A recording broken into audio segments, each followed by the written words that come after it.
yesterday that was kind of fucking weird, like stepping into a world is on fire sort of thing, because obviously there was a bench I needed to sit at for a second and I couldn't because it was on fire. Like it was wood, it wasn't even metal, and I was just like, yeah, I ain't sitting on that shit. It's going right through my trousers. So it is a relatively balmy 33 centigrade here where I am today. So because this is a meme that's ongoing on the internet. That every time the British complain about the sun, everyone makes fun of like, haha, weak skin, pasty, blah blah blah. But there's a bit of a sort of like, there's a difference. I don't know what it is because I ain't no weatherman, but there's a difference with how British sun works or summer works to how typical other Western country summers work. I don't know what it is. It's a mix of like humidity is part of it, and then a large part of it is building design, because we use more concrete per like square foot of building than Americans do. The buildings are designed to retain heat, not to get rid of it. We don't get hot weather very often, which means we don't design for hot weather, to the point that like trains will stop working in England when it's the summer because they're built to expect cold. So when it gets hot, they sort of break. Like nothing in the country is designed for it. We don't ventilate properly. Aircon is not common because we only need it maybe 3 days of the year. I bought one. I bought a portable aircon unit because it is that hot at the moment. It's one of my favorite purchases of all time. I wish I could say the same. Mine is shit. The stupid exhaust pipe puts out more heat than it actually takes out of the room. So what's the point of it? Do you need to get a window one? Like it is a window one. Like, yeah, I think that's what you're saying. How does it? Why is it exhausting heat in the? It should be exhausting heat out the back on the outside. Because the pipe, so that you make it worse for all of your fellow. I think he was saying it does, just not enough. Not enough. Well, it's so like the pipe jets air obviously out of the end of the pipe, out of the window, but the pipe itself gets boiling hot and radiates heat into the room because it's not insulated. It is just a plastic pipe. That's why you're going to build it into the wall. It smells funny as well. It's like it's going to burn as I turned it off. I don't want it to catch fire. Oh well. If it catches fire, you can just push it out though. True, although it's sitting next, it's like, it's not a push-outable position. It's in a little alcove between my sofa, guitars, my piano, and my PC, and it can't get out. So if it catches fire, everything I own dies again for the second time in my life. Oh, that sucks. I didn't know that happened. Well, yeah, it wasn't an aircon unit the first time, though. That was... okay. It was just a boat. That's terrible, though. Oh. I wasn't laughing at the thing you were saying. I was laughing at something else. I know what you were laughing at. You were laughing at the joyous that is today to discuss any and all different things. Oh, wonderful times, wonderful days. But I couldn't possibly begin to introduce this other than saying, I don't know, hi Gary as our wonderful guest for today. Hello. Hi. This will be taken care of by Fringy, our resident Superman expert who's been watching them since 1842.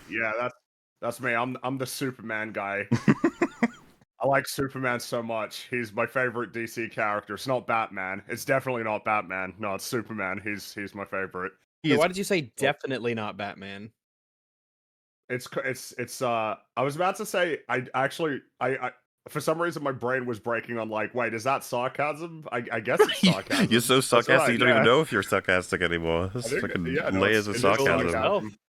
Mm-hmm. Because I like Batman quite a lot, and I like Superman. Batman is cool. Superman is cool. All right, episode done. Yep. See you next time, guys. I like Superman. Bye. See you later, everybody. Superman. But Superman, that's what we got today. We do. You're kind of right. Like, this is one where it's like, oh yeah, how do you introduce this one? Because I think it's pretty obvious that this is essentially, when you talk about the big pop culture movies and TV shows of the year, it's become very clear with the release of the film that this is the most important one. Whether or not that translates to it being the most successful film of the year is kind of a, that's like kind of a different thing. But in terms of whether it culturally sticks. Yeah, of course, because it's hard to say because it's just come out. But this is clearly the most important one of the year. That's become very obvious. But the reason why it's the most important film of the year really has to do with the meta, big time. Because it's just a big story leading up to this that explains a lot about essentially like kind of why it has emerged as being the most important movie this year. Yeah, so far, I mean, Fantastic Four. It's clear now to me that Superman is going to be the more important one out of the two. Fantastic Four is not going to be able to essentially measure up to the conversations that this film is generating I feel amongst like that's viewers. correct. Yeah, I bet Fantastic Four is just going to be the A next sludge one. Marvel Carry movie, on. probably. Yeah. Just a regular old sludge movie. But hey, retro futuristic 60s, so that means it's good. Well, Wow, I mean, that's neat. Yeah. and Was the story good? they showed 30 minutes to some people, and we're already hearing it's the best Marvel movie since Endgame.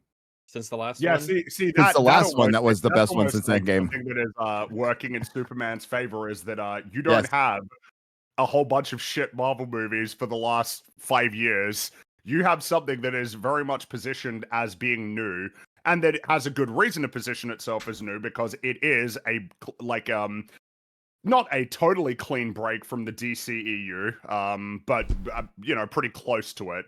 Which Very means that clean, it's yeah. its own kind of thing that generates its own kind of reactions. It sounded like you were going to say something before, Mauler. That yes, Superman. Not that this doesn't apply to literally all stories, but it feels like Superman more than many can be absolutely drawn back to where stories probably started. Superman specifically, he feels more like a foundational pillar compared to a lots of other superhero characters would have spawned off him / adjacent to him. The three lads, Superman, Batman, Spider-Man, those are the three, from which all of the other ones kind of owe a lot to. Those are the most popular ones. They're the most important ones. And do you know the... It makes them quite tricky as well to use, doesn't it? Because talking about it being positioned as a very new thing and a complete break from the past, it is quite a tricky proposition, to establish a clean break from quite recent failures of movies, which are also branded as DC, which is like the previous set of movies, basically. Yeah. Then also to take the hero with which people are probably most familiar in terms of backstory and origin and say, no, this is still something fresh and something new and a completely clean break, and we're starting again. That's probably why James Gunn was front and center of all of the marketing for the movie, is because that was the most important thing to establish. It's an old character and it's an old brand and it's still the same logo on it, but it is really different. And the point of difference is me. Hello, I'm James Gunn. But is it? It's certainly a James Gunn film. Yeah, I mean, okay. I don't want to get too far ahead, but is it different? It's different from Snyder, but is it different from post DCEU Snyder or DCEU after Snyder? Depends on what way you're discussing about it. Different. I suppose that might emerge. Aquaman 2, Shazam 2, Black Adam, Flash. Yes, I don't feel like it is a little. I think it is. I think so. We can get to that when we start talking about it. It's a little better. I'll say that. I think so. What were you saying? You poor Friggy. So I was trying to say that there's a bit of a famous quote from Harlan Ellison regarding Superman that I quite like and I think would be important for the meta discussion. He said, "If one of the unarguable criteria for literary greatness is recognition, consider this. In all of history of literature, there are only 5 fictional characters known to every man, woman, and child on the planet. The urchin in Irkutsk may have never heard of Hamlet. The peon in Pernambuco may not know who Raskolnikov is. The widow in Jakarta may stare blankly at the mention of Don Quixote or Micawber or Jay Gatsby. But every man, woman, and child on the planet knows Mickey Mouse, Sherlock Holmes, Tarzan, Robin Hood, and Superman. He's more than the fanciful daydream of 2 Cleveland schoolboys. He's the 20th century archetype of mankind at its finest. He is courage and humanity, steadfastness and decency, responsibility and ethic. He is our universal longing for perfection, for wisdom and power used in service of the human race.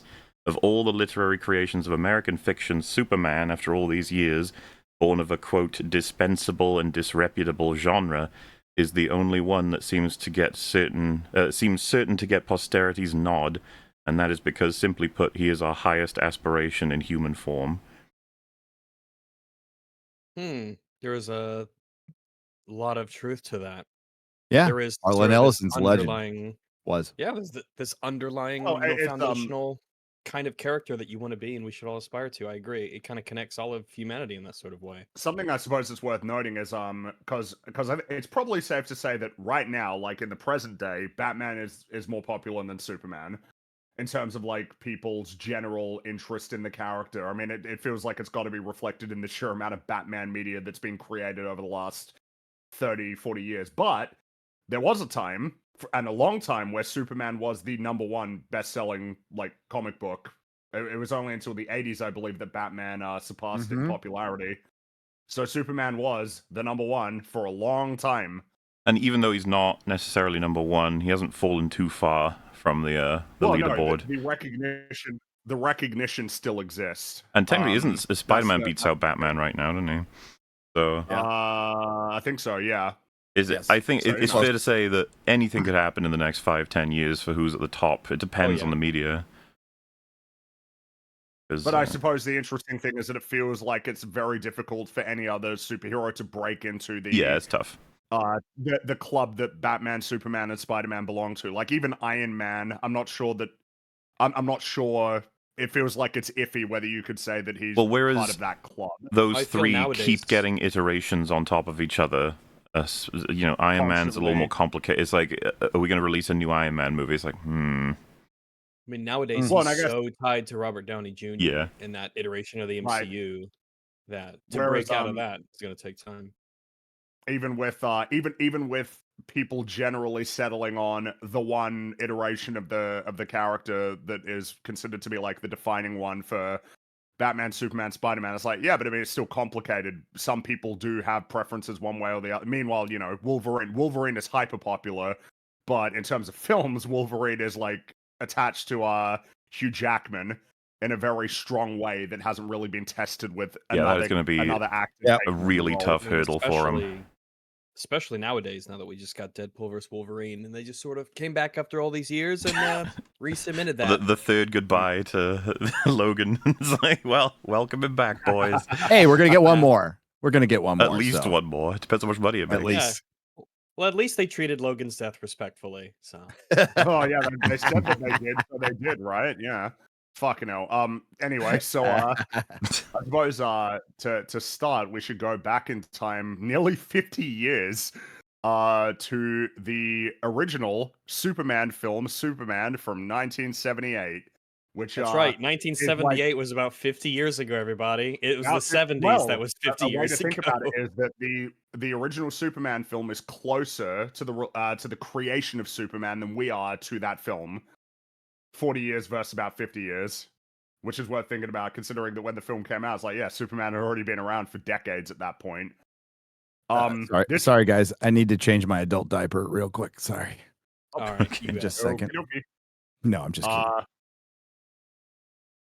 Wait, what sorry, do you need I'm saying I'm old. Sorry, go on. I broke the man's. I'm sorry. We were being so polite to the old man. We just want to let everyone know that the guests are welcome to change their diapers at any point in this show. That's right. Mm-hmm. That's right. We don't judge. But Superman, 1978, Richard Donner. Safe to say, it actually is like one of the most important films, like just in general. I mean, certainly, if you drew that tree of superhero movies, that one's at the core, right? Well, I mean, it was essentially the first superhero film with like sort of broad legitimacy, like as a film, and of course tremendously successful. The most expensive film ever made at the time of its release, but made 6 times that. So, wow, $1978, $300 million. It's like, yeah, damn, right. Yeah. Holy shit. Very successful. Not as successful as Star Wars, but Star Wars was kind of like unprecedented in terms of its success, but very successful and important. And quite good, which helps. Yeah, I'd say so. Very, very good movie. Feel free to chime in on that with your thoughts on the original.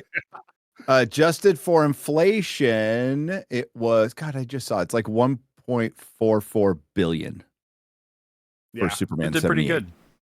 A lot of money. Pretty good. Well. It's the first one they took seriously, and it could have been as big as Star Wars. Up in the lead up, you guys are probably still too young to remember. Before Batman '89, everybody was wearing Batman shirts. Well, before the lead up to that, everyone was wearing Superman shirts. It was huge, and it got screwed up in the production and Salkins and all that. But first and second film was shot back to back. But then it came to an end when the second film was like 75-ish% done, Yep. And then the theatrical version of Superman 2 was a lot of that was reshot. And then the Donner cut, like in 2006, was more of a restoration of the original intention for Superman 2.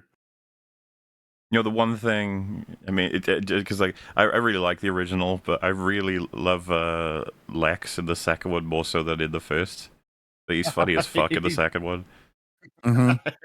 He's just sort of there coming in to try and get his and cause chaos. Yeah. He's very cheeky in the second one, which is fun. Superman, thank God. Get him. No, and of course, this is you know, I think it's safe to say that Christopher Reeve defined who Superman was to many, many, many, many people through his performance in those films. Perfect casting. It's one of the trophy case ones. Not just in terms of the look or the way that he played the character, but like his investment, unbelievably perfect for, you know, creating art. Basically, that documentary I was saying that I watched, they make a point that he very much saw the project as art and was desperate to bring it to that kind of life, and that he was on some kind of like interview show, I forget which one, but they asked him what it was like working with Marlon Brando, and he did not hide the fact that he was really disappointed that he just didn't care. He was like, it was really sad that he just didn't want to be there for anything other than the money. And I was like, oh shit, like that's a, you know, you'd think a lot of actors would think strategically, like you don't want to say that, but that's how upset he was that it was, if anything, going to do damage, because he didn't really care that much, which is like a famously known sort of thing, especially in the latter parts of his career. But he made a lot of money off of that film. Yeah, he made did. A lot of money. Christopher Reeve, I believe, only got paid about $250,000 for both films. Marlon Brando got paid a lot more, and if I'm not mistaken, he got like a really good sort of deal on the box office. Like he received a cut of the film's profits, and thus made a considerable amount of money off of the film when he's not in it for very long. Yeah, not much, no. Reeve being, you know, relatively unknown, but starring across two incredibly Gene famous, Hackman like, it's just, it's such a crazy film to think about, especially with what you were saying about the budget and just its sort of reputation before it even gets started. Christopher Reeve's dad thought he was working on something. He like mistook what the project was when he found out it was a comic book superhero film. He was like, "Oh, that's embarrassing." And it's like, "Oh yeah, well, we'll just wait until you see the results, I suppose." And that's the thing. It's that this was the first one that essentially attained a level of legitimacy as a film. Because before that, it was, you know, I mean, this is like essentially, if you want to point to the first superhero movie, it's this one.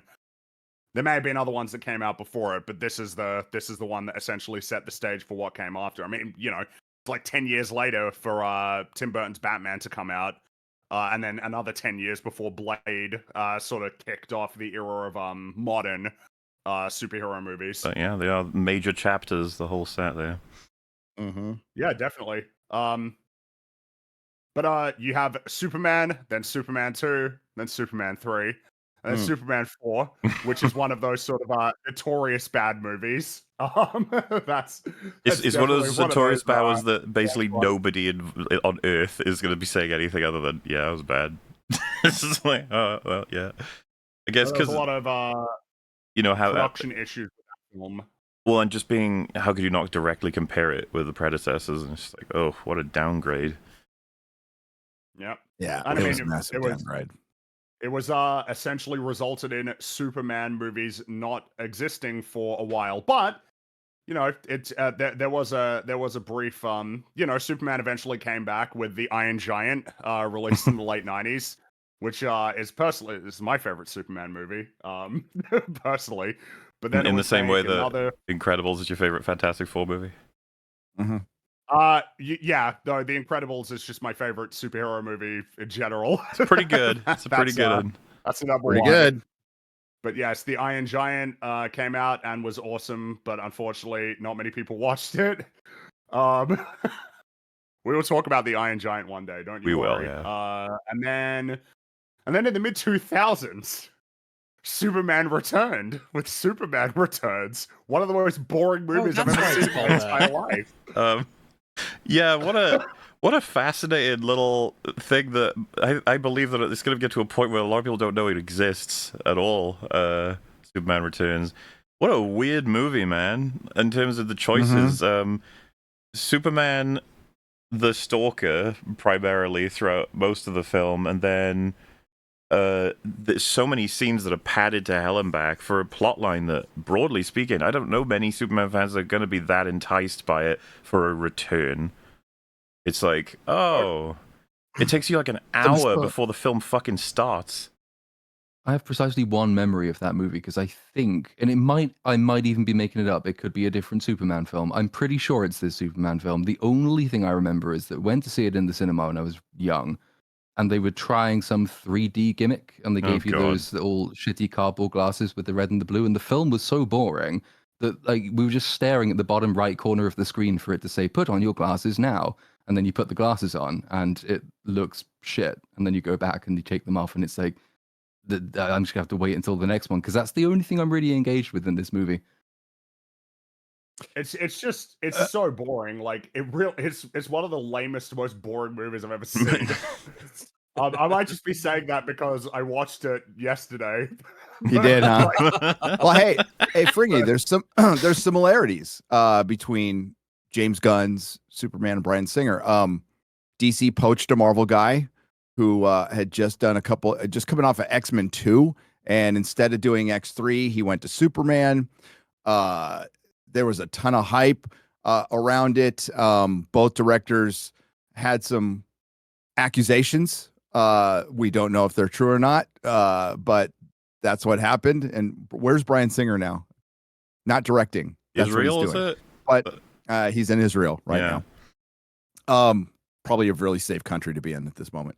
But yeah, when that came out, I was at the Comic-Con panel for that, and David Goyer was announcing it, and he was just off of writing with Nolan for Batman, and they were hyping this thing up like it was going to be.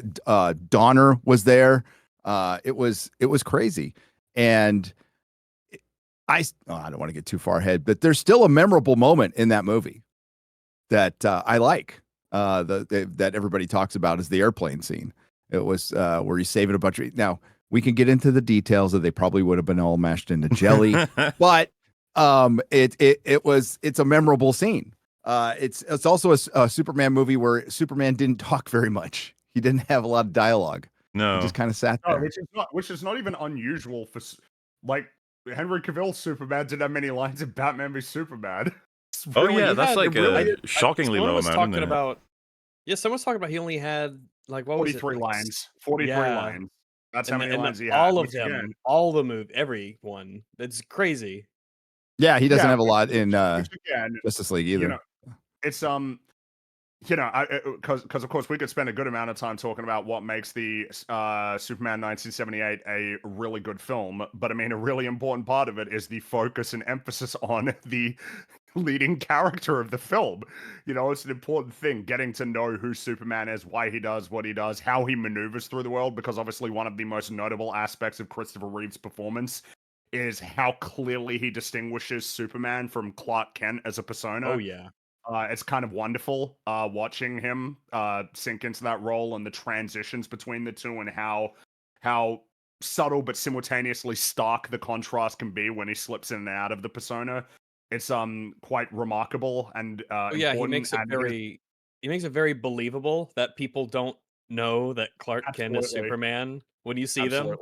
Which can be a really tough sell because it's not like he doesn't cover up his face as Superman, so you got to do something to distinguish the I feel two. like a really good scene to highlight that is the scene in the alleyway where they're getting mugged and he's totally playing up that he's terrified and bumbling and not really in a good position to do much of anything. And of course he has to maneuver between actually being a hero and saving Lois and still playing Clark as actually standing between her and the robber, catching the bullet, pretending that he fainted to make it seem like, oh yeah, damn, I'm pretty silly, and then just that little smirk when he reveals that he's got the bullet, he caught it in his hand, and then just sort of drops it down. It's like, it's great. I love that. I love it. Kind of writing. I don't even know if you call it choreography or something, but just this overt and explicit reference to all this cowardice and fear but he's putting himself between her and the bullet the whole time. It's like, it's so obvious in terms of what's happening, but it's just not enough to give it away. Yep. And I suppose that's the thing is that with subsequent Superman films, we weren't very interested in playing up that contrast as evidenced by Man of Steel. Well, you don't get Clark Kent until the last 2 seconds of the film anyway, so that's right. Man of Steel obviously kicks off the new and cringe era for Superman. Wow. Cringe well, it era. does. It fucking does. The cringe era. Now, of course, those of you, you might, because a lot of people fight over Man of Steel. We don't fight here over it. We all agree. We all agree on this one. It is fucking awful. It's terrible. It's really, really Listen, bad. You can speak for me, you, Rags, and possibly Platoon. I don't actually know fully what his Man of Steel is. No, you can. I think Gary is a bit more positive on it than we are. I'm a little more positive on it. Yep. I am. What do you think of the line Krypton had its chance? There's a lot of stuff I don't like in it. Oh my goodness. But I suppose the thing is that they're really, in many ways, obviously looking back retrospectively, it's kind of like, oh wow, we're off to a fucking horrible start really from the get-go. But I mean, there was a lot of stuff working in this film's favor. I mean, first of all, it had a tremendous budget behind it. Of course, but Snyder was directing. It's like, yeah, but like Christopher Nolan was like a producer on that movie. Hans Zimmer doing the score. Well, yeah, and he had a really good cinematographer. He had a team, Yep. But that script, man. Oof, that script. And also just the a lot of the third creative act. decisions. The third act, yeah. Did we The need dark, broody, edgy. Do we need Superman flying through Zod's ship and then the ship crashing through multiple buildings as it lands in Metropolis? It's crazy how Man of Steel is like a seriously important film for film in terms of bringing to the conversation, like, you can't do this. You cannot have a good hero just crash shit through a city. You can't do that. It's wrong. He's like, you fucked up the whole movie. You have to have the scene where they evacuate the city of 36 million people in 5 minutes before the fight scene happens. It's and you have to at least show that you care about that. Remember, even Snyder started doing that, in his future movies. Downtown Metropolis is when they empty. Fight Doomsday. It's nighttime. Oh wait, the port of Gotham. It's abandoned. Do not worry. The area you are in is empty. The island is uninhabited. Yeah, it's fine. Mm-hmm. And of course it is kind of noteworthy because I mean obviously Avengers came out the year before and Avengers has a battle taking place in New York, but they actually try to account for the superheroes trying to save people. Yeah, civilians get hurt. It's part of the entire operation. At the end, it's shown that lots of people were saved, injured, and people saw what happened. I remember that about the because Age of Ultron's got loads of issues, but the Iron Man Hulk fight in post, it shows all the damage that was done, all the people that were hurt, and the resulting sort of Hulk's reputation is going to sink as a result. Tony's making an effort throughout the whole thing to try and get Hulk out of the city. Yeah, and it's not. Meanwhile, I think too many creators see it as like an annoying thing that they have to account for. While I feel like that scene makes it's almost like fun. Horror. Like Iron Man having to juggle the giant raging monster versus the the people he keeps having, and it costs him his suit constantly throughout the fight to keep doing that. Mm-hmm. It's really good shit. But it's also it's important as well because it allows superheroes, even when they're suited up or in their like Superman forms, it allows them to remain kind of interesting characters with morality and with conflict and with trade-offs that they have to weigh up in the middle of a fight. A lot of the problem with I think later Superman films in particular is that they seem to think, well, okay, the people only really want to see Superman. Clark Kent is not very interesting. The character side of it isn't very interesting. But as soon as you have a Superman level character on the screen, your options become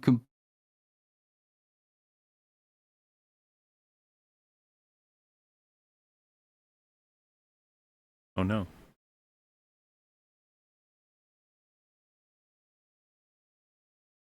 Hello?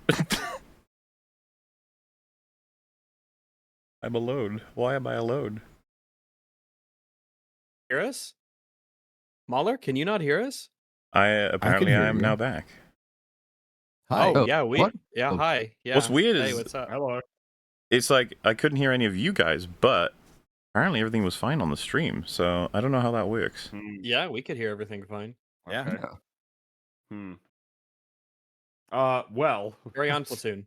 Well, yeah, so just to pick up, like, when you have a Superman character or even an Iron Man character, they are so powerful that it can be difficult to do things with. You have to bring in the human element to make them interesting, but studio notes or directors hired by studios don't seem to think that that's very important a lot of the time. And that's particularly bad for Superman because he is so powerful, more so than Iron Man is even, that unless you're going to present him with really difficult choices or make him aware that he has to stop casualties, then there's no real stakes or tension in any of the fights he's involved with, which was certainly the case in say, BVS and I think Man of Steel as well, because he's not trying to save people, but you know he can't lose the fight. So why am I supposed to be interested in anything that's going on?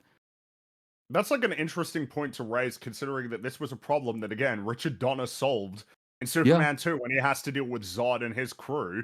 That is like the main problem he has to deal with, is that they start to realize that Superman's vulnerability is the civilians of Metropolis. Yeah. He will go out of his way to save them, so they start to exploit that, it's so many of the problems that arose with like later Superman stories were just already figured out, like with the first movie. It's actually insane. Like that was how the video game was, even the infamous video game, wasn't it? It's like it was never about you dying. It was about like having to do things before civilians get hurt. That's sort of the health bar, so to speak, of it.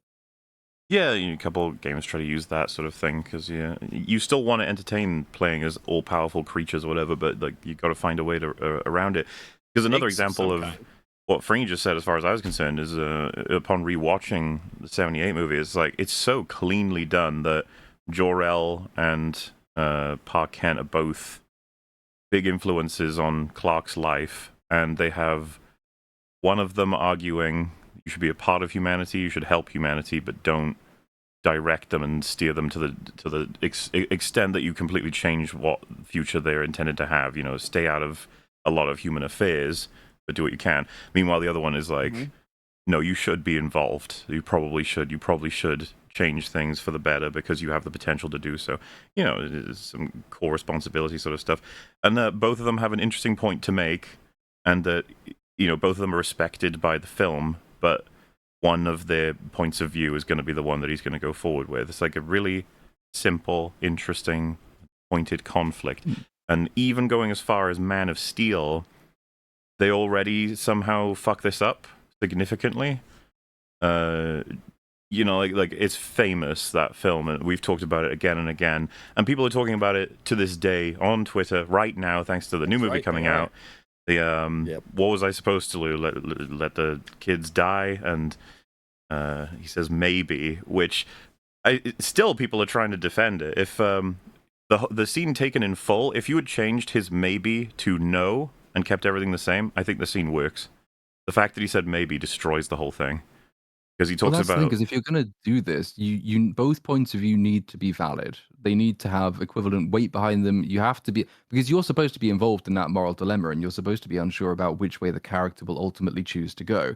That only really works if he could realistically go in either direction, because they are both strong arguments. If the argument is, you could be Space Hitler versus you could be Nice Man, then obviously I don't know what you're talking about, man. because that was never a choice in any of these films that we're talking about currently. Hypothetical scenario that I brought up. I'm not. Absolutely. Because with the what he explains, right? The whole, if you do save people, if you do let the world know you exist, it's gonna have unforeseen or potentially seen horrifying consequences, which is totally a valid point to bring up. However, it should not be packaged with the notion that therefore you should let kids die. It's Superman. You don't want to be at that point ever.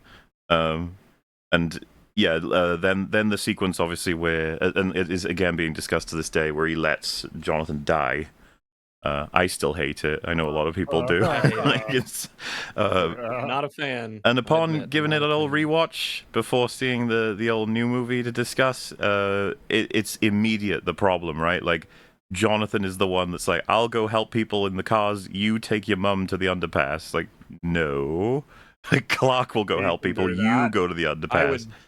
I was just saying, it's not bad because it's not what I would have done. No, yeah. But if I was invincible and super fast, I would have saved my father that I love. And there's the thing: as soon as it becomes obvious that Jonathan is in trouble, Clark would instinctually go to him and help him because he knows he can't be. But no, the scene forcibly freezes Clark until Jonathan can order him to stay back, which is still not good enough as far as I'm concerned. You should have done it instinctually, and then you should have ignored his father's advice, and you could have had a microcosm of consequence, right? Like the local people start saying different things about him. They maybe are scared of him because of the strength they see him portray. There's loads of ways to do that story still, but ultimately, the 78 movie solved the problem already again. The heart attack. It is perfect as a way to make the point. And my God, is it lean compared to Man of Steel? Like the Pa Kent scenes, you get very few, like a little screen time with him, but it's just perfect. Every last line, every last moment. And I think this is part of the problem for creating Superman films that we're already discovering through the timeline in Man of Steel, is that how do you make another Superman without just copying the original because it's perfect? You got to be different, right? It's like, I guess so. A lot of ways. Why the Iron Giant is, the Iron Giant is so great. It's because it's quite different from Superman 78. It's weird because there's so many different ways to do that film, but differently, and enough of a way to make it. And if your biggest problem, if the biggest issue with your movie is that people say, "Oh, it's too much like the other great one," that's probably a pretty good movie that you made. That's not bad. Yeah. Well, it's been 50 fucking years, you know? Okay. It has been 50 years. It's literally 2.5 generations since that movie. You'll be okay. Especially if you paint it as an homage to the original. Yeah. You don't even need to do that, though. You've got Clark Kent. He's there for this precise reason. Like, the human side of the Superman character has all of the human experiences, and human stories don't just stop 50 years ago. Human stories don't really do one thing and then never can be done or replicated or improved upon or changed ever again. Like, so I'm not that familiar with Smallville, for example, but it's a long-running show. It was a long-running show, as I understand it, for a reason, which is that it made pretty good use, or it understood the importance of the Clark Kent side of the character. That you lots have to of good developing that. Lots of good stuff in Smallville for sure. It's not. I would never say it's a great show, but it for Superman fans, I'd say it is. Like it's precisely what you're gonna want. It did introduce some really interesting ideas. Right. There's wacky shit in there. There is wacky shit. It's absolutely wacky, and it was the precursor for the wacky CW. Okay, let's not forget that. But it was still a time where they had some reverence for the character, and it tried to be earnest. And we talked about it last night with Zod, not Zod. Sorry, I think of Terrence Stamp with Jor-El, the AI Jor-El, which they use a little. Yeah, maybe borrow a little bit in James Gunn's Superman. Starts out like not sounding like that good of a guy, right? But it kind of comes around that he's just trying to prepare him. And they do an episode where young Jor-El actually travels to Earth and goes. That's how he chose the destination. That was pretty good. If you allow that to breathe, and you could do that in the series. It's an interesting idea. There was a ton of interesting ideas. My favorite character ended up being Lionel Luthor, which I didn't expect. For Smallville. Lionel was great. John Glover, right? Yeah, John Glover. Is he still around? I hope so. I don't know if he died. Yeah, he's still around. Yeah, he is. That show went for 10 years, man. It did indeed. Yeah, I watched all the seasons. Wow. He was like 50 when he became Superman. He was 50. So there you go. No, that was a long running show. God damn. I mean, of course, there have been a lot of because there was Lois and Clark, the 90s one. There's the Superman explore the Louisiana Purchase. Well. That's right. But I mean, in the movie side, it's like, the luck hasn't been so good. Man of Steel was successful enough though to justify a sequel, as well as a universe. The creation of the DCEU, because of course Man of Steel released the year after Avengers. The Dark Knight Rises had just come out, so that trilogy had come to an end. And it was kind of emerging like, oh shit, it's probably worth actually creating a cinematic universe. And of course, it's particularly embarrassing considering that Warner Brothers has owned DC for a long time. Meanwhile, when the MCU began, they didn't have access to a lot of their most popular characters. No Spider-Man, no X-Men, no Fantastic Four, no Daredevil. That's crazy. It's so crippling. And yet they managed to make something out of it. Meanwhile, DC has been in a position, and if I'm not mistaken, wasn't George Miller at some point meant to be creating a Justice League film? He had cast it. Man, imagine there's pictures of out there of the cast. Yeah, that would have been crazy. Alternate timeline. No, they've been in the position since the 80s to do this, and they didn't. But then they realized it's like, all right, now's the time, and the man for the job is Zack Snyder. He's the guy. Well, he's going to be the lead creative voice for this. What were you about to say? That there was kind of a reason to think that at the time. I think it's reasonable to think that he was a good choice for studios. It would mainly be Watchmen. The film that he made before Man of Steel, though, and that fucking failed. So you know what I mean? It's like, well, look, all right. Sometimes he. Well, that's what I'm saying. I still think it was a mistake, but I can still see. I would have thought it was a mistake at the time. I think as well, but Man of Steel was successful enough so, and that's kind of all it takes with a lot of stuff with movies. It's like, well, if it was successful enough, then you get a shot.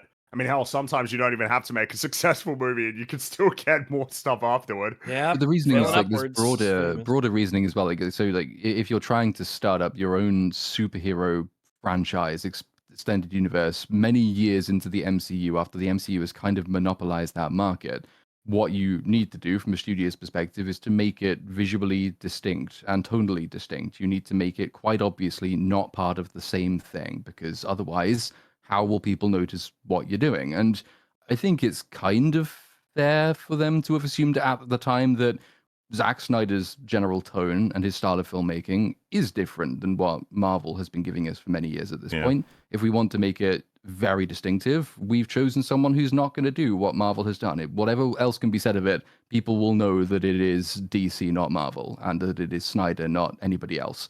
So I can understand the justification behind doing that. It would have been nice if they'd chosen. Oh, doing it again. What is it, on like a 20-minute timer? At least you could hear me. Any second now. Floop yes. again. It's on the floop. Go. Now we're back. What's a floop? Okay. What? You know what? We heard you though. Oh, did it? What is? You have to probably repeat what you. Yeah. I wasn't saying anything. I was listening, but it cut out a bit. Hear Gary, so. You can hear me now? Okay, just repeat what you were saying there, Gary. Okay. They should have just been DC and not worried about Marvel, and maybe copied the things that did work. Like, hey, we should build up slowly to something instead of doing the Justice League first. It's fine being distinct, but you are distinct. You're DC. Make that mistake twice. Well, if they understood, which Warner Brothers never really has, which is so bizarre, like what they had and how different DC is from Marvel, all you had to do was make DC stuff and it would have been different. It would have been a lot different. Marvel's the world outside your window. DC is gods and monsters. It's that simple. So the comics might look alike to any normies out there, but if you read them, there are distinct differences between them. And you could have just leaned in that story-wise and keep all the other minutia out of there. But that's what Warner Brothers has been doing with DC all along, even with James Gunn. It's reactionary. We're going to steal a Marvel guy. It's like, dude, find somebody, find somebody who understands the character of Superman and doesn't have trouble cracking it. Find somebody who goes, oh, it's easy to do a Superman story. They're out there. They exist.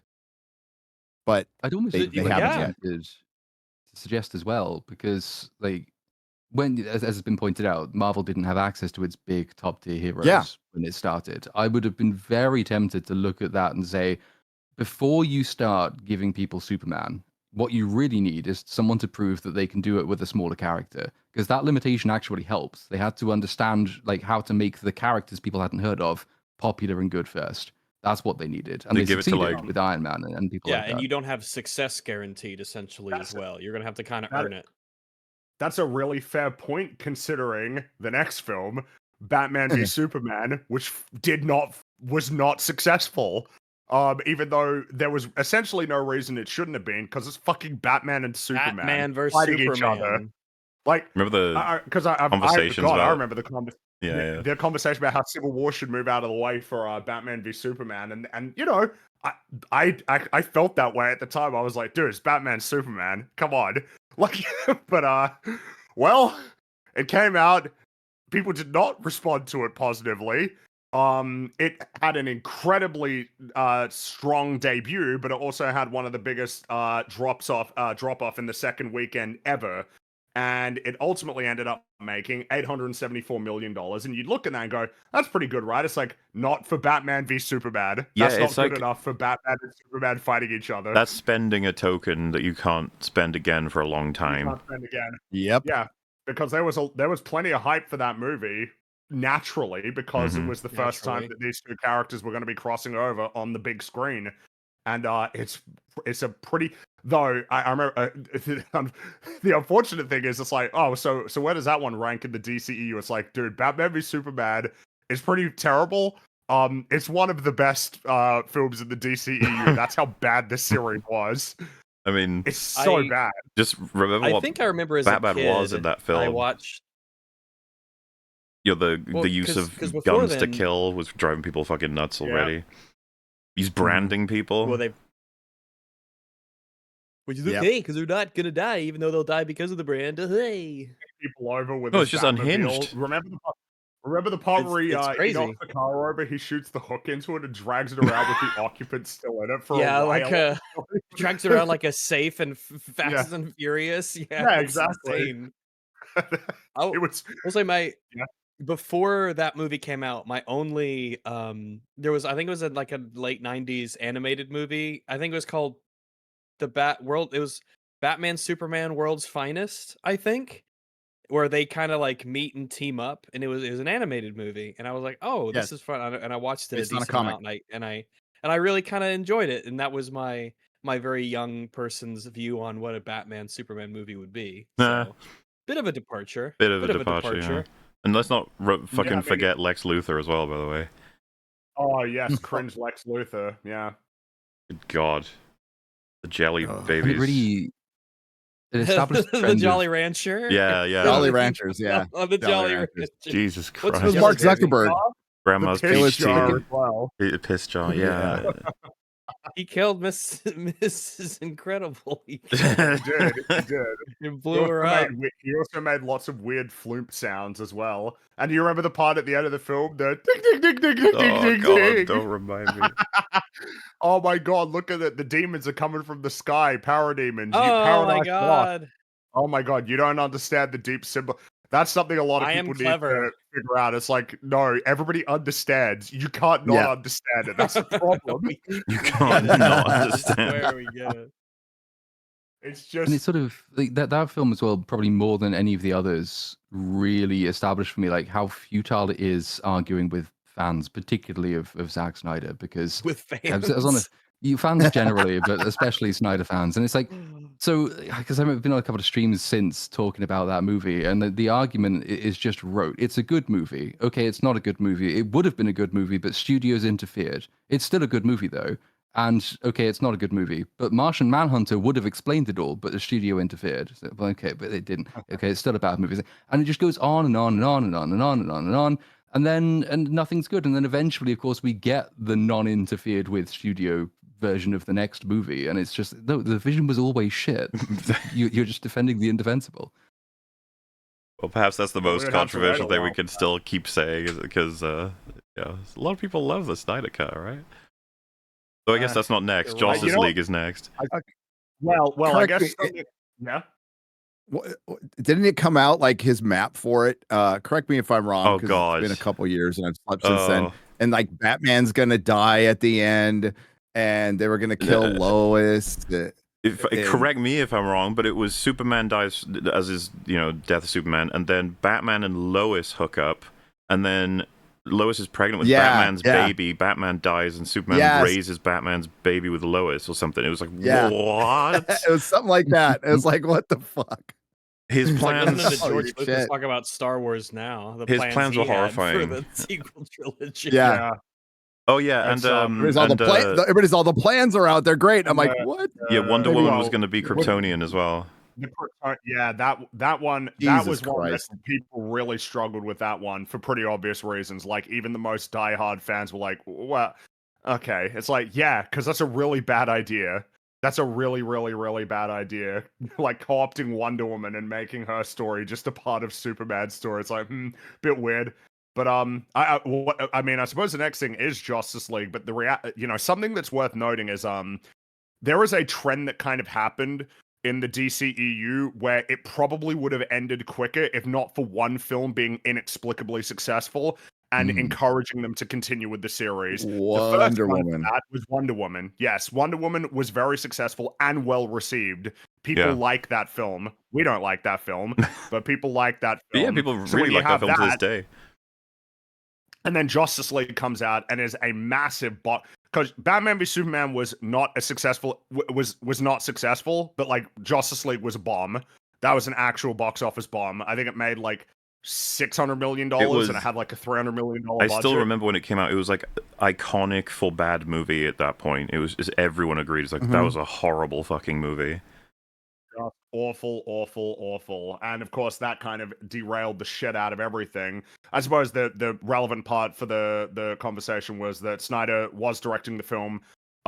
He dropped out of the film because of a personal tragedy, and then Joss Whedon came on and reshot a bunch of stuff, and there was something to do with that after Justice League. After the film that was named after him, that he would then get to make some DC stuff. Because he didn't want to do Marvel stuff anymore after Age of Ultron. But it did really fucking badly, and he became the person to blame essentially for that. That's the thing as well, because like it did really badly, but in probably the worst possible way, because it didn't do so badly in a particularly definitive way, in the sense that we know who is to blame. It is an unambiguous story, because the fact that Snyder had to drop out, the fact that Justice League was a sort of jumbled together bit of older stuff, no one could just completely own all of the blame for why that went wrong, and that allowed all these different theories to emerge as to why it went wrong and who should be blamed for it going wrong. It's not Zack Snyder's fault, he wasn't there, which is kind of a fair point. He wasn't there. Unfortunately, we then got the version he was there for, and it wasn't any better. But like, it allowed people at the time to say, well, this would have been better if only tragedy hadn't struck, or if only studios hadn't got involved. And so it still carried on going. Escape. I mean, sure, and then the longer that time went on, the more that it was like Justice League was meant to be the end of a trilogy, right? Man of Steel, Batman v Superman, Justice League, and that was a story that needed to be concluded. But it wouldn't happen for a while because Aquaman came out, inexplicably made $1 billion fucking dollars. Scientists are still trying to figure that out to this day. No one knows. Different times, man. Different times. It was different times. It was China. China was a big part of that film's success. Yes, I think it made like $300-400 million in China. But because Aquaman is the reason why it took until 2025 for DC to reboot. That is the reason why it made so much money that they actually decided, oh, it's worth continuing, and every single film that they made after that was not successful. Even fucking Shazam, even though that was kind of considered a success, can you really say that? Like $100 million like budget, $300 million box office is like, man, that's like decent. I mean, I guess it's decent. Well, it's decent. I mean, like technically, it's a success. It's technically successful, but like, come on. But it was because people were saying, "Oh, it's fun, it's good," and they were saying the same about Aquaman, even though both those films suck. Like really that's hard. The kind of it's the kind of result that's okay if it builds up a lot of respect and sort of like quote unquote tenure for the brand. Yeah, like the neither film was considered actually like people were saying Shazam was good. Aquaman was more like it's fun. It's like because people kept saying it's fun. They didn't say it was good. It's a giant cartoon. That doesn't make it good. Really bad. Yeah, dude, Aquaman kills so many people in that movie that are on his side. It's actually insane. Yeah, at least Amber Heard is kills, wait. Let me see if I get this right. Yeah, the crab man kills survived. a lobster voiced by John. No, he survives. He's in the second one. He comes back. Oh, that's right. He does come back. He just He's kills in the all of his second movie. countrymen. That's right. Yes, Yeah, right. he killed his countrymen. And so yeah, that kicked off that era where they were making films, all of which failed. Basically, you remember Harley Quinn, the Harley Quinn movie that came out in 2020? Birds of Prey. Birds of Prey. Yeah, Birds of Prey, and the we saw that. Yeah, that's right, we did. It's pretty awful. Not everyone though did. A lot of people never saw that. It failed big time. But that I suppose it's funny because it's almost worth skipping 2021 because that's kind of an important year in the story. But then 2022 came along. No, wait, we can't skip it actually. So 2021 is the year that the Suicide Squad and Zack Snyder's Justice League released. Two very important films, all things considered. The release of Zack Snyder's Justice League will probably be looked at as one of the biggest mistakes Warner Brothers has ever made in their entire existence as a company. And you might be like, what does that mean? I would disagree there. I would disagree there. This is the reason why they will never let it go, ever. They will never, ever, ever stop because of that. They gave in and they released it. And now the viewers that, with a sufficient amount of pressure across all time, you can get the Snyderverse back. Release the air cut. And that too. That's going to be something that sort of hounds at them forever. Yeah, it was a big mistake as far as I'm concerned. Yeah, in a pragmatic sense, they would have galvanized an entire passionate audience to despise them for a very long time as a result of having given them some push, like some give, and then cutting it off. Because of the success of Wonder Woman, which was the first real Wonder Woman movie. It was a female-led superhero. It was a different time. There was, I guess, some kind of earnestness in it. The fact that it made so much money is kind of crazy.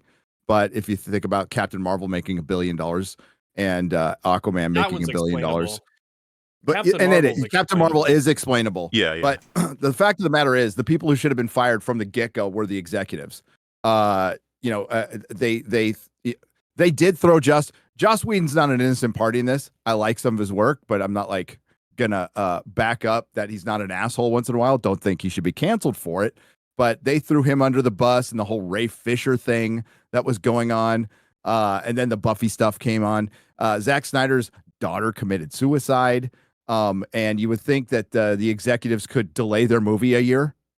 That's probably all they had to do was delay their movie a year. But instead they forged ahead without him, making it look like it was an excuse to get rid of him at that point, which an argument could be made that that's what they were trying to do. And they used a family tragedy to do it because that is Hollywood, baby. But yeah, every executive should have been fired at that point. Like every single one of them. Screwing up a revolving door of executives in charge of the DCEU. Yeah, Hamada stayed there for a long time until Zaslav came along. But yeah, no, it's just because and then all of them with like competing ideas on what it was supposed to be and what they wanted it to be, and never being able to commit to like a singular direction for the series. And it's like, yep. And then of course, yeah, again, it's like it really was like releasing the Snyder Cut. I can't, like, it really has actually galvanized like a particular and quite loud sort of cohort that has essentially never let it go. There are a lot that, there's plenty of people essentially rooting for Superman to fail specifically so that they can get more Snyder Superman. And let's make no bones about it, they are very much an influence. They made it like they were made fun of in this new film, technically. In the movie. Yeah.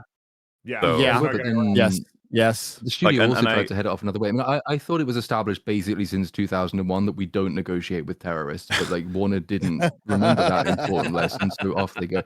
But it wasn't just that they were made fun of in the movie, but then I think this came up on a couple of streams ago, but like they put, James Gunn and Zack Snyder together in Rick and Morty, probably because they think this is where a lot of these guys... Did you see they watched that show? So, like, however long ago, I don't know how many months, James Gunn posted that picture of him and Zack Snyder. Now people were like, "Oh, so that was he would have taken that when they were recording for Rick and Morty." It wasn't like they were friends and hung out or anything. And James Gunn was very tactical with that. It's like, let's get a picture, thumbs up, smile, and I'll post this, and I won't explain the context for it. I'll make it seem very genuine, very candid. We are friends. calm down, Snyder folk. And that's kind of what I'm getting at with the fact that releasing the Snyder Cut, irrelevant of the quality of the film or the spirit of whether it should be released, just that pragmatically, over the course of where Warner Brothers are taking DC, it's only caused them significant damage now because they've pissed off a very passionate group of people, and it's not going to get stopped by saying, "Hey, I'm friends with Zach." It's like, no, mate. I mean, all that you told them is there is a sufficient amount of pressure that you can exert on us to make us essentially bend to your demands. And of course, the reality is they won't make more Snyder DC films. That's not going to happen. But like, there's still the belief that it could happen, and that's enough to essentially motivate an entire fan base to sort of actively root against everything that they make ever till the end of time. And some of the theories are just crazy. Like you'll find Snyder fans saying, well, legally they are allowed to sell the rights to the Snyderverse to Netflix, so they should do that, and Netflix can do this. As though Netflix would want to. I know they greenlight fucking everything, but I think even they would draw the line somewhere. They're not continuing with Rebel Moon, so I mean, clearly they don't want to do everything, do they? But like, even if these theories are insane, the fact is that they are made to seem less insane by the fact that a stupid decision was previously made because you back down to the audience. And so, like, it doesn't matter whether what these particular subset of fans believe it is true or likely to happen. All that matters is that they believe it's true and likely to happen, and you've given them evidence to think that. So of course they have no reason to back down and say, well, let's all unite behind James Gunn's Superman. They're never going to do that. And putting the two directors together in Rick and Morty, which no one has watched since about 2017, that's not going to work. So I mean, nice try, but you brought it on yourselves. Well, someone did mention it's like, well, aren't they friends? Because they worked on Dawn of the Dead together. It's like 2004. 2003, really. And also, what do we mean by friends? Like, we're using the term friend in the sense of like, oh yeah, they talk maybe once every year or so. Like, if that, you know what I mean?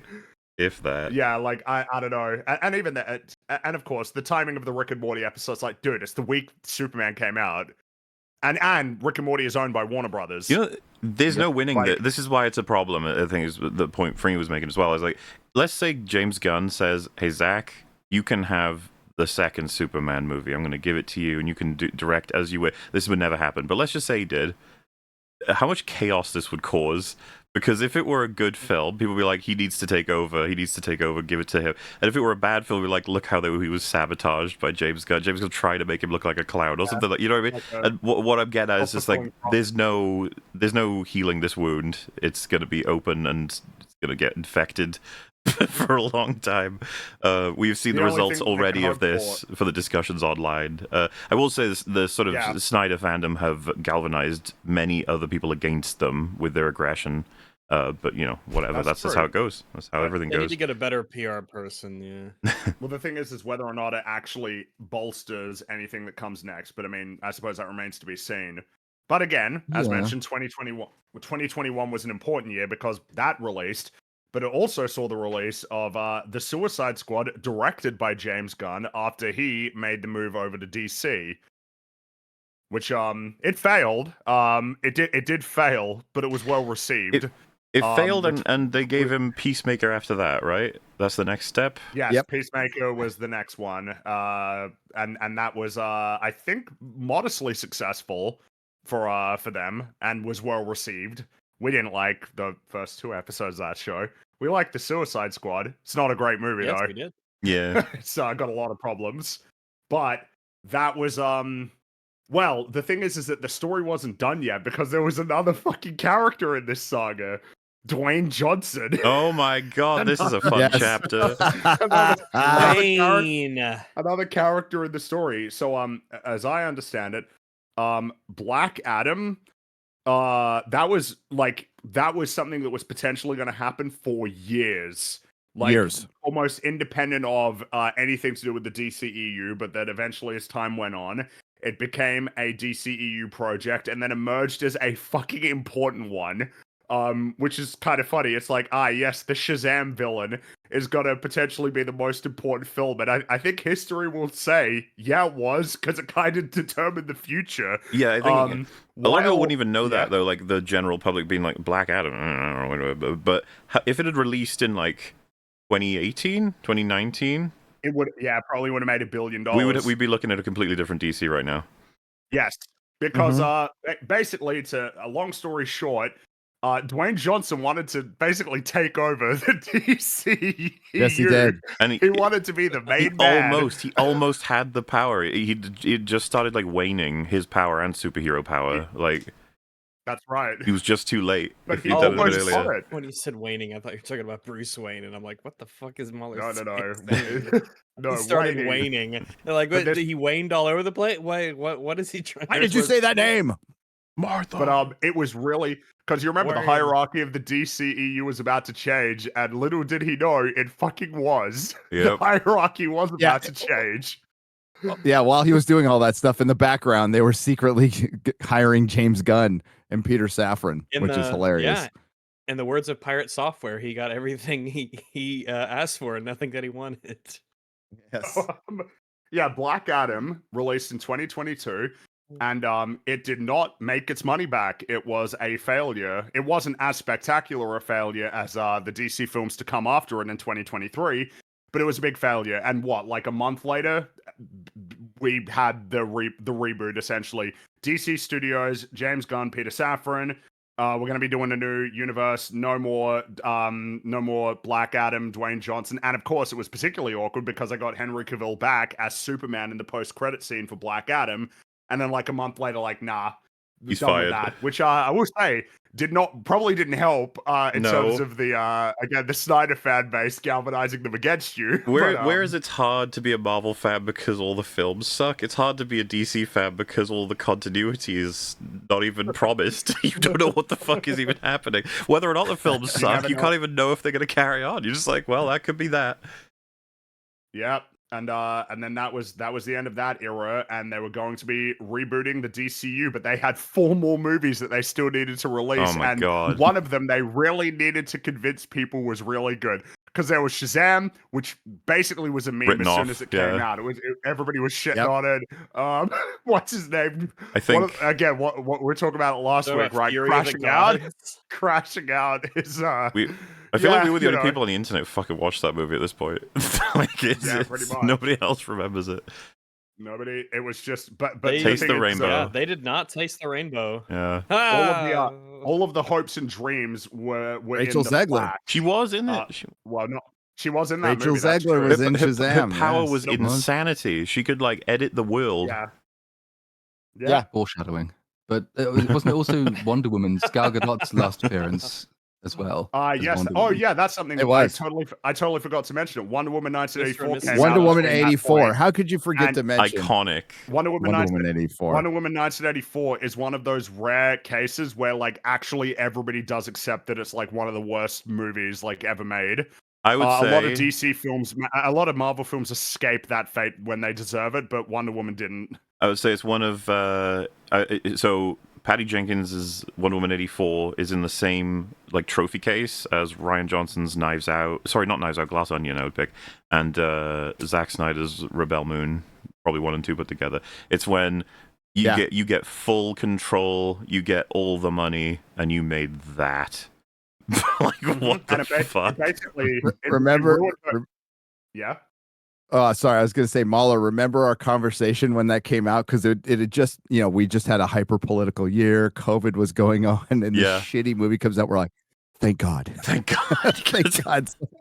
Well, Wonder Woman 84 was funny to talk about. That episode, we had loads of fucking great memes. Funny. Yeah. That was a. Remember Handsome Man? It was a very entertaining.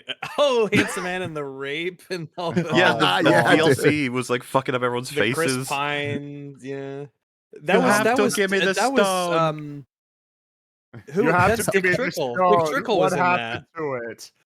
It's that film ruined Patty Jenkins' career. She went after Wonder Woman. She had so much shit lined up for her. She had Wonder Woman. She had a Rogue Squadron, Star Wars movie. Like you have to imagine Cleopatra movie. I think that they wanted to do, and all of that's fallen through. You have to imagine it was no different, really, for the audience compared to like the people behind the screen, just making fun of it and just being like, "What is wrong with you? Like, how did you make this? What happened?" And the fact that she was relying on arguments on Twitter for why what happened, what happened. Yeah, she was bad. Referencing Big. I was just referencing Big, guys. That's what I was doing with the rape. It's like, what? Okay. There was conversations about Big, and it's like, shut up. pretty disastrous. Yeah. That again, that's a part of another chapter. But again, the big important movie out of the 4 failures, though Aquaman 2, I think was the most successful out of all of them, even though it basically they just gave up by that point. It's like, fuck it, just get it out there. And it still made more money. Yeah. But the big one was Flash. I don't know that I've seen such an aggressive gaslighting campaign like ever. It's good. It's good. It's the best movie since The Dark Knight. Best DC movie since The Dark Knight. It's amazing. Tom Cruise said he liked it. Gunn said he liked the Flash, so I don't give a 1 shit. year, for 1 fucking year, they were hyping that because they had premiered it a year before at CinemaCon in Las Vegas, and everybody came out of that going, "It's amazing. This is going to change superhero movies." A movie with 2 Ezra Millers, and boy, did it! Yes. It did change everything. One of the biggest box office, not as big a box office bomb as the Marvels, mind you. That one managed to sort of escape getting recognized as that, but the Flash, one of the biggest box office bombs in history. Probably because nobody went around telling you that the Marvels was going to be the next big thing in superheroes. Like everyone seemed to just acknowledge that it was going to be shit, so we shouldn't even bother with it. But for some reason, probably money, because that normally motivates these things. DC, they wanted the Flash to at least make something. And so you had all kinds of statements, really damaging statements coming out, which were A, designed to be ridiculed, and then B, are not going to reflect well on the person you're bringing in to reboot your franchise because of films like The Flash. If James Gunn comes in and says, "Oh, The Flash is excellent," and then maybe there's a possibility Ezra, what the fuck his name is, will come back, the Mad Goose Wizard. He'll be back for the Flash, maybe, possibly. We're not getting rid of him. Maybe we are, but we're not going to tell you that. Just like, why would you do this? You are dragging out your death spiral for a really, really long time, and you're involving the next guy in the process. Because why should then anyone pay any attention to anything James Gunn says about anything if he says The Flash is great? He did. He did. Big mistake, big bad thing, gets used against him a lot, and it should, because he sold out. He sold out his integrity. He did. He lied for an entire year. Platoon just mentioned it, that he strung on other actors, Ben Affleck, Henry Cavill, Gal Gadot, and he was never going to rehire them. But then he brings back some people, and it was just a year of James Gunn's lies. But now we can believe him. Pretty awkward, but that's the end. The very unceremonious death of the DCEU. And wait, wasn't there a Blue Beetle in there somewhere? There was Blue Beetle. Oh, let's talk about it. He'll be back apparently. That character. Yeah, he's coming back too. No, apparently he'll be getting an animated television series, I believe, is potentially. But again, this seems like it exists in the same nebulous world as The Authority and these other projects that have been said will happen, and who fucking knows if they will. Because that's the era that we're in now. We're in the era of the DC universe, which already has a lot of parallels with the DCEU of a bunch of projects that have been announced, some of which are almost certainly never going to happen. Bit of a problem compared to Marvel, where when they announce Blade is notable. Blade is like a noteworthy disaster. Compared to like in the DC universe, there were like multiple Aquaman spin-offs planned for the DCEU for reference. You know what I mean? It's like it was just a mess. But that's okay. Still, new era, new chapter. The first installment in the DC universe. This is the first installment. Is Creature Commandos. That's an interesting tactical decision. I watched the first 2 episodes. I didn't like it very much. I don't even know who the Creature Commandos are. Is it like Hyena and Penguin and well, Weasel is part of the gang. Weasel. Okay. And General Flag. He's a creature with a K, is what he is. And it's apparently some people liked it. I didn't really like it, and I didn't finish it. So it doesn't even really matter because they've kind of made it clear that the actual first installment is Superman, which I suppose brings us to the topic of discussion for this episode. I suppose have our history out of the way. We know where we stand. I think that was a good idea to do that because there's a lot of DC history, and like I was talking about with some of these movies people brought up. I fucking forgot Blue Beetle existed. Yeah. I would have forgotten Birds of Prey in a lot of these movies. So But that I suppose that yeah. Oh, well, I was going to say, like, it's probably worth mentioning how insane the marketing has been for this film. How it's basically just been a guaranteed conversation. Everything we've just talked about is why this is a huge element of what happens into the story that is DC next. Because basically everything about it rests on this film. But you could even go further and say that the superhero genre is going to change based on whatever happens with this film. And then movies in general, it's just going to feel like a bit of a quake depending on the success, the reception. Definitely. So, and as much as Fantastic Four has been positioned as the same thing, it's not the same thing. Superman is the most important one. This is the one. This is the important one. I've said before, define a lot of what happens going forward. There are conversations to be had about what it means if Fantastic Four completely fails, like in every metric imaginable, or the opposite. But I still don't think it matters as much as the next two Avengers for Marvel. It just that's the story that's going to have much more of an effect. I feel if Fantastic Four did just outright fail, we would talk about it. It would have an effect, but we would all be like, all right, so how does Doomsday do? And what, yeah, that's right. Oh, I guess that's another thing worth talking about for DC as well that we didn't bring up. The fucking Batman. That's like its own thing as well. Oh, that's God, running, yeah. And it's now running concurrently with the DC universe, and it's kind of caused major issues. Thing of like, well, yes, everybody's kind of like, what the fuck's going to happen? And of course, the hopium sort of thing is world's finest. We're gonna have David Corenswet's Superman with Robert Pattinson's Batman. Whereas I think the more realistic one is one of these is probably going to go. One of these will die for the other. Yes. That's probably what's going to happen. If Superman is as successful as it needs to be, and it's looking poised to be successful enough. There's been a weird amount of passive aggression regarding the two big creators involved here, as well as it's just interesting how you'll catch Robert Pattinson, Andy Serkis, and others just here and there being like, he's an amazing scriptwriter. The Batman 2 needs to happen. It's going to be really, really good. Let it happen. Please let it happen. It should happen. It's just like, why wouldn't it happen? What's going on? It's just like, nothing. Yeah. Nothing at all. Nothing to see here. And of course, as being pointed out as well, Joker released in between all of this and made $1 billion. Joker 2. Oh, yeah. And then Joker 2 came out, and who knows what. And to an extent, you do have to understand, like, if you are not invested in film or even art, you're just sort of the money guy at the top of Warner Brothers, and you see all of this, you can't make sense of it. Like, what's that one? No, loads of money. That one, loads of money. The one with the fish that was cartoony is lots of money, but then the one that's like a really serious about a mentally ill man dressed as a clown is the million. But then the one, you know, like the one with the big amount of characters, the famous one that crashes and burns. And then we put out another version of it, and you know, it's just like, I don't know, what are we supposed to do next? And then James Gunn comes along and is like, I'll fix it all for you. It's like, okay, fine, please do that, I guess. Fine. Yep. You have to kind of understand that if there was just a formula, an input-output on make this kind of movie and it will generate profit, then no movie would not be profitable.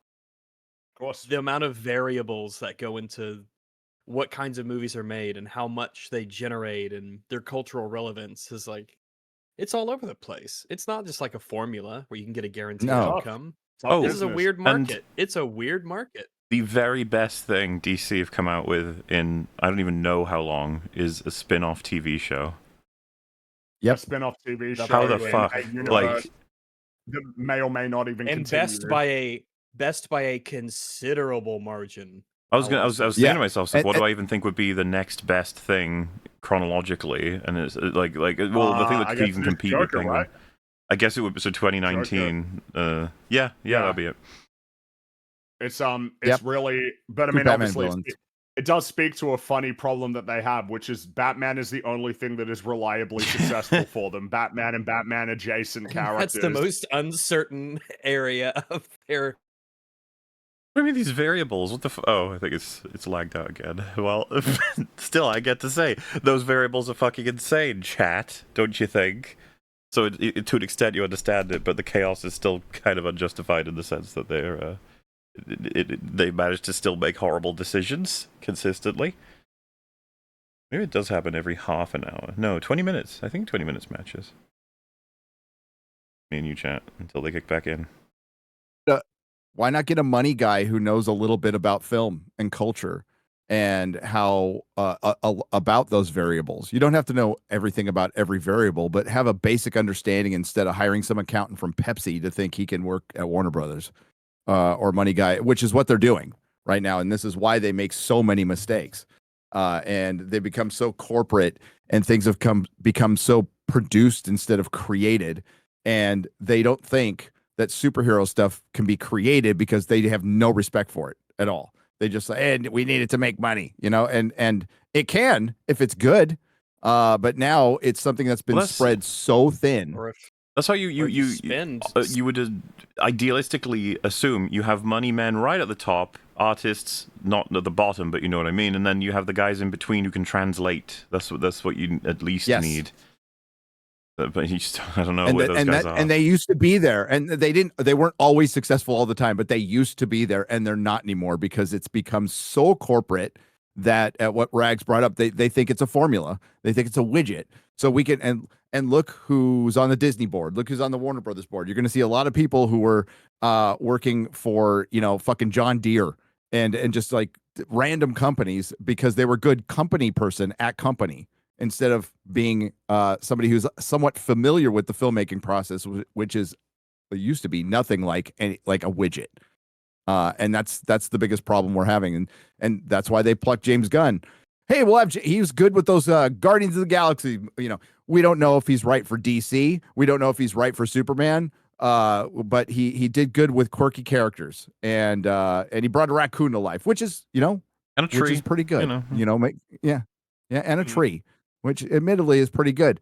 But not having a deeper understanding than that. And it was more about poaching him from Marvel too. Again, I go back to the reactionary. That's all they do. That was a whole thing. Well, James Gunn was set to be the leader of the cosmic side of Marvel.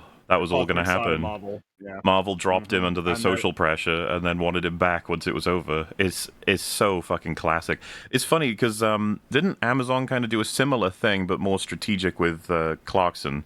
They were like, oh, he's been naughty. We'll drop him. We're just gonna get some stuff finished. And by the time it came around to finishing, it was like renewed. It's like, hey, wait, hang on. By the time he was finished, he was like done with Grand Tour anyway. He's like, they were all saying I'm getting too old for this stuff. So we're like, just let him finish. We'll say it was bad. Yeah. But the point I'm making, obviously, is that they really want the best money results, but they will buckle to enough social pressure because, like, shit, we're going to look too bad with this one if we don't do X, Y, Z. But they probably have spoken to him, like, please stop with the controversies. We love the deal we have right now. Like, it's so good. The Clarkson's Farm shit. I can't imagine that doesn't make a shit ton of money, just considering the operation, But we're talking about Superman today, which I suppose with all of that background, I suppose we That's might. a good preamble. Yeah, it was a short one. Yeah, but, it was good. Well done. I think it was a good movie. Bit rushed, but yeah. But I mean, we got a whole movie to, so let's just jump right in. So the film opens with a polar landscape, and we got some text on the screen. I'm going to read the text. 3 centuries ago, the first superpowered beings known as metahumans appeared on Earth, ushering in a new era of gods and monsters. 3 decades ago, an extraterrestrial baby was sent in a spacecraft to Earth and adopted by Kansas farmers. 3 years ago, the baby, now grown, announced himself as Superman, the most powerful metahuman of all. 3 weeks ago, Superman stopped the country of Boravia from invading Jahanpur, sparking controversy around the world. 3 hours ago, a metahuman called the Hammer of Boravia attacked Superman in the city of Metropolis. 3 minutes ago, Superman lost a battle for the first time. I think that is that's the extent of the Bollywood influence on the film, isn't it?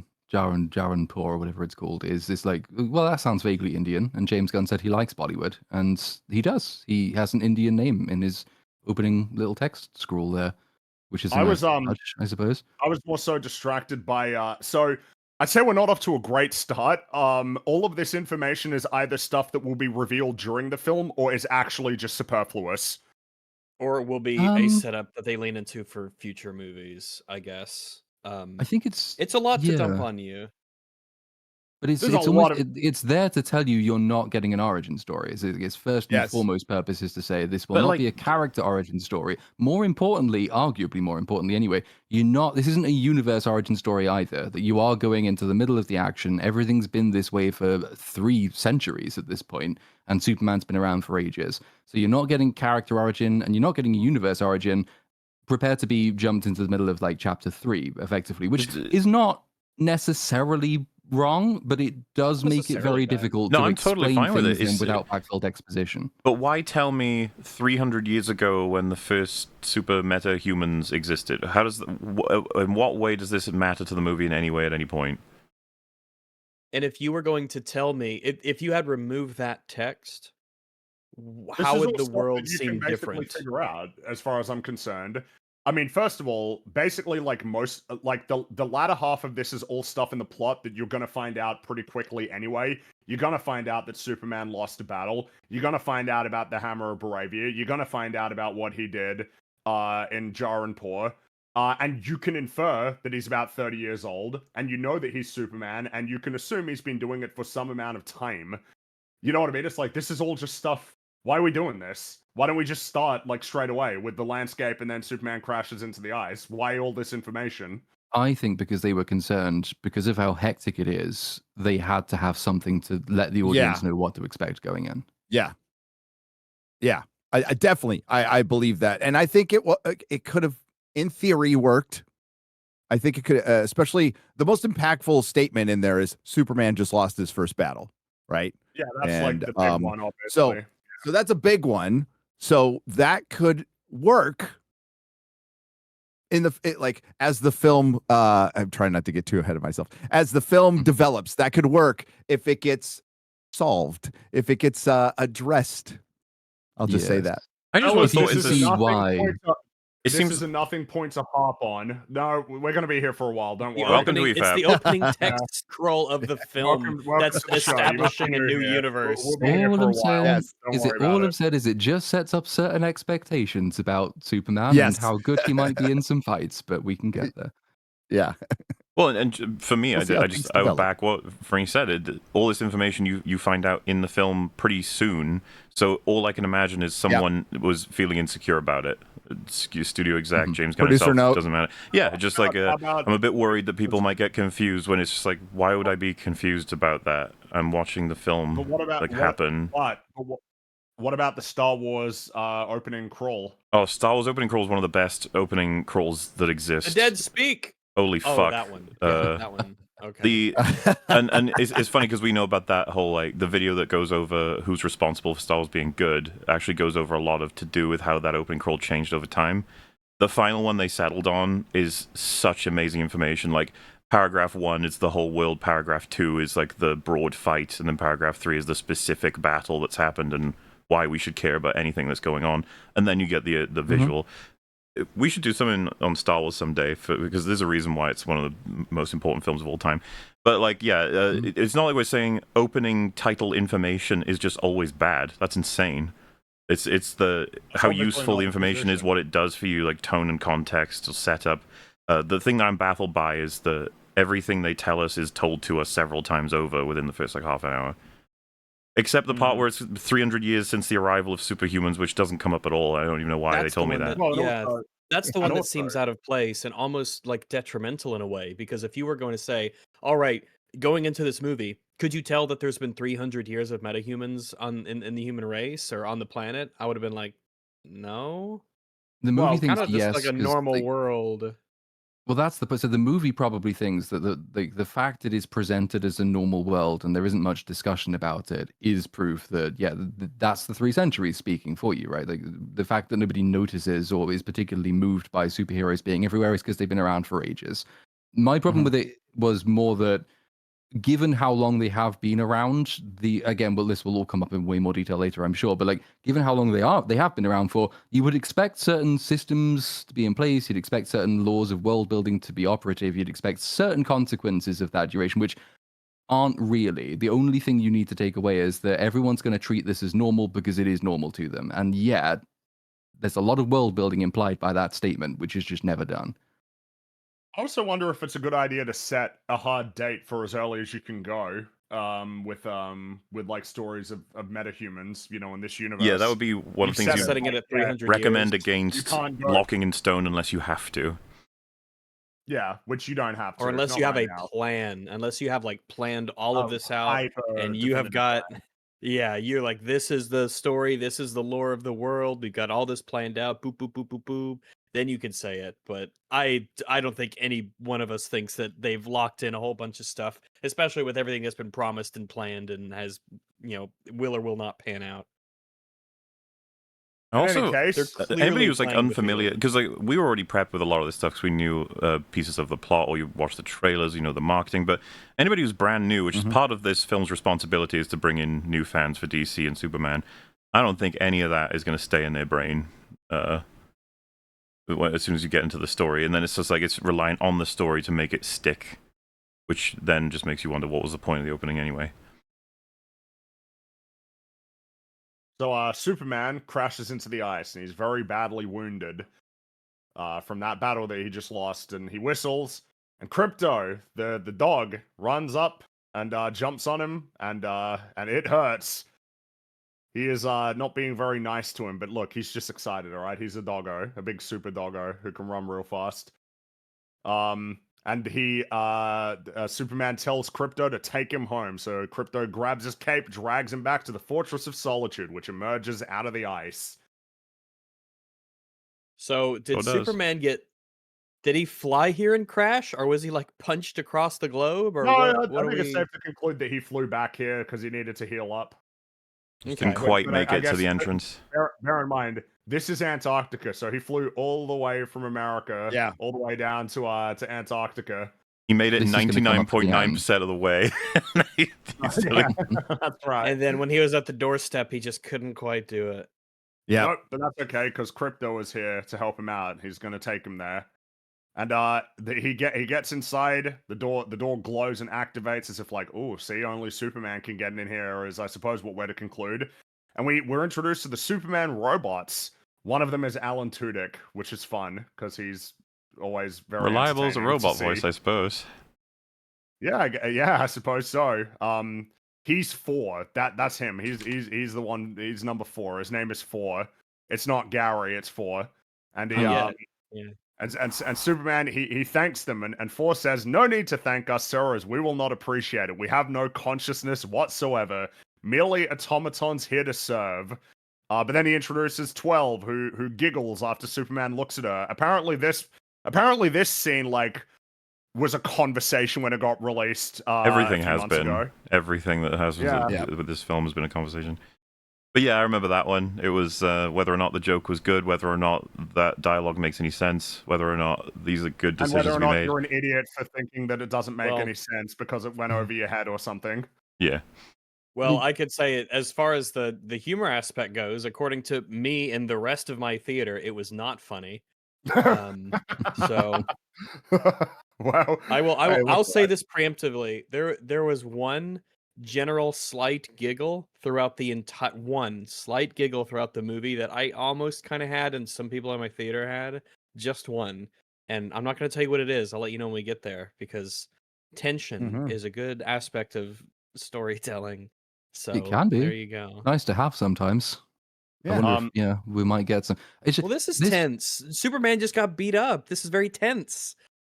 Are you not on the edge of your seat already? You want to know what happened? Yeah, it's been 3 centuries of metahumans. The dog jumping around, being cute, that's tense. And then K2SO being in the movie, that's funny, but also tense. And then, but on the humor, like the humor is just, I like, well, it's hard not to, all right? It's very, very similar. And I was kind of prepared to sort of let it go. Same thing with the discontinuity seemingly between the way the robots react. And it's like, well, it doesn't make a huge amount of sense as presented, but this is the beginning of the movie. So I'm sure that we will get development for these and it will make sense. And there will be some kind of payoff to the fact that he says they're automatons with no emotions, and yet that one clearly has an emotion. So robot character development, I'm all for. She's malfunctioning. Can't wait to see where it goes.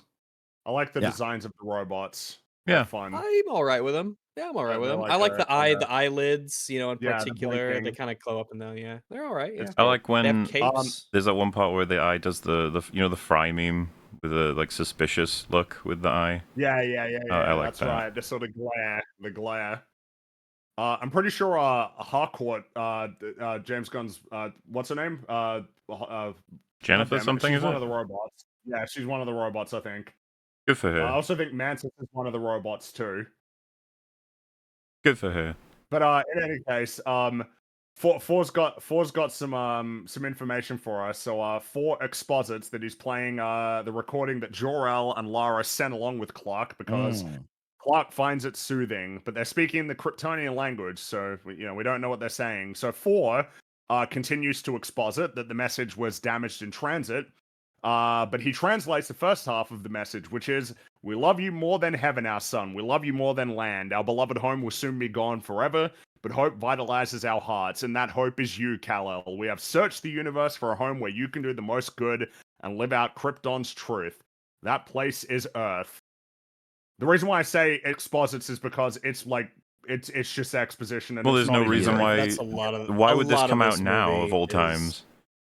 Like because we're here to watch the movie. Aha. Yeah, that pops up a number of times in this movie where characters tell other characters information they clearly have already know just for our sake, and it feels extremely transparent in that regard. And I don't like it. It really sucks me out of the immersion of the movie when I know that characters in such in the movie are just talking to me. I hate it. The only It explanation, destroys immersion. The only possible explanation for it is, and that there is a problem with this one, obviously, that the reason they have 12 introduced as being new is that so 12 is supposed to be the audience surrogate for this scene and this scene only. This is actually being exposited for the benefit of 12, which doesn't work because 12 presumably speaks the language anyway. Because 4 obviously does, because they've translated it. So would have no need for a translation in that particular way. Also, robots, do they really need to play the message in order to get the information? Exactly. Yeah. This approach was always going to be a problem. And like, this is why the opening text thing put me off so much. It's just like, I know that this is going to come up again and again in the film because you've said it in the middle of your story, but you have still to do establishment stuff. And I don't trust that you'll be able to do it artfully. I just think you're going to make sure that loads of characters say, as you know, this is how we fill all the gaps in this movie, as opposed to anything else. In this movie. Yeah. Also, Bradley Cooper is Jor-El. Yeah. That's who he is. He's Superman's dad from space. And then we get a little bit more. This one, so they basically explain, yellow sun, that's gonna heal him right up, and it's like, I guess so that people know yellow sun. That's what Superman gets his powers from. Yellow sun. Well, they're explaining it as if, that's something we need to know. And it's very clumsy immediately, the amount of information they get out really poorly, and it's just like, man, you've been doing this for ages. How have you not learned how to do exposition yet? And also there is a degree to which you wonder. It's like, man, I feel like we all know this. I think we all know this, right? It's like, Superman, yellow sun. That's not like obscure knowledge. Why can't you do visual storytelling? The sun is hitting him, and we watch wounds heal. Well, I mean, we can see that's what's happening in the scene. Why do you need someone to describe it that way? And you can hear him so that the people who aren't watching on their phones, the people who aren't watching the movie can know. Yeah, so that when they have what that's on their second monitor, and then when they're looking at their TikTok, whatever's, they can listen, and subconsciously they'll maybe pick up on it. Yeah, it just seems like, again, if you have like a scar maybe over his, like, on his face, and then you show that healing, because you hear like bones sort of crunching, and obviously he's letting out a big scream because it's pretty painful, understandably so. But I don't know, if you were really worried that people wouldn't get it, it just feels like there are easier solutions and better solutions than just having the robots explain it when everybody here knows that this is the way it works. Every single character, much more elegant solutions. Like, isn't that like part of the good thing about films that you want to? Yeah, like how do I get this information across to the audience without it seeming like it's obvious meta text just for the audience, and it comes across as exposition? How do I do this in a way that doesn't come across like that? Especially nowadays, when you have such a CGI heavy film, and you could basically make whatever you want in your mind just happen on screen. If you forgot to do it on set, you could sort it out afterward. But again, obviously these are things that'd be nice to get sorted out beforehand, but whatever. There are ways to reconstrue the scene that you could have Superman, listening to the message as part of him learning this alien language that is supposed to be his own. Like he could be trying to learn the words for himself and being told what they mean when he gets them wrong, something like that. Or maybe, because this will come up in a very important way later, like he really wants the rest of this message, and he's got the robots trying to uncover what the rest of the message was and repair it, but they're unable to do so. And so he just hears this same partial thing over and over again. Something which would make it like diegetically make sense, the fact that this is being told to us as well as him, and B, will establish something very important for later, which is that the robots have been unable in the last however many years or decades it's been to unearth the rest of this message, because otherwise it's just like the exposition is boring and the cutoff message is so obviously contrived for a bizarre reveal later. So it could have been an interesting element of the plot to have Superman really want to know what the rest of this message is and not know. And maybe him never uncovering the rest of this message is just an element that he has to cope with. He will never know the rest of the words that his long dead parents said, and that like maybe causes him some, internal stress, or he worries about what they really want to him and he tries to be somebody that he's not, or things of that nature. There's a lot of stuff that you could do with that narratively, especially because again, this is the first iteration we see of this universe's Superman. Boundless opportunities. Suppose we're jumping ahead a bit there, where there'll be a moment later, I suppose, that invites exploration of what you just brought up there. Which is what we'll hold on to that. So outside, we see the engineer. She's walking around in Antarctica, and she tells Lex over the radio that Superman landed somewhere there. She's looking for him. This is the engineer. Best actress in the movie, maybe. Yeah. I got Gal Gadot vibes when watching her. No. I like her power. I like the powers and the effects, but the actress. I'm not sure I do like the powers. Well, they're a bit. I think I would tone down in some aspects, but I think the idea could be interesting, and I like some of the things she does. Yeah. To me, she's the shit version of Bloodsport. Bloodsport's a way better version of this. The controlled and manipulating sort of nanites. She's I think she goes too far in some aspects, but some of the stuff I really like. So I think they need to just pick a more like thematically appropriate use of the powers in general. Make her more cohesive. I think. A better actress. An actress would be good. Or at least better material, because she's given some absolutely stinking lines in this movie. That's true. I don't trust anyone could deliver those. Anyone. She got some real banger lines that we can get to. That is a good point. That is a good point.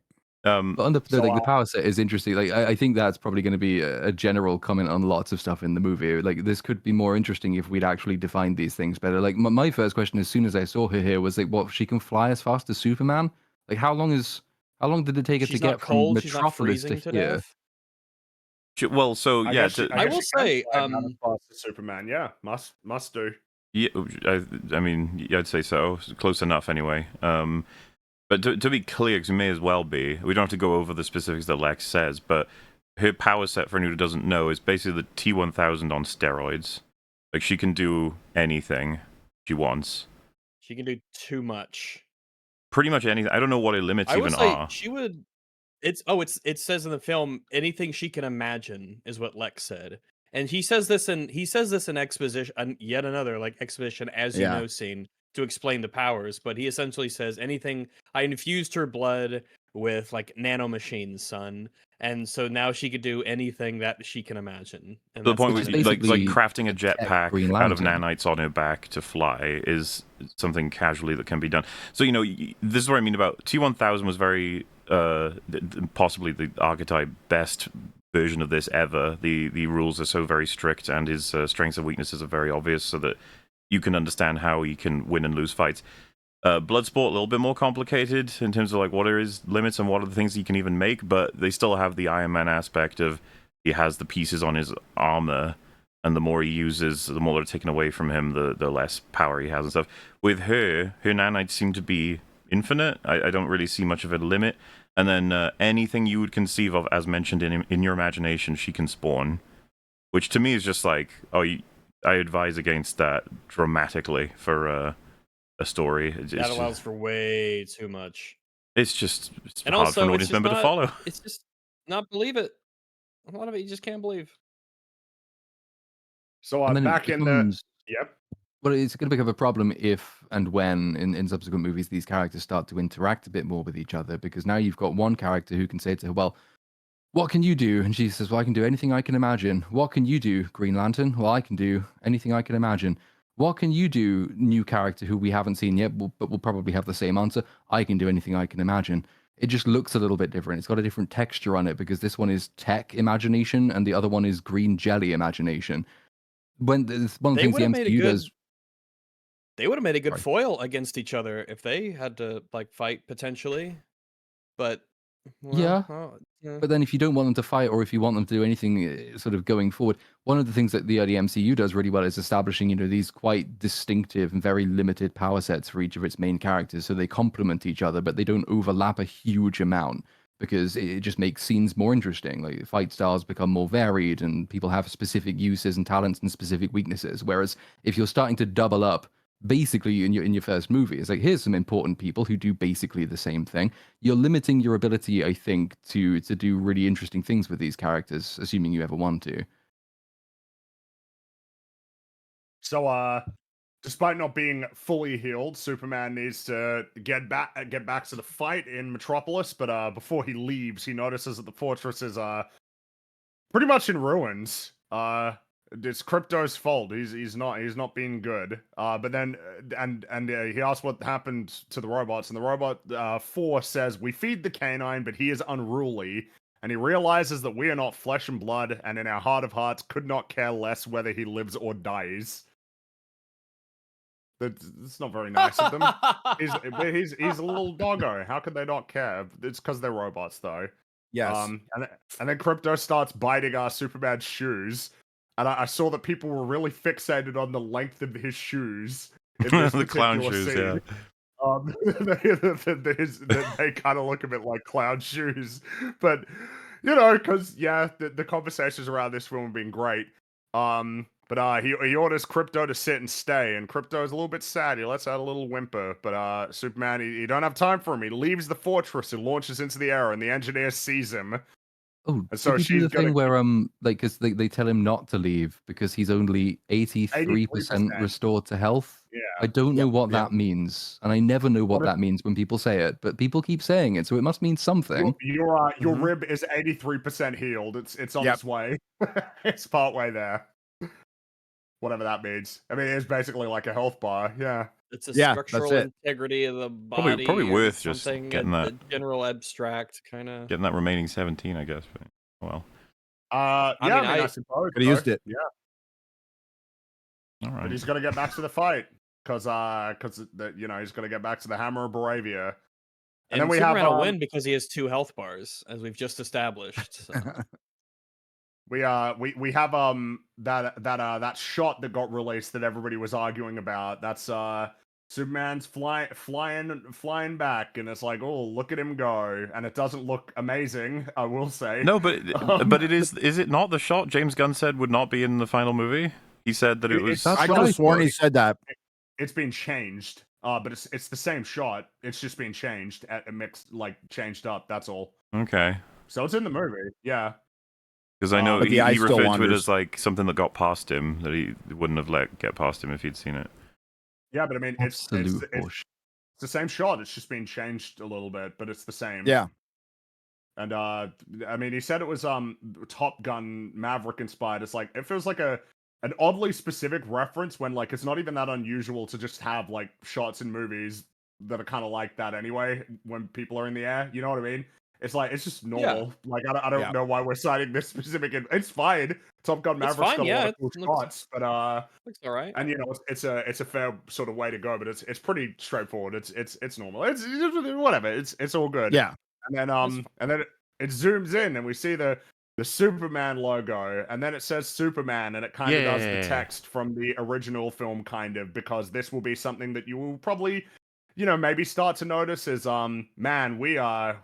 Like we are. Batman's got so many themes. He's got so many themes. He doesn't just have the one theme from Batman '89 by Tim Burton. There's a whole bunch of different ones. Basically, every new interpretation of Batman, not just in films but in television shows and video games, gets their own theme. as well as their own distinctive. Yeah, of course, there's that. And they also get their own sort of distinctive aesthetic as well. But like already we're seeing it's like, okay, so we're kind of doing the 78 Superman thing. That's okay, but it'll be interesting to see if there are any new themes or anything that emerge in this as like, this will be this version of Superman's kind of iconic theme and style.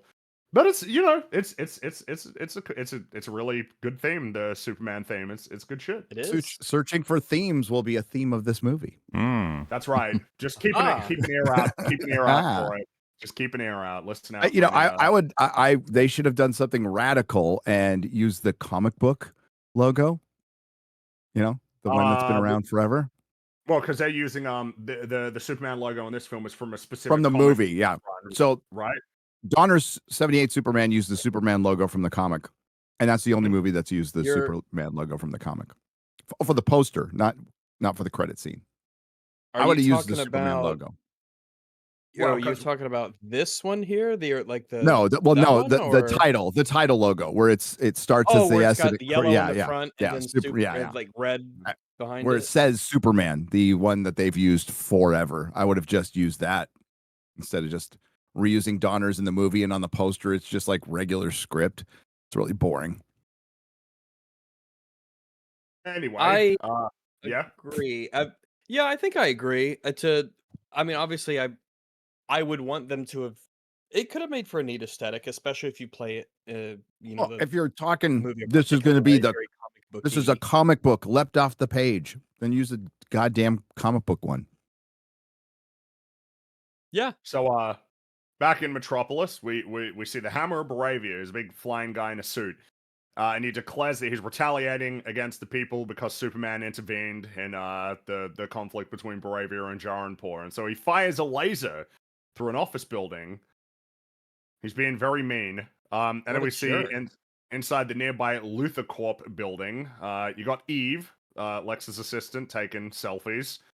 And all of Lex's goons, pay attention to her. She's one of the most important characters in the movie. Eve. She's That's super important.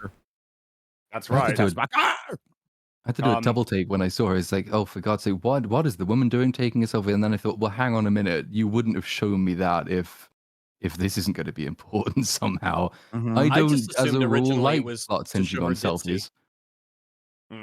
I wish. I thought it just like, isn't she annoying? Isn't the evil girlfriend annoying? I thought that's what they were going for. It's pretty important what's happening here. She's very important. Pay attention to her. But we got all of Lex's goons. They're all working, but Lex is pacing while staring out the window, and you can hardly see him because there's so much light. And then Superman flies by, and Lex gives commands to the Hammer, who re-engages Superman, and he starts ordering his goons to input specific commands. There's different moves that he's got for him that he starts employing, and he uses them to beat the shit out of Superman. Yeah. He kicks his ass. But Fringy, how could you possibly know that without a character telling you that's what's happening in exposition? Fringy, you have to tell us. That's a fair point. So Superman gets the shit kicked out of him, and as Lex is celebrating, one of his goons says, "It's like he knows Superman's every move before he makes it," which and this remark prompts two other goons to exposit. He does. He's been studying him for years. He's developed over 2,500 fight moves for this situation. This is all dialogue from the movie. I was face-palming already. I was like, God damn it. You told me something I didn't need to know because I already knew it twice. We figured that out. Can I dial back a little bit? Is they started out with like him flying up and they show the Superman logo and it's like, this is a Superman movie. And then he flies into town and gets his ass kicked again. Yeah, he also is getting his ass kicked in a way that I already didn't understand. It's like, I don't care how many moves Lex has, he's commanding them in real time. How could he possibly be doing that faster than Superman can fight? That's nonsense. Yeah, Superman doesn't need to call out the punches he wants to do. He can just do them. If they had told us, told in the opening text, he's never lost a fight before, so he's really good at this. But this strategy can only work essentially if Superman just doesn't react and doesn't try to fight and just flies into every move it takes. Considering the technology in this film, why didn't you just have it so the suit he wears is uploaded with a formula or an algorithm that has now basically gotten the full amount of flight and fight patterns from Superman, a la Civil War's payoff, where Iron Man reads Cap's moves, and that's why he starts countering him like in a fist combat. Sort of thing. But with this, it's like, why wouldn't you do that? Because that is something that we can all actually believe, that it's an anticipation software and it's going to keep changing, and that Lex keeps updating it with more things that he's learning by watching the fight, as opposed to real-time commands of, right arm, punch in face, go. It's like, no, that's... I don't care if that's... 26B, 47A. 1A over and over and over again. A few people in chat have raised an interesting point. Shouldn't Superman be able to hear this? Like, he should be able to hear these commands being given by, like, Lex or... Even if it were in an earpiece in the suit, is the suit made of lead, or... Well, but also... Well, but this is Metropolis. Okay. Like, is there any reason why he wouldn't be able to hear that just from Lex, like, in the building, which is pretty close by? The thing is, and like, I don't know how much... This might be overly fair to the film, but, like, on the basic principle that if you're going to, like, do any superhero movie... Everything that the superhero in it has to come from the movie, cannot come from comics knowledge, because this is not a comics adaptation. We haven't established that Superman has super hearing. It never actually does come up in the film. So I'm prepared to say, okay, he just doesn't have that. Yeah, right up until they tell us he does in the future. They will totally... They'll give him superhero in the future for sure. Yeah, so calm down. This is a fair thing to ask, right? Because like Superman has super hearing in every single interpretation that has ever happened, and he tends to have all the same powers in this film. So it's pretty fair for someone to be like, does he have super hearing? Can he hear this? Yeah, it's just a question. Fair to ask, how come he's not using his laser eyes to end every fight immediately? And there is an aspect to there. Yes, he has powers he just doesn't use in this scene, and in a few scenes where they would have been helpful. That was a problem in Man of Steel, that his lasers were extremely effective, but he rarely ever used them. It happens in this as well, where he should be using the lasers, but he's not. Well, and you know what? Someone might have said, hey man, it's dangerous using those lasers. What if they, went to places he didn't want? Imagine like you did a laser where you spun around in a circle and you just wiped out a whole bunch of shit. You wouldn't want that, would you? So it makes sense that you'd be sparing with the laser, I guess. Yes. What we're building up here, folks, is you need to set up power sex. You need to set up how the powers work. And you can do that later. So as Platoon pointed out, like maybe the hearing thing gets brought up later. It's like, well, it's a lot, and you can explain it within the movie. There's a lot of noise, and I kind of got to focus on it or something. Just a little line, something like that. Yeah, it's like, wow, you're such a good reporter, Clark. It's like you can hear all the way across the room. Unless we ought to conclude that he doesn't have this power, because unless it appears, because of course, if this appears in a subsequent film, that's going to be a problem. But also say, I wouldn't be surprised. It's dodgy as fuck. This fight is taking place very close to where they do their whole command center. Where they're giving the commands, exactly. Like, that's why one bad throw, one bad look, center. and he will see them all. Like, and hear them all if he has super hearing, which apparently he doesn't. Alrighty. But that's sort of a bigger problem with the scene that I have, which is that it tells you basically immediately as soon as the fight starts, there is nothing to be interested in about like really what's going on here. Like there's not going to be any mystery built up around Lex's involvement, because the film immediately just shows you he's in charge of everything. So it's like, here is your villain, this is what the villain does. Which is, I mean, it's sufficient. That's okay. That's fine. I guess, but I think that, for example, you could have made a bit more of it if, rather than having Lex expositing exactly what's going on, he's silently watching this fight go through. And like he's watching it, and there's a look on his face that just suggests that there is some knowledge he has, or that he's invested in it in a way that is not purely morally good. And so you can at least string out for a little while that you don't know the nature of his involvement, even if you do know that he's a villain. He's watching, he's pensive, he's not saying anything, and then at the end of the fight, he tells one of his goons to, like, all right, analyze combat algorithm effectiveness, and get back to me on how good it works, and stuff like that. He says things that seem like they'd make sense for him to say, not explaining to all of his goons after they say, "Oh, gee golly, Lex, you're so smart and evil." He just tells them everything they already know. 12C, 3A, be true. I wasn't buying it at all. Superman would be way faster than Lex could even speak these fucking commands out to get the anticipation ready. Superman can fly all the way from Antarctica to Metropolis fast enough that the Hammer of Baravia hasn't even left yet. I mean, he's moving. And that's the thing. He's moving. They could at least have the computer anticipating and then creating commands. That would be an upgrade. It's not as good as the algorithm that's already set in the suit. But no, having Lex watch the fight and then shout commands, that's way too slow, would never work. Someone also said, by the way, there is proof of super hearing because Ultraman does hear over here. They call Lex's side hoe when she's on the phone. But I don't know if that's super hearing. That could just be regular hearing. Super hearing. That's just hearing. That's just she's like he's pretty. He's like 2 meters away. You don't need super hearing for it. Yeah, but I'm not even kidding. So, I'm certain super hearing will come up in mom hearing in like the sequel film or whatever. That it's gonna come up and it's gonna embarrass this film. It'll be. Oh yeah, for sure. It'll be such a great plot reveal for something to happen. He overhears the thing. Oh boy, that's so tantalizing. They're never gonna not do that. So you could have accounted for it really simply. They said the Hammer of Bravia's suit emits like a weird ultrasonic frequency thing that blocks his hearing, or like it's soundproof. Lex specifically built him to fight Superman, so he would have taken that into account. Easy explanation.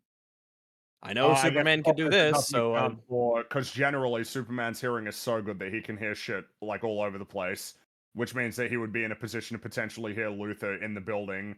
It is kind of an awkward thing to deal with, you know. So it's just have to assume he doesn't have it until they decide to give it to him later. But so down on the street because he's thrown into the ground. There's a local Malik, I believe his name is, and he helps Superman get back up, and Luthor Corp identifies him, so you know it's like, oh, he'll probably come back later. Meanwhile, the engineer informs Lex that she found Superman's fortress, but it begins to sink into the ice. And so Lex orders her to return, before then ordering the Hammer to leave Metropolis. Yeah, when he says a weird thing to her, right? He says, "Your pride will not be dictating our actions today." Yeah, it's a bizarre line. So I thought, well, okay, we've established a characteristic for her. I assume we've done it for a reason. This will be relevant later. Her pride will be a plot point. She wants to either prove herself for some reason, or she's just got a very aggressive personality, and she's a go-getter. And it also really establishes that Lex is a super careful, calculating, smart, pragmatic guy. Yeah. So put a pin in that one, which there's going to be a lot of pins throughout this movie, and maybe they'll get around to it later. Maybe they'll address that. Yes. And well, there's a big old pin, like massive pin already, which is like before we get even to any of that stuff. So 3 hours ago, right, Superman loses this fight to the Hammer of Bravia. That's like I think it was 3 hours for that one. It was. I thought it was 3 minutes. 3 minutes ago he lost. Was it 3 minutes? I might have missed 3 minutes. 3 hours ago. Oh, no, 3 hours ago the fight started, right? And then 3 minutes ago he loses the fight. Fair enough. He lost the fight. Even that, so like what we then rejoin, and the Hammer of Bravia is just sort of lasering into a building and shouting at it because reasons. And like obviously this is part of a conspiracy, which I guess we will have to save for later. But I was already starting to wonder about things like, well, how exactly does this work? How have these systems evolved over the 3 centuries they've been around? Doesn't like America or even just Metropolis itself have a view on apparently foreign attached superhero, the Hammer of Bravia, nuking random buildings because Superman, who isn't established as being the American representative in superhero world yet, and isn't ever really either in the movie, like, is this just allowed? Do countries have superheroes that attack each other if 300 years is a bad thing? Of metahumans, you'd think the Hammer of Bravia would have drawn out more American heroes, but this is a major geopolitical situation, whether or not it's true, as in like whether or not he is from Bravia or not. This fucking superhuman that's now defeated the most powerful superhuman they've got on the planet, who is terrorizing America for revenge against geopolitical intervention. That's like horrifying and could change the world forever, Doesn't really come up politically that much. Kind of. No. Well, let me get into the political aspect of it. I mean, especially with what we learn, not too long in the movie. Where are the Justice Gang? They're sleepy. Even though the battle was going for 3 hours. They're sleepy. If it was 3 hours, then there would have been a time for them to show up. So that is actually kind of interesting that they didn't show up if the battle lasted. Well, it goes. That's what I mean. It goes worldwide almost. Like, how does America not have any heroes if they've been around for 300 years? And it's like, well, they Justice do. The Gang, and they're Justice sponsored Gang by is a like, corporation. you'd think there'd be a lot more than the Justice Gang and Superman at And this the point. Justice Gang is they're privately funded. They're not a government. They're like funded by Max Lord. So they don't have like, a government sort of wing for metahumans. And they recognize, as far as we know, that aliens exist. There are other worlds with entities on them that can get here. Oh, and so I mean, Green I guess those were never. Yeah, I mean that. Yeah, part of an intergalactic, like essentially like police force, and like he is just on Earth. And of course, we don't know what's happening on the payroll of a corporation. Well, and we got Hal Jordan and Jon Stewart who will be showing up in that Lantern show next year as well. So like, who knows how active they are in the world? Lots of questions are invited by all of this, is I suppose the point that's being made. Which is fine if they answer them in a satisfying way and account for them. That's right. Yes. Hmm. So the Hammer of Baravia flies to Fort Kramer. It's a Luthor Corp camp that's set up very close to Metropolis, and he enters a tent which contains a portal device which leads to a pocket universe. Yes, it does. All right. Would not advise that's a thing. Multiversal elements in your first movie in the universe, but okay, you go ahead if you want to do that. We will later learn that this was created by Lex Luthor. Like, he created this place. Yep. And the technology to use it. So it's not called the Phantom Zone. It's just called a pocket universe. A pocket universe, which guys implies that you can just build more of them, and he can build portals to get to. I was just reminded, is that the Rick and Morty episode where like he builds the pocket universe to power his car battery? Oh yes, he creates a miniature universe and a miniverse, and then a teeny verse. And, teeny-verse inside. Yeah. I wanted to mention, by the way, the people working for Lex, I'm guessing he's selected for just people who are pure evil and love money, because and they never ask questions. And they're obviously committing extreme crime in that whole process, but they're also doing treason, like high treason, falsifying a terrorist attack, essentially. Do they care? And do they also care that they're trying to defeat and humiliate the most like protective and wonderful guy who's ever existed on Earth? Yeah, because we don't get a reason why they hate him, but they seem to be completely and enthusiastically on board with Lex's for like evil one or two plan. of them. There's one guy with the glasses might emerge as being, but not very strongly or meaningfully. So, but what it takes to get him to be like, hey, actually, Lex, I don't know if it's a good idea to. This is what I mean. And then he just it goes a little like there's no plausible deniability that this is doing some evil corporate shit that's still kind of legal. This is just purely horrifying evil stuff, and it's just that's the first time we see them. It's like, okay. Well then. Yes, because the reveal is, the Hammer of Baravia walks through the portal into the Luthor Corp like command center, and he takes off his helmet and reveals himself to be Ultraman. And everybody's celebrating. They're all having a great time. Yep. Who is this Ultraman guy? We will find out who Ultraman is. We will find out. All right. So the next day, Clark is heading to work at the Daily Planet, and he's being all awkward and sort of. Look at him. He's super awkward. He's playing the part. I will say that I think that he decently looks different enough from. I think so. I think he looks. Yeah. The hair is styled differently as well. He holds I like for sure. I like this Corn Sweat guy. I think he's got like good energy and he looks the part. So I like him I do too. like him. I like him too. I like him as Superman. I think they made a good choice. Yeah. Is he as good as Christopher Reeve? Well, might be too early to. Is anyone? Is anyone? Well, but we'll see. It doesn't need to be. One of the things is that. Yeah, because one of the biggest discussions that I've seen kind of going around is that it's that Henry Cavill was just done dirty. It's that thing that recurringly pops up over and over and over again. People are like, man, he looked the part, he sounded great, and he just got done dirty by the script and the story. And people can constantly lament that to this day, as they probably same could be made. Argument could be made with Brandon Routh. I don't think he was terrible as Superman. He didn't even get a chance to play a character. No, not at all. No. So but now we got our new one, and we're being introduced to the gang at the Daily Planet. We got Perry, who Clark is late. No good. And there's this guy, Steve, who makes fun of Clark's writing. Yeah. He's being mean. You need But then more adverbs, Clark.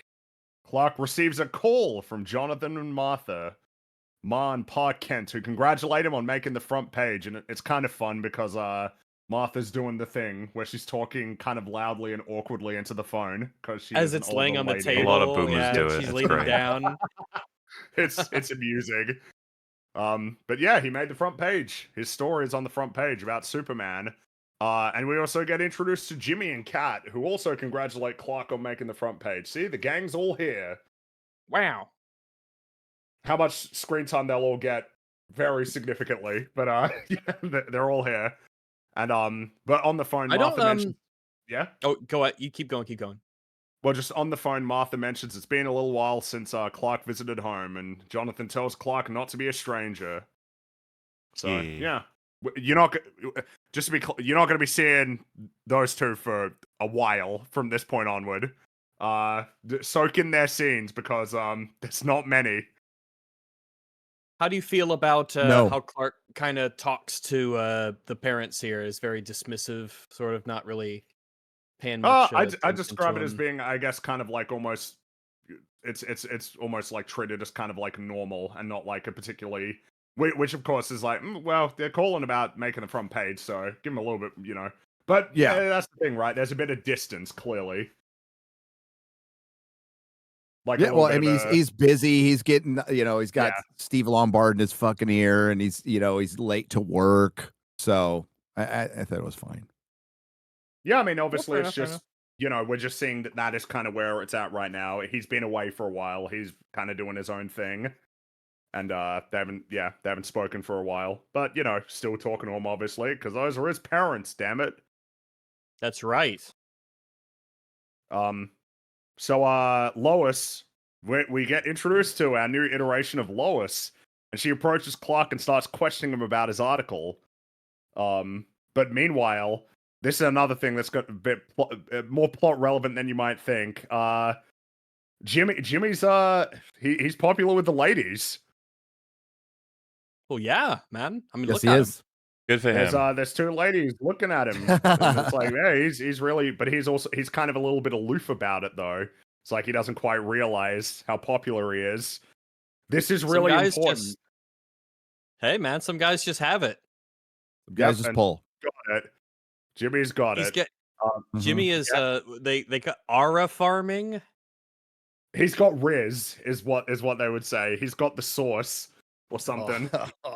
He's got something that just radiates off of him. Yeah. So yeah, and he kind of wonders aloud if Superman thought through the consequences of his actions against Baravia. But Lois is a little bit skeptical because she says they don't actually know what the Hammer of Baravia's motivations were, which is a remarkably astute observation, given that the Hammer of Baravia makes it pretty clear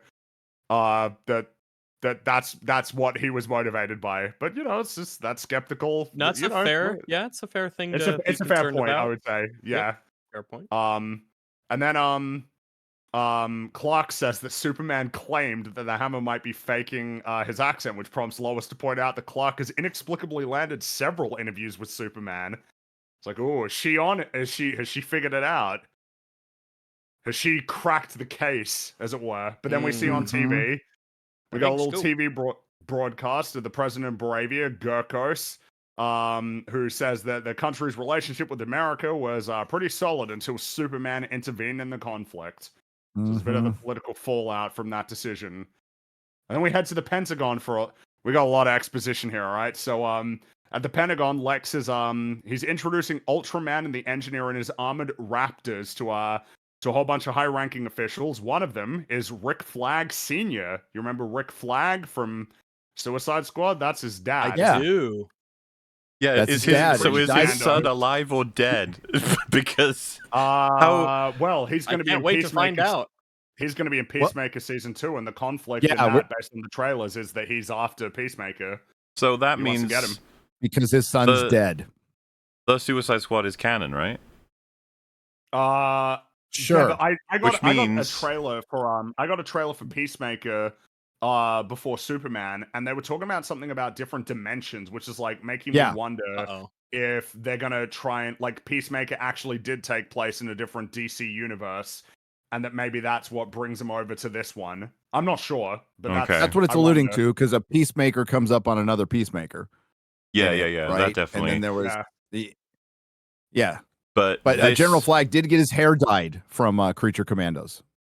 I was going to say, this Rick Flag's son was killed by Peacemaker in The Suicide Squad, which stars Harley Quinn, who was in Suicide Squad, as well as a bunch of other shit. And it's just like, well, which universe? Good luck, Peacemaker Season 2, trying to make sense of all this. Yeah. Yep. Very much one of those things of like... Comes out next month, right? Next month, Comes out in August. Yeah. By the way, we'll see. Lex's exposition here, which is extremely fucking heavy to explain Ultraman, the Engineer, and the Raptors, it was like beyond fucking hilarious to me to listen to this, because it's like, here's my pitch for a security team to help say he's got his own like equivalent of the Avengers is how he's selling it. But the problem is, it reminds me of what was the thing we were talking about? What was the last thing we talked about? Ironheart, right? Whatever. Yeah, but the kind of thing where someone tells you something with an intention, and you're like, oh, you just casually admitted that. For example, it's like, oh yeah, I made this guy who is basically the Hulk, and it's just like, what? How? Oh, yeah, what do you mean? It's worth bearing in mind the nature of their powers. Ultraman beats Superman. And then you got the Engineer, who's got a whole bunch of like nanobots that can mean that she can do all kinds of crazy and shit, she used to including, be a as we person, will later see, meaning she was a person, just a regular human being. This is world-changing technology that he's just introduced to the government. Basically, like, if you, let's say, for example, lost an arm, you might very well submit for this, like whatever this is, because it turns you into, and it's like, how can this, what are the applications in total? And does this not create, like, the ultimate soldier? Wouldn't many people want to be submitting to this? And if you give this to the government, like, yeah, I can create the Hulk in man form and the T-1000 on steroids in human form, as well as a bunch of the Raptor guy. I was just like, holy shit, man! Like, this is beyond shocking for the government. But no, they all rationalize it on Lex's request, which is just whether or not they should be a security force. Like, I think there are bigger questions to be answered here, but guys. Well, and of course, when you extrapolate that more broadly, it's like, so in our first story in this new universe, we have, through Lex Luthor, the creation of a pocket universe and portal technology to interact with that pocket universe, which we will later find out has the potential to destroy the world. He has literally created an entity strong enough to fight Superman, and the Engineer is also capable of fighting Superman, as well as a whole bunch of armored flying dudes. And at least, like, man, our power levels are... But at least the Pocket Universe stuff is something that he's kept secret. But the other stuff, he's introduced to the government. Well, I guess what I'm getting at is that's the point to raise as well. But the other one is just like, so like a human being in the DC universe right at the get-go has the capacity to create all of this insane shit. Oh yeah, I will. Yeah. This will become very, very apparent as we progress forward. But already, you could kind of get the hints of it. Not even hints. It's just the thing itself. This does not feel like the first movie in a new extended universe. This feels like the 4th or 5th movie in, and it feels like almost an ensemble movie. End of season 3 of a TV show series sort of thing. Yeah, something like that. Yeah. Because we're already at the point where, like, you sit there watching it thinking, I do not know how you can build a franchise off of this, because everything is already spiraled so out of control in terms of power levels, abilities, resources. We haven't really properly got motive even yet, but like once if you begin with this level of almost incomprehensible anything goes sludge, what can you do with it? Like, how can I take Lex's limitations seriously when he seems to have unlimited power? And his only limitation is that he's a fucking moron. Like, I'm not going to take him seriously in the next movie unless he is somehow undone in this one by some, very, very clever thing that beats him in his own game. Obviously, we'll see that later, but like, it's already a bit mad for a first film in a franchise. Marvel are well out of control, but like these problems started to crop up even in Phase 2, and they were trying to deal with them, right? Even Iron Man 1, you got a blueprint, which is my iron suits are private property and you can't take them off me. And no one's allowed them except me, because I'm the only one that knows what to do with them. It's like, well, there you go. That seals it. And that was its own controversy that they have. And it goes on. It doesn't stop. It's a serious issue because the government would not just accept that as an answer. They're going to keep fighting it legally, and they're going to eventually, have competitors trying to build the same ship because now they know it's possible, which we see in Iron Man 2 and onwards. And like this film, it's like, what did you do to this woman? It's like, just it basically replaced all of his cells with nanites. It's like, what? What can she do? Anything she can imagine. Did you make more of them? Nope. Will you make more of them? I don't see why not. Because 2 of them like would probably do a lot better against Superman. Maybe 3. Well, I feel like LexCorp, it's just that they've already invented essentially this bottomless bag of whatever they need to have happen through LexCorp, so that if they need this supervillain, boom, it was LexCorp. If they need this piece of technology, boom, LexCorp, and it was there all along. There's no limitations to like what can be used by it. Well, I'll tell you what, the excuse for why anything could exist in this world. He created apparently these people. Why are there only one of each one? Wouldn't you want more? Maybe the project was such more clones. You can only make one. Yeah, if you. I mean, that's why you. That's why you do the silly origin thing. Like, this was a freak accident, and somehow her DNA worked with this, and it's completely unique in the universe, and it can't be replicated or something like that. There's ways to enact. I was going to say, if that was the context, if it was a freak accident, all other test subjects died, that would be something. Yeah. But that's not at all the way that it's portrayed. No. And then there's the motive problem as well, which is so Lex has the resources required to build his own universes, essentially. So at no point ever can a desire for more resources ever play on his mind. That's just not he has already spent so much money. Money is not a problem. I will not be convinced that he needs more. That's the small one. The bigger one is, okay, so you want to kill Superman. We know this already. You've already done a bunch of stuff that is almost certainly illegal, like building portals that can destroy the universe, not just destroy reality, not just like when you make them, but each time you use them, there is a risk of this. Some pretty dark and shady shit has already happened for you to get the stuff you've got. So you want to kill Superman, and you are not constrained by the law. So why isn't he dead yet? Because we're about to go on a whole thing where Lex seems to believe his only constraint is that he needs to get the government's permission to pursue his own private vendetta against Superman. But he didn't need that for any of the illegal shit he did, so why not just contrive a situation where you secretly and illegally finish your job? You've done it before, just do it again. When you've essentially have this supervillain at your beck and call that can clearly beat the shit out of Superman. Why is there a second act? Just kill. Why not kill him here? No one knows it's tied to you. He nearly anyway. did, didn't it? Like the opening of the film, he was nearly there, and so it makes you wonder. And by the way, just to make sure everyone understands what Platoon was saying, you can't just travel to universes. You can create them. Create universes. I don't believe. Yeah. I can believe that Oscorp can make the Green Goblin serum, right? I can believe that, but LexCorp is insane. In movie 1, in the first 10 minutes. Not everything is on the table already. Every single thing that you could possibly have for a universe is essentially on the table. Nothing at this point going forward will be like unbelievable in the sense of how it could exist in the world, and that's a problem. LexCorp can just do anything. And that's like massively important going forward, because like even before you get to conversations about how you can expand this into a franchise, I actually think the movie by this point is actually broken in a way that cannot be fixed. This movie is broken at this very point.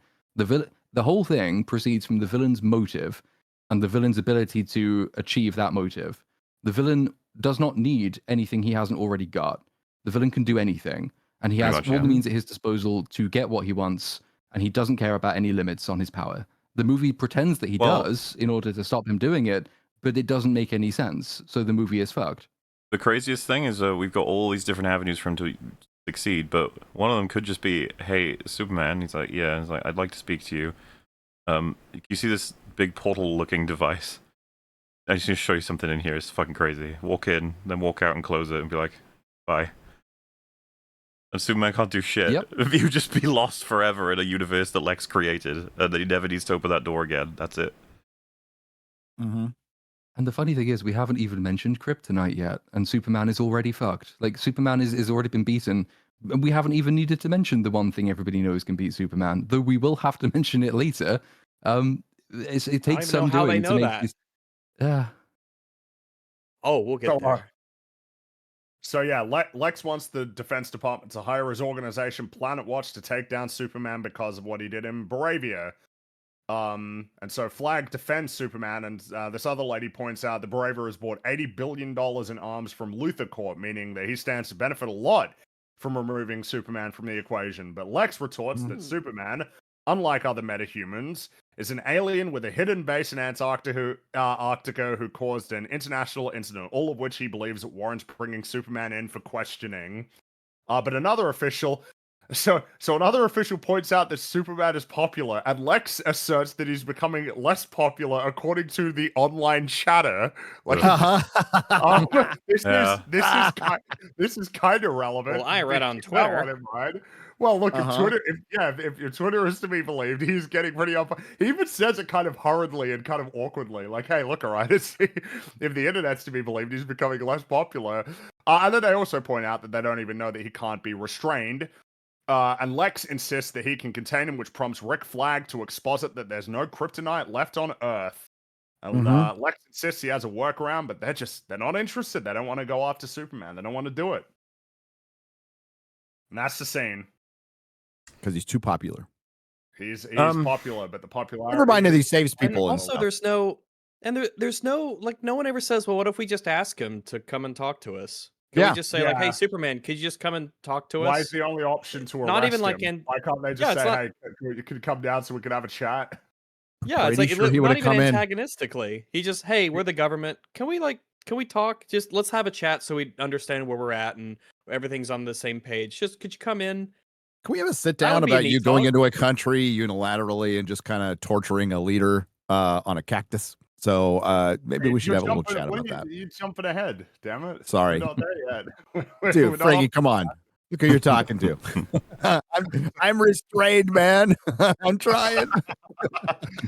So, Lois goes home and she hears somebody inside the apartment. So she grabs a baseball bat and heads down the hallway. But Clark is there. He's making breakfast for dinner because they've been dating for 3 months. All right. How nice of him to do that. That's an eternity in Hollywood. Making breakfast for dinner. Yeah. That's a thing. Yeah, they're dating, and she knows. She knows the secret. They even joke a little bit about the performance. But Lois does point out that Clark needs to be more careful, otherwise everybody will figure out that he's Superman. And then she also brings up that the interviews themselves are kind of unethical because he knows all of the questions in advance. So Clark offers Lois an interview with Superman, the prospect of which is clearly quite exciting to her. Like, as soon as it's floated, it's pretty obvious that she's actually, like, kind of really wants to do that. She wants to do it immediately, which brings us to a big old conversation. There's a lot. All right, we'll have to go through this one a little bit more. Yeah. It's a big old scene. We got to segment this one out.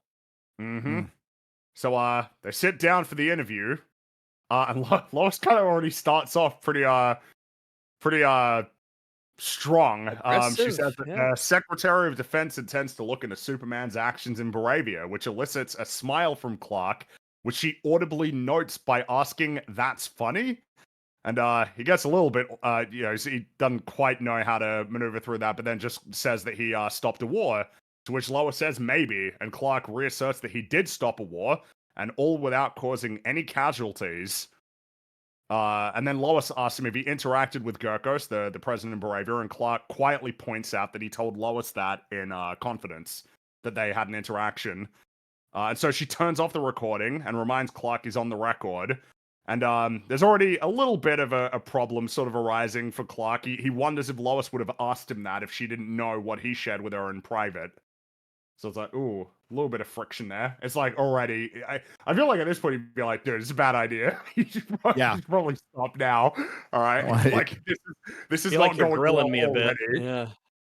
It's already not going well. Now, do we have anything to? Feel free to stop me at any time. Well, if there was he did say he said slight injuries and I destroyed some tanks. Yeah, but no casualties. Tanks and planes, but no casualties. Yeah, some people got hurt though. Yeah, some people did get hurt. Yes, but nobody died. Something that struck me about there's a theme for this conversation is as much as I like the idea that Lois, through sort of being an investigative journalist and good at her job, that she can actually find pieces of whatever Superman has as his sort of POV, little holes in it or contradictions or things that he hasn't accounted for. It doesn't take very long, and the questions that actually get us to the controversy seem to be ones that he should absolutely have answers to, or at least expect to be asked questions on. It's really weird because he's obviously aware of online chatter, it bothers him or whatever. It's like, you haven't seen any of the basic questions, like, what do you think is going to happen with the government? What do you think about the fact that you've, gone up against a world leader and told them to stop doing certain things as just a guy? Obviously an alien guy too. Like, these are the level 1 questions. They're not even complicated. And for some reason, he's already getting like flustered about like, what do you mean? What? Instead it's of, like, just have him be. I would prefer. Just have him be firm. Just be we have really strong, really firm, and almost seemingly practiced answers because he knows how to deal with these questions. But then Lois digs deeper and finds something that he's actually pretty weak on. I would like that scene. This scene, I was just a little disappointed with how fast he becomes, weak, basically. Well, considering that he is a journalist, so he knows the game too. At least somewhat, he knows how it works. So, but yeah, he's not quite ready because as the interview continues, Clark says that he grabbed Gurkos, flew him into the desert, and placed him against a cactus, which Lois labels as torture. And Clark is like not ready for that. He very awkwardly defends himself, like, "Oh, they're only little like bobs and everything." But then he says that he told Gurkos he'd have to answer to Superman directly if he invaded Jaranpur again. And Lois asks Clark what he meant by that. And then he kind of defensively says, "Oh, all it means is we'd have to have a more serious conversation." And it is kind of awkward. It's like, you do realize how this looks, man. Like, yeah, what does that mean? Like, you have to answer to threaten the world leader to decide whether or not they commit to war. It's huge. I don't know why he seems to he seems to think it's nothing almost. He just needs to, his character, I feel, would be better served if he just Chad yes'd it and said, "Yes, I will not tolerate one nation attacking another unprovoked and starting a war where thousands or millions might even perish. I will do that. That's something that I will stop." I suppose the only thing instead of this kind of waffling kind of thing is that up to this point he's still kind of almost, because there's a bit of a shift here, because it's almost like he's not taking it as seriously. Yeah. But when Lois brings it back to the cactus, Clark takes a more serious tone and says, "Gurkos was going to kill people. You seem to keep forgetting that." Like, it's much more like, "Hey, Lois, what are you doing? Like, you know what I'm talking about here." Yeah, but it's weird that he didn't anticipate. These are obviously framed as questions that he needs to have answers to, because he's not going to be talked to by everyone who fucking loves him. Or he has a relationship with him. But on what Rags just said as well, to develop it further, right? Like, him stating clearly, "I will not allow someone to just invade and kill people." It's and then she says, like, under what authority? And he says something like the authority of, decency or the moral justice. Authority, he could say. Yeah. And then she could be like, "So you are the ultimate moral authority." And then, you could pause because you know where that's going, and he'd just be like, "When it comes to matters that only I have the power to deal with," some kind of, it would take a while to write this so that it sounds kind of agreeable, but you can keep having her, she'll direct him further and further into basically just all-powerful dictator. That's obviously where you go with that. Yeah. Because he could say things like, "I don't enjoy it, I don't relish the power, but I have the responsibility, whether I like it or not." And then, you have him flip it back on her as well. Just be like, "So I should let thousands of people die, hundreds of thousands." I thought he was going to ask, like, it's easy for you to, it's easy for someone who has no possible chance of doing anything and doesn't have the capability to do anything to be extremely critical of me, but I actually have the capacity to change things, and I did something with it.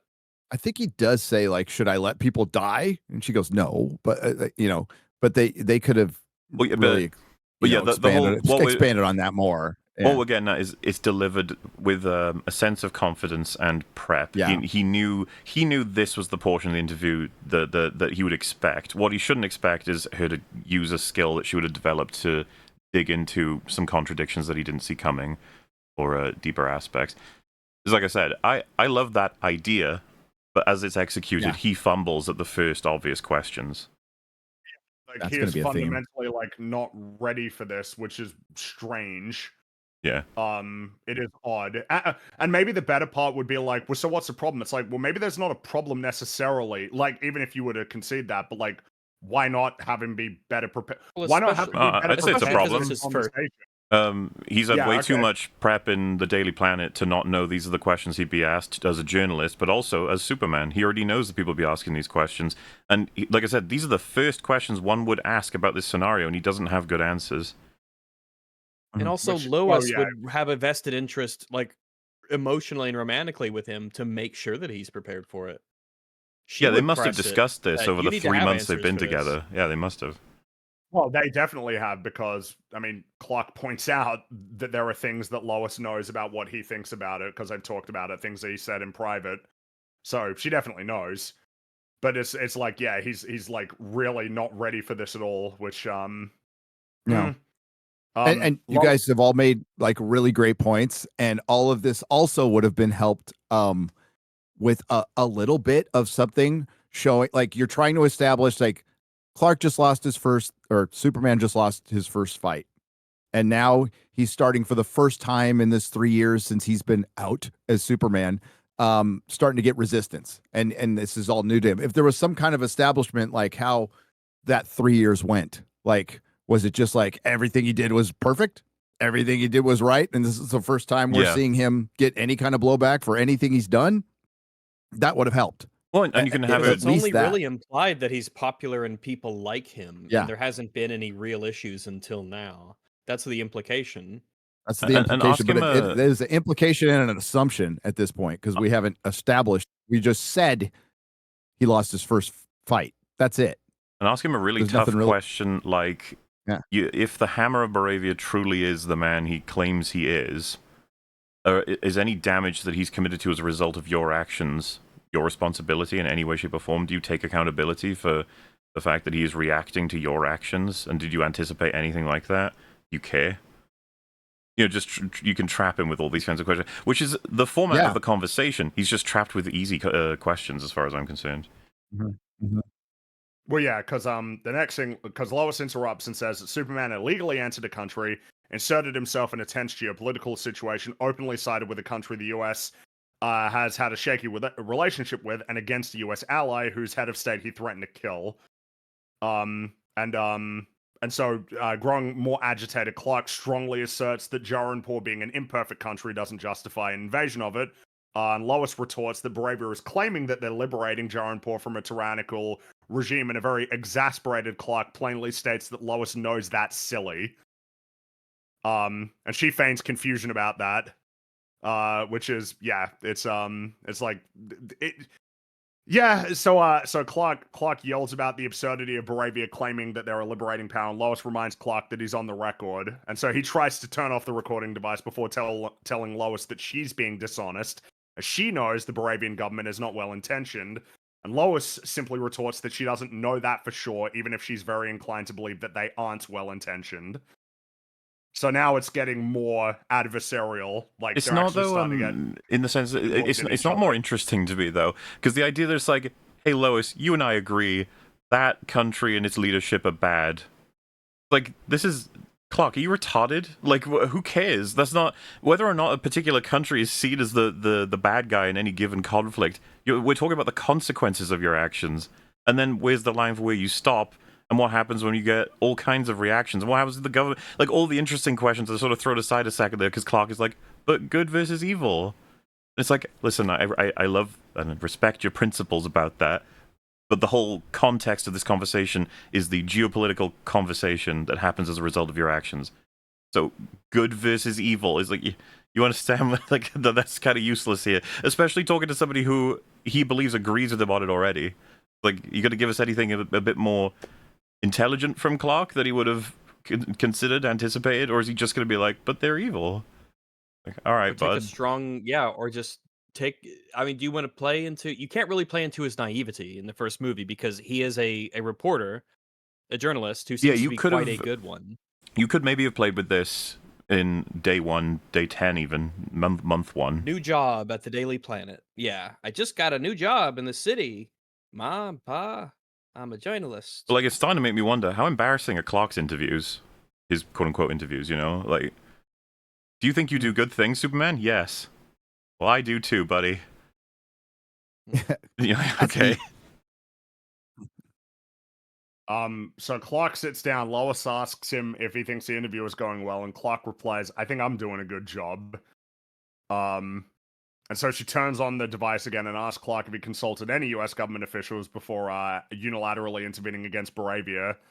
And Clark sternly again points out that Gurkos was going to kill people. So Lois says that Superman seemingly acted as a representative of the US, and Clark stands up and yells, "I wasn't representing anybody except for me and myself and doing good." Yeah. And so Lois suggests that Superman's actions only cause more problems in service of preventing one totalitarian regime from toppling another. Clark is baffled and asks Lois if she really believes that. And she says, "I'm not the one being interviewed, Superman, but I would question myself and hold off a bit and consider the consequences." And Clark shouts, "People were going to die," and the apartment falls silent. Yep. Yeah, and this is where it flips back over for me of Lois should have some really good responses for this immediately, like citing all kinds of conflicts and how he doesn't involve himself in, like, why would it just be drawn the line at war or invasion? People are dying constantly. There's all kinds of conflicts everywhere all the time. Yeah, and that's another whole conversation that's super interesting. But she shouldn't even be remotely pausing for this like statement. It's such an easy one. It's like, yeah, it's pretty simple, isn't it? People are going to die, therefore I get to do anything I want with planet Earth. Like, do you understand how awful that sounds? Like, when do you decide to act on anything? How do we know that it's not your own political bias that relates to these two countries as opposed to saving people when people are dying all the time, Superman? Just like it's barely the intro to a conversation that I would find interesting, and both of them should be performing way better than this. But it's about as complex as the movie's going to allow itself to get as well, which is amazing. That's probably the real problem, is that you already vaguely know just from how much this conversation doesn't say that this is not going to be a film that does anything especially daring or controversial or even particularly thought-provoking.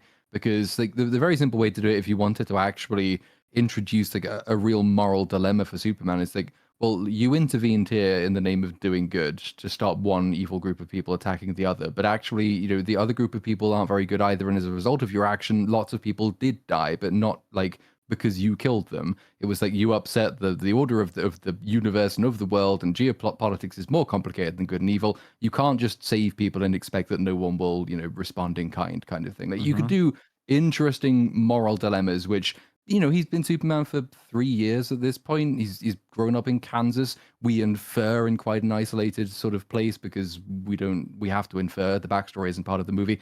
It's understandable, a little bit of naivety, I guess, but the movie itself is incredibly naive in response. It's just, hey, have you considered no? But, you know, the theme of the movie is that his flaws make him human, and that's what's good about him, so hooray. On that note, I would say this is all made so much worse when we find out the movie's answer to this question. Like, I would argue it's worse than anything we've seen up to this point in terms of, like, what is the conclusion to the conversation about intervention? It's borderline unbelievable, the answer in this film. This is it's basically the first serious conversation in a new extended or expanded universe. Arguably the only one. I guess you could say that, kind of. And things are already looking pretty grim, pretty bad. Nothing, as was said before, this does not instill confidence that going forward we're going to have interesting conversations between people.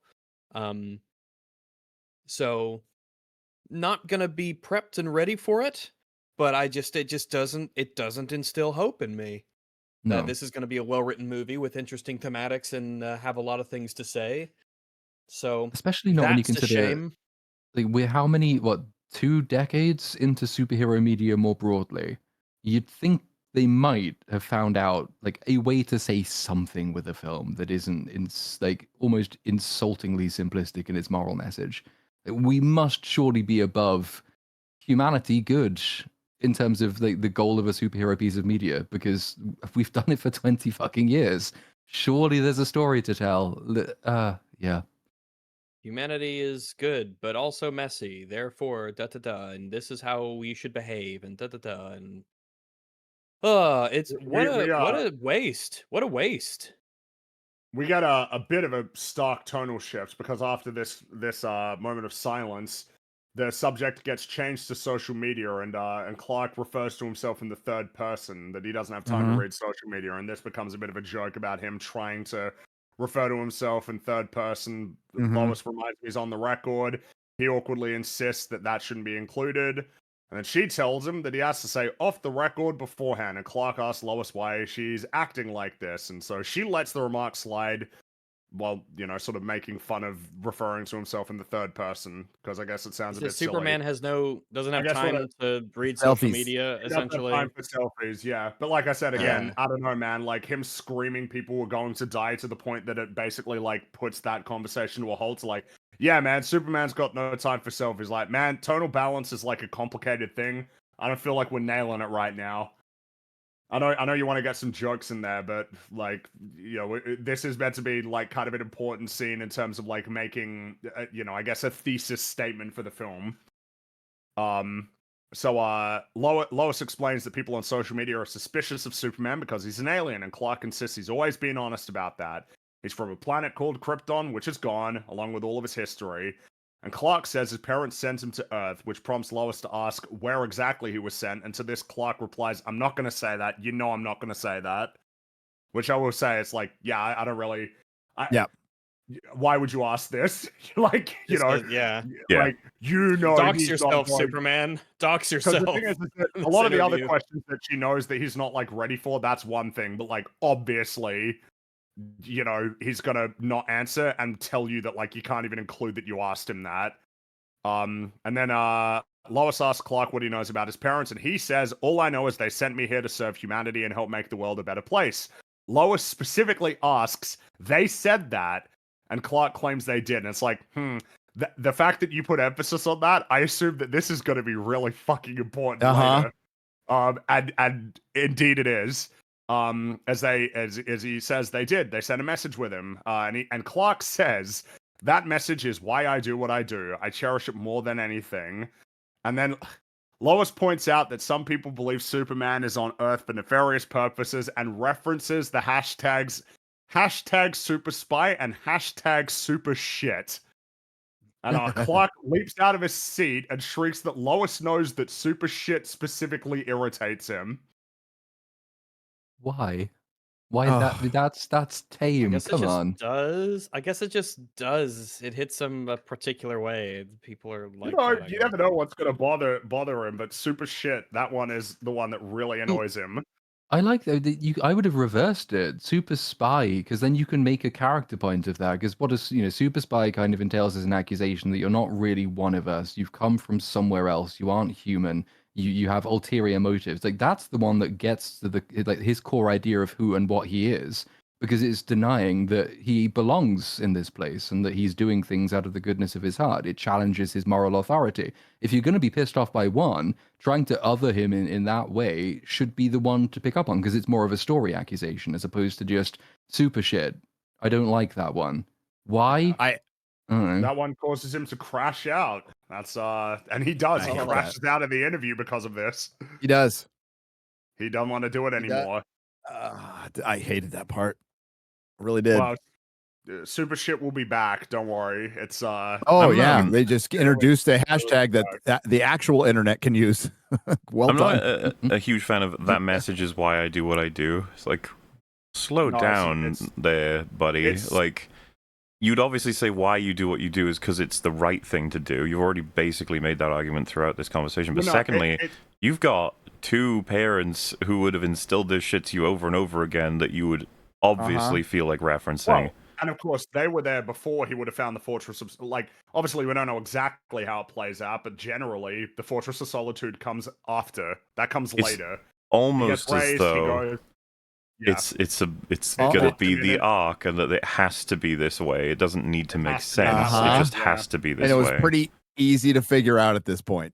Like, it was obvious at this point. The problem is that all of this is a little too clunky. The fact that it's like, okay, so the message that motivates you to do what they do, you know exactly what it says. So it'd be really awkward if that message were to get out and there were other things that it said that weren't so great. You know what I mean? It's like it's all a little bit... It's like you have to twist and contort a little bit too much, all of the dialogue, to make sure that you've got your foundation here. It really calls attention to itself as being like, okay. Just because there are so many executions of this.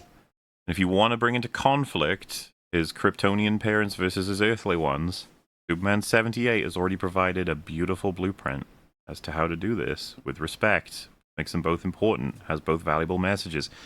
This one, I just think it's really weird that we've now attributed all of your good intentions and good deeds to your parents from Krypton. It's like, well, that...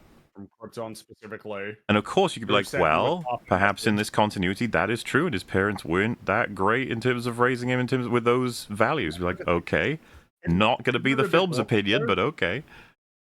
Isn't it a bit awkward considering that, again, in the 78 Superman film, like, Clark has access to Jor-El, like a whole trove of stuff from Jor-El as like guidance and recommendations and wisdom. Meanwhile, in this case, he's got half a message.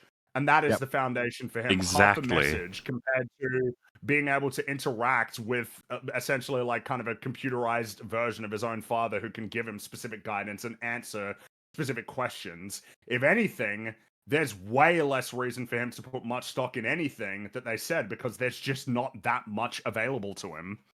It's kind of weird. Which could be part of the plot. He's curious about his Kryptonian heritage. He has so little to go by. He feels lost, and he has but actually closer to Man of Steel. Without saying what it is. Something to note, and this is probably something to note.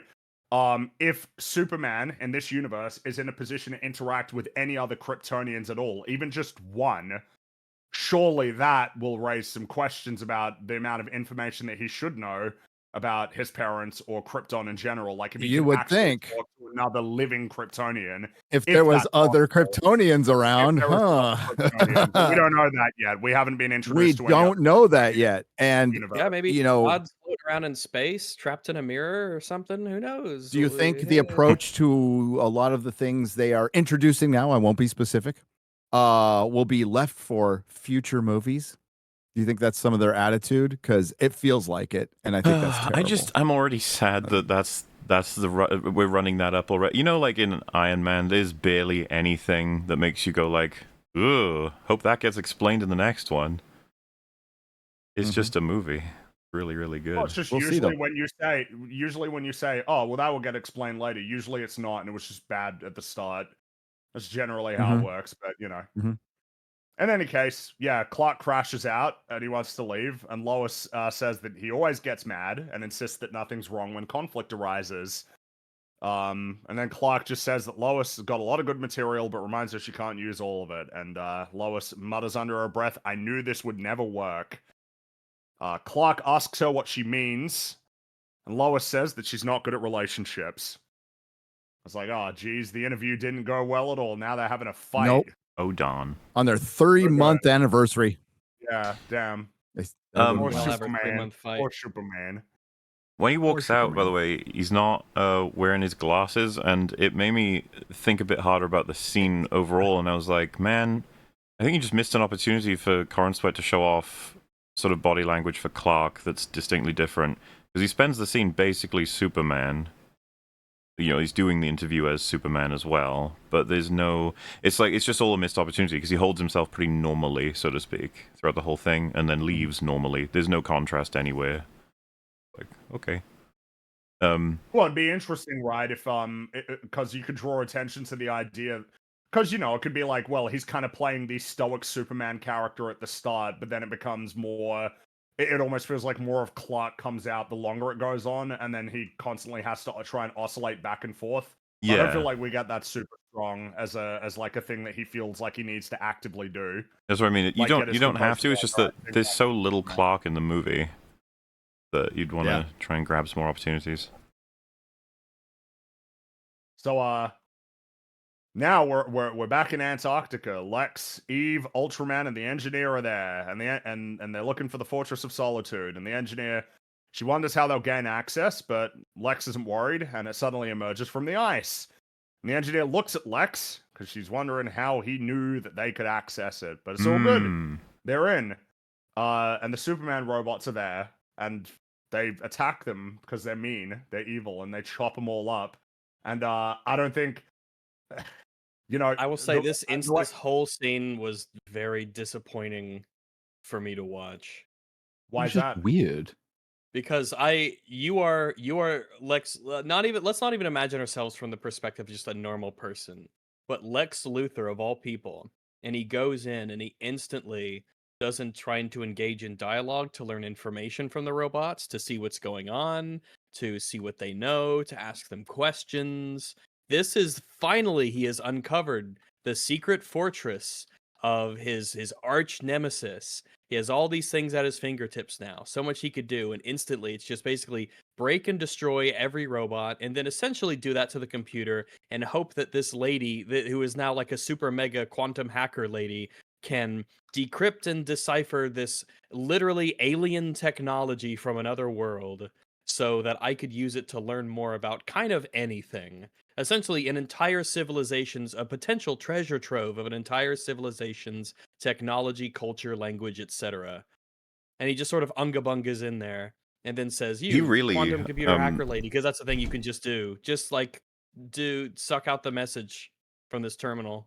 He really unga-bungas because people have pointed out as well, if you watch, things are getting destroyed around him, sparks are flying past and onto his face, and there's just no flinching, because obviously when they filmed it, he didn't know what was going on.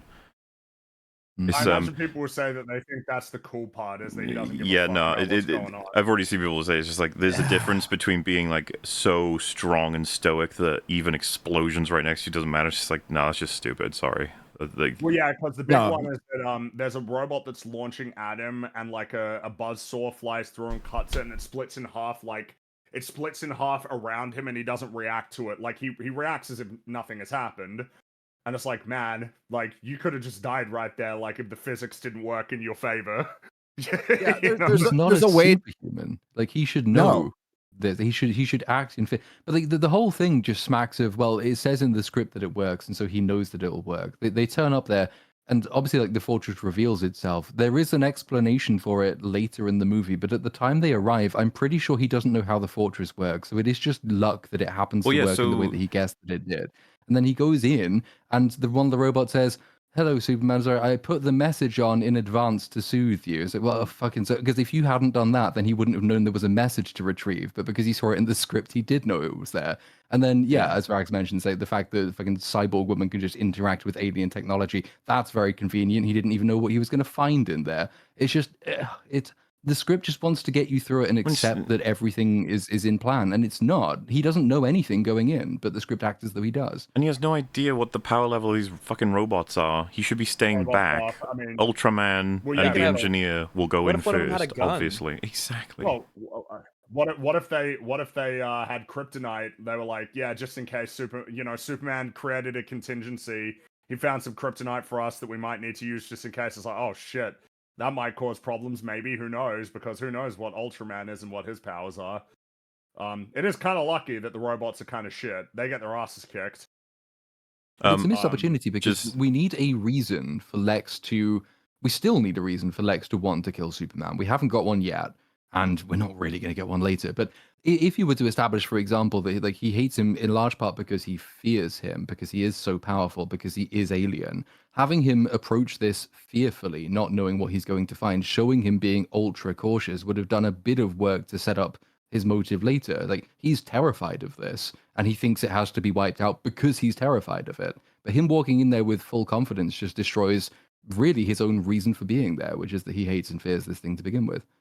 But bear in mind, I mean, I guess almost to try and make the case for it, right? Is would the film's point be that this is kind of like the manifestation of his idea of brain beats brawn, that like he's so confident in his own abilities to essentially solve any of these problems, that like that does essentially overpower the fact that he is like the weakest person in this room.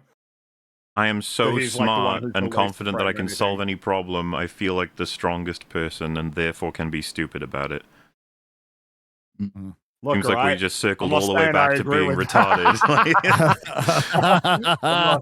Look, all right, I'm not saying I mean I have a big problem with this, like as a sequence anyway, and maybe this might be the first opportunity to talk about it, but I don't like the way that like James Gunn wants his films to look now. I like the way that the camera moves in this, like bugs me a lot.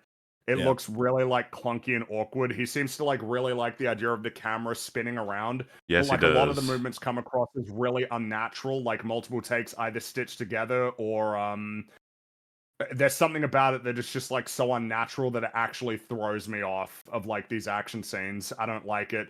Guardians 3 kind of started to implement it, but like it really feels like it's gotten worse as time goes on. I don't get it.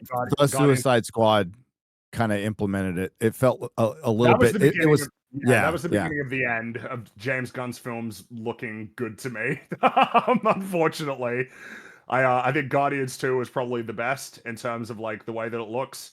I just don't like the way that the camera moves in these action scenes at all. It's like really artificial. I just watched Guardian to cleanse my palate. I freaking watched. I watched 300 and Guardians. I watched a Zack Snyder film and a Gunn film that I like, and it's so much more tempered than this. It like sits on scenes. Yeah, it lets things finish. You know, it's like so different now. So yeah, like I said in my review, I think he's devolved.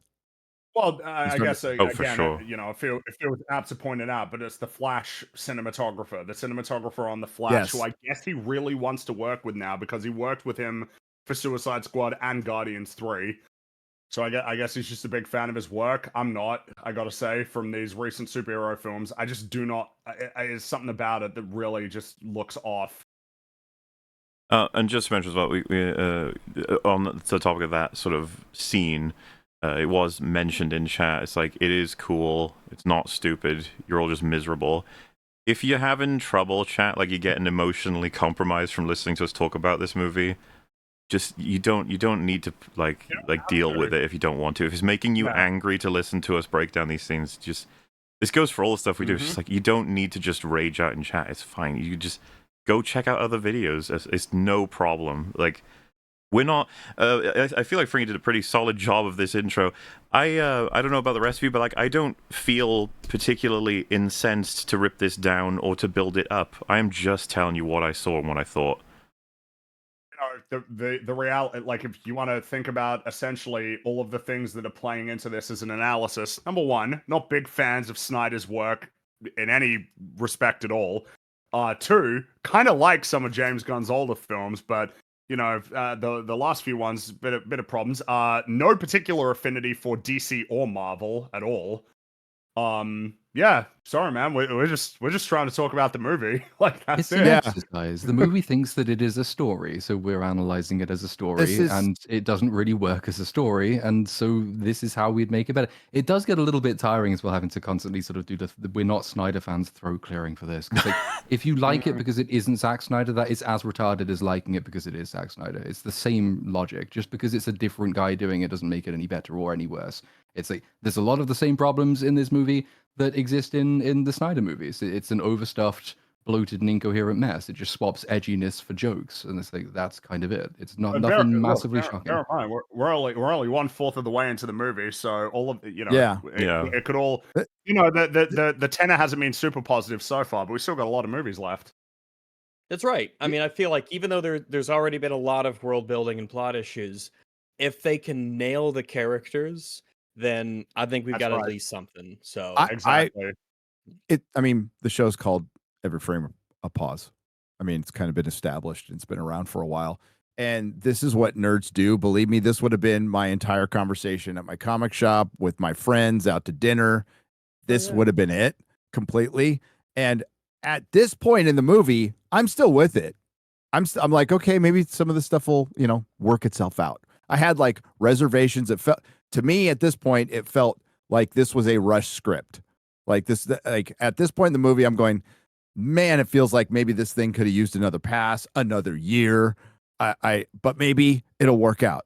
Maybe I'm, let's see how the movie plays out. That's where I was at this point in the film. Sure. Yeah, we still got movie. Yeah, there's a lot of room left. We haven't met all the characters. We're still, the greater plot hasn't really kicked off yet. A lot of movies have a weak, first act, first segment. So that's right. And we got or one that like it's introducing elements. I'm like, I'm not so sure about that. And then later on they work it out and it's actually, that was quite good. Okay, right on. Calm down. I Don't do get mad. quite like that you say we haven't met all the characters yet. A quarter of the way into the movie, having met Superman, Lois, Lex, people at Daily Planet, Engineer, Ultraman, the Raptor people, the parents, the fake parents, or fake parents, the Kryptonian parents, the Superman robots. Superman robot. We've met quite a lot of characters at this point. This is larger than the cast for most good movies already. I would like to start getting to know them. That would be really good. Especially Superman, because the movie is called Superman. Yes. It would be nice to know something about Oppenheimer, him. Though. It's less than Oppenheimer. Bear that in mind. Well. I felt like I knew the picture's better than Oppenheimer. The fight happens. Crypto shows up, and Crypto gets basically disabled immediately by the engineer. Throws like a big ball of nanobots, and it disables the little doggo. Wraps around his head. Yeah, remember this. Very mean. So Lex exposits that he came to the Fortress of Solitude to see if he could find anything to convince the government to apprehend Superman. And Lex he starts monologuing, but Mr. Incredible's not here to mess him up, so it's all good. He says, "I can't stand the metahumans, but he's so much worse. Superman. He's not a man. He's an it that's somehow become the focal point of the entire world's conversation. Nothing has felt right since he showed up." And the engineer delivers a banger line. She says, I've sacrificed my own humanity to help get rid of it. That's the one I text to Mahler. I'm like, that is the worst. Yeah, here's the thing you need to know about me. Yeah. And Fringy delivered it better. Okay. I was actually going to say, I feel like your delivery, because you have to remember her horrible acting. Because did we mention the one where, when in the beginning where she sees Superman fly back, she's like, "The alien is on its way back." I was like, "Oh, yeah." So I would say, I know we haven't gone through too much of the movie. But I would say generally, the acting in this film is fine to good. She stands out as being notably bad. Yeah, I would say like it's. I honestly think everybody did a really good job. But she did a really bad job. Like, she's on the end of the spectrum. And it doesn't help that she gets that line as well, because it's. I mean, it again, only acts to. I've sacrificed my own humanity to get rid of it. It's like, oh, Jesus Christ! All right, holy shit, James, why did you sole screenwriter credit? So this is James's fault. That line specifically. God damn. It poses some massive questions that, again, the movie's going to really struggle to answer because of how it's structured itself. Why? Like, what exactly has happened? How has everything gone wrong since Superman arrived? Lex has told us this, so we have to assume he feels it and believes it to be true. What exactly is it, though, that causes someone to sacrifice their humanity to stop Superman? We haven't seen the why of it. There's nothing particularly in the world that makes you think, yeah, whatever he's done, that's so bad that I'll willingly deep throat nanites until I can become Cyborg Woman. I don't really understand where the view comes from. I would just do that because it seems awesome. This is what I mean. They did not explain this very well. Because I don't know why this wouldn't be adopted by the government as a program for military, but also for health. It looks like it can make you immortal, baby. It can certainly cure different problems you may or may not have. You can just create your own limbs at will. I don't know why this. You don't have to buy a car. Exactly. You have your own custom have to get on a train. jetpack. I mean, it'd be so handy. You can watch movies in your head. But like, it'd be awesome. Having Nicholas Hoult do that whole, explanation of his issue with Superman as it currently stands, and being like, nothing's felt right since he's showed up, and that's the end of it. And then the character just be like, also she's here. Let's throw in her motivation. It's just like, I know Lex. Oh, whenever you have a character say to another character, it's like, I already know that. It's like, you should probably think of why. Yeah, every time, exactly. And then I've sacrificed my own humanity to help us. get rid of it. Is like Platoon says, just like you what? Like that's what that does. And why though? Why? All we know about Superman is he's a nice person helping people. Why do you hate him? It's like same reason as Lex. Like, okay. I don't know why she would have the same reason as Lex though, because Lex's reason is kind of specific and unique. Well, that's kind of what I'm getting at. They haven't given us anything. About more general sense. Isn't that like the most we get out of her for character? This is it. This is all. And you get it's out possibly of her. the worst fucking line in the movie, and possibly of 2025. Yeah. Oh yeah, probably might be the worst one of 2025. It's a bad one. So yeah, that's no good. And she has an orgasm when she gets the message. Oh yeah, she gets the nanobots and to access the computer. And Lex assures her that he's created a distraction which will keep Superman from returning to the fortress anytime soon. It doesn't even really matter because the engineer discovers Jor-El's message and starts repairing the second half of it because that is something she can do. I mean, again, this feels like another thing. So human technology can interface with Kryptonian. Yeah, like the Kryptonian robots can't do it, but the human technology is like on par with and better than Kryptonian technology. I don't know if you want to be setting that up in your first movie, but sure, the engineer can actually do that. She's powerful enough to decode the message. Yep. Fix it up. Thing, I guess. I would have made him a bit more. He's quite the Swiss Army knife. Mystical. Yeah, that's right. But we got to go back to Metropolis though, because the distraction. Two of Lex's goons release a little small. Yeah, it's of course he's a small fire-breathing kaiju. The next day, he's the size of a skyscraper and inexplicably in the middle of Metropolis with no destroyed buildings and civilians are running away from it as though it suddenly appeared in the middle of Metropolis. Very, very weird, yeah. You know what I mean? It appears suddenly in the scene. They say he was spotted at 7 foot in some store and then he became a skyscraper between then, and this is the first we're noting of him. It's like, where? And the lead up was, he'll get bigger. Yeah. Yeah, but I guess what I mean is like, he had to have been big. They're reacting as if he teleported into the middle of the city. He would have had to have been relatively big, walking around in the city, but they're all like reacting to him as if he just teleported there. It's weird. Like alien experts overnight all of a sudden. Yeah. Well, my assumption is that the reason that's happened is so they don't have to account for as much destruction until they get to the scene of just fighting him. Yeah, because none of the nearby buildings are destroyed. Well, they'll say specifically later on that there's no casualties, just millions of dollars in damage, and I'm like. But the thing is that you get a big wide shot of the kaiju. You get a big shot of the surrounding area, and nothing is destroyed. He's just been chilling. Yeah, he was just almost standing still, looking at the sky because it's so pretty. Yeah, like it's as if the first thing that's about to happen is that he's about to step on this little doggo. But it's okay. Superman's here to save him. Saves the doggo. Uses his ice breath to get him out of the way. But then he gets crushed under the ground and launches up into the sky, and he starts fighting the kaiju, and they play the old Superman theme because is it ice breath? Or is it just blowy breath? It looks. You see like little shards. You see little bits of ice on the. He's got in the ground. Okay. Yeah, it is. It is. Yeah, because the dog slides on the ice. A bit. Yes. Yeah. So and it hits the pole. Yeah. You hear a sort of new rendition of the old Superman theme, not like the main theme. You know what I mean, like the secondary Superman theme. Da, da, da, da, da, da, da, that one. Yep. Which might be a bit too early to say it, but well, actually, you guys can help me. Is there like a unique theme for this Superman in this film? Well, there's a Lois Lane theme, which is really irritating because it comes up in every one of her scenes. Well. Lex has. I don't think the Superman one. But is there a unique Superman one that isn't a rendition of the John Williams Superman theme? I don't think there is. I can't remember it if there was, and I watched it twice. I can't remember it. And, bad to ask me this question because I was just struck by the end of this film about how much the soundtrack did not make an impression to me beyond just being like, yeah, I know that. I know that part from that other thing, but that's all I've got.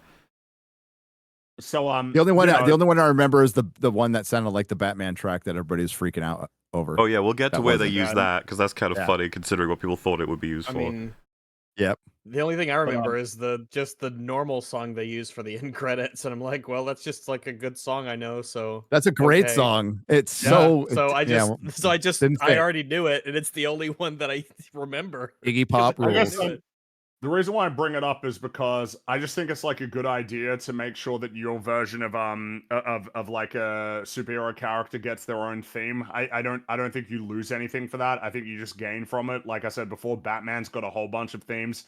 Spider-Man's got different themes. You know, the Tobey Maguire one is different from the Garfield. Yeah, Star Trek's got different themes for its different iterations. Yeah.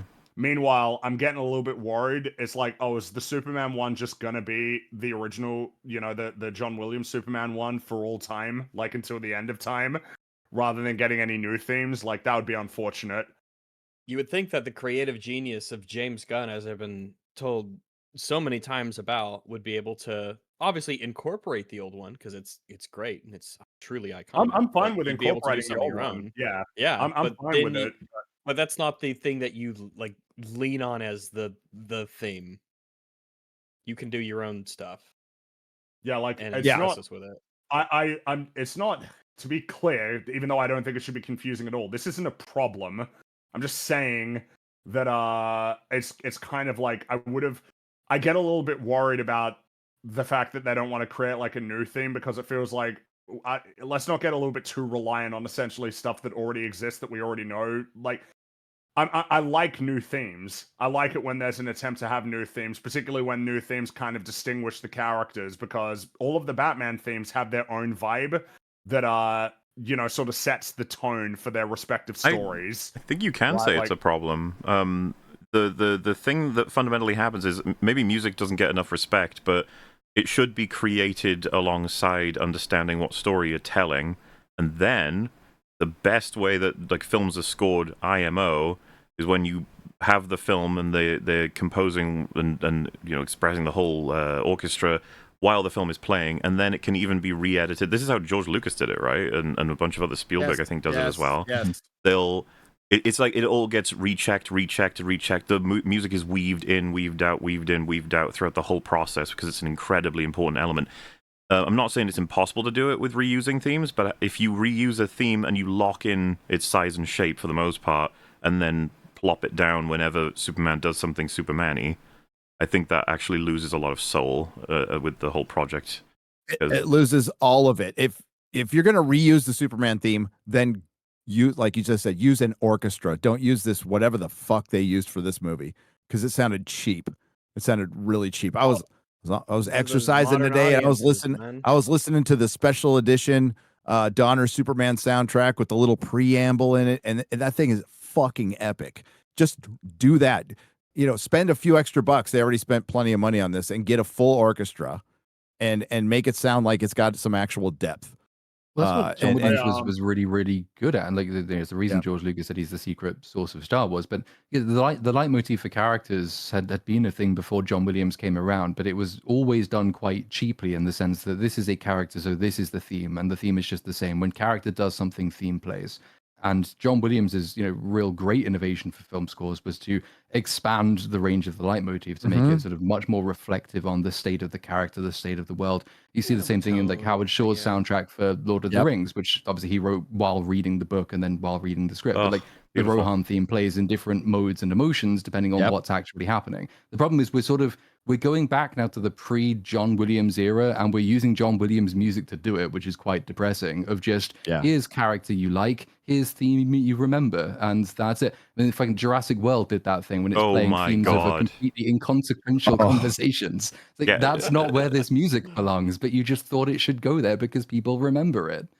Gary, that might be my pick for all-time worst use of any theme in any particular place in Jurassic Park World Rebirth. I don't know if you remember, but they're having a conversation on a boat, and that scientist man is like, my job is a lot less difficult than yours, Scarlett Johansson. She's like, why? He's like, because I don't get shot at. And while he says that, the Jurassic Park theme starts playing. And it's like, what the fuck is that? Did someone leave it on the timeline? Like, how is that here? What are you doing? It's like the most inappropriate use of a theme ever. It upsets me greatly. It reminded me of, if you remember in The Hobbit, the first one, they play the Nazgul theme when Thorin is about to go and attack Azog, the white orc, the big baddie, and they just play the Nazgul theme. I don't know. They just do. Because remember ring wraiths? It's there you go. Anyway, we got a fight here. He's fighting the big kaiju, and we get a shot that I think is in a trailer, which again, don't like the way that the camera moves around. It's when he's flying around dodging all of the fire. It's like, I don't know what it is, man. Looks really fucking weird. It's why does it move so strangely? Why does the camera move so strange? Why is Superman moving so strangely as well in this? I feel like it's really hard for me to tell exactly where he is. Because there's some shots I like, and then right after some of the shots that sort of establish how he moves through the city or how he goes high and we look down at the creature and stuff like that. Some of that I like, and none of it's particularly like creative or amazing, but it's something that I like and it works well. And then you instantly have the scenes like you were saying with him moving around the fire and stuff. That's just like, why? This is a bit confusing, and also it kind of makes him look weird. How come he's spinning around? It's just strange. Okay. It's just inconsistent. Inconsistent in the quality of, I would say. Flying around, goes up in the sky, comes back down as like a little bit of a cannonball, hits him, and then the kaiju's like, oh, I don't like that, and he nearly steps on the lady, and Superman grabs the lady. He's saving the lady because he's saving people, and that's what Superman does. Obviously, I appreciate seeing heroes saving people. I've complained about it a lot. We all have the amount of superhero films that have come out lately that just don't care about showing people getting saved. So it's nice seeing Superman trying to save people. This film really does it a bunch. I'm not even a detriment. Yeah, it does it. They make they put a lot of stress, a lot of time, a lot of attention to show him specifically saving people and or random animals. And ensuring that other people work to make sure that they don't hurt other people. So it is something good that I do like about the movie. To the point some of them don't work. Conspicuous. Some of them don't work quite as well, I don't think, unless I've misremembered how it pans out. So there's the one where he saves the little girl from the pipes, and like she's standing by the kaiju's foot, just sort of scuffing the ground with her toe, as though she doesn't really know, like she's not even aware it's behind her. And I remember thinking, I like that you are getting him to save people. I don't know why she's there. That one just seems like she's there because you needed. Yeah, they should be running. She shouldn't be, or she should be cowering in terror, not just like ignorant of the thing behind her. Fuck out of here. But he saves her in it. Yeah? Yeah. No, go on. Sorry. Oh, well, I'm just going to continue with this. Okay, so he saves her, but look who's arrived. It's the Justice Gang. The Justice Gang is comprised of Guy Gardner, Green Lantern, Hawk Girl, and Mr. Terrific. That's a name you should remember. Mr. Terrific's name. You'll be seeing a lot more of him later in the film. But that's the team. All three of them there. The Justice Gang. Great name. There's a lot of jokes about their name. We'll be doing a lot of jokes about that name. Because we got to do jokes about the. We got to name. It's a silly name, isn't it? And we got some real good exposition here. So we're at the Daily Planet. Lois is there, and Kat's talking her ear off, but she's not really paying attention. And there's a news reporter who's like, yeah, the Justice Gang are here, and the Justice Gang is comprised of Guy Gardner, Mr. Terrific, and Hawk Girl, and they're funded by Max Lord. It's like, bro, why would you need to say who they are? like this. No one knows who these people are. They came out of nowhere. In this world, everybody has to know, how these superheroes are funded. And who they are exactly. It's like, come on. But they don't. Yeah, but they're not saying that in the sense of like corporatized superhero things. It just comes across as clunky. It's meant for It was very clunky. As I sit in the theater seat, the line was meant for me, and that annoys me, and few things will destroy my immersion more than lines that I recognize are specifically meant for me. Oh, and yes, Max Lord in the DC universe is played by Sean Gunn, not Pedro Pascal. He's moved on to become Reed Richards. Max Lord. Yeah, you have to give me this stone. He was the only good character of that fucking movie. Well, he was the only good character. I liked him quite a bit. Yeah, it brought a tear to my eye because it's well, like, it's oh, just this is like he's an actually something here. actor and she's not, so the contrast becomes really Lol. stark. She- I mean, it's just she's just she's only an horrible, actress technically, not really. Yeah. Though. Magic mirror. on the wall, On the On the wall. wall. of On the Demog. wall. So, Enough champagne to fill the Nile. it feels Allow me to denial. sing a song now. So Oh God, don't. Oh, I the forgot about Justice Snow White. the Justice How could Gang you? attack the kaiju, and Superman explains to Mr. Terrific that he's trying to get the kaiju out of the city alive so it can be studied. And Mr. Terrific is very displeased to hear this, quite disappointed. And the Justice Gang just start trying to kill the kaiju, but in a very reckless manner, which puts civilians in danger. So Superman has to save a young girl. It's the shot in the trailer of all of the exploding like canisters, and then he also saves a little squirrel, which I very much appreciate. I really like that he saved the squirrel. Puts a smile on my face. There's kind of a fun use of the Green Lantern power where I don't know how to describe it other than Guy creates like a contraption that holds the kaiju's eye open and keeps like hitting it. It was an eye poker. Yeah, That's what it was. I like I it a lot. It's creative. It's fun. The scene was eye-opening. It's true. And also one thing that I couldn't help but I know, but one of the things that I thought was really conspicuous was that this is not something that you commonly see in movies, but we've seen it twice in not very long. The fact someone small is banging on the eyeball of a much larger creature, because we got this in How to Train Your Dragon, the remake. Right, yeah. Where you had Snarfblatt or whatever his name was. He was smacking the eyeball of the red, what's it called, the Red Death or whatever at the end, the big monster at the end, the big dragon at the end. He was smacking his eyeball with his hammer, and now we've got that happening again where they're smacking the eyeballs. Doing it as well, yeah. Because I'm like, oh, smacking. But I mean, I don't know. It's not as effective as that eye poker. Bad year for eyeballs. I will say that. Yeah. Bad year for eyeballs in cinema. That's not a commentary on their quality as movies. Just if you're an eyeball in a movie, it's just. I will say though, Superman doesn't having Green Lantern turn up and do anything other than a fucking green laser, I was like, yeah, thank God. Thank goodness. Even if you could do a lot different things or a lot more, I was still quite happy with all of his creations in the movie. I want to see more of him. I think it's safe to say that there's one character that we're probably all going to agree is the MVP, and it's not Guy Gardner, but he's. I want to see more of him.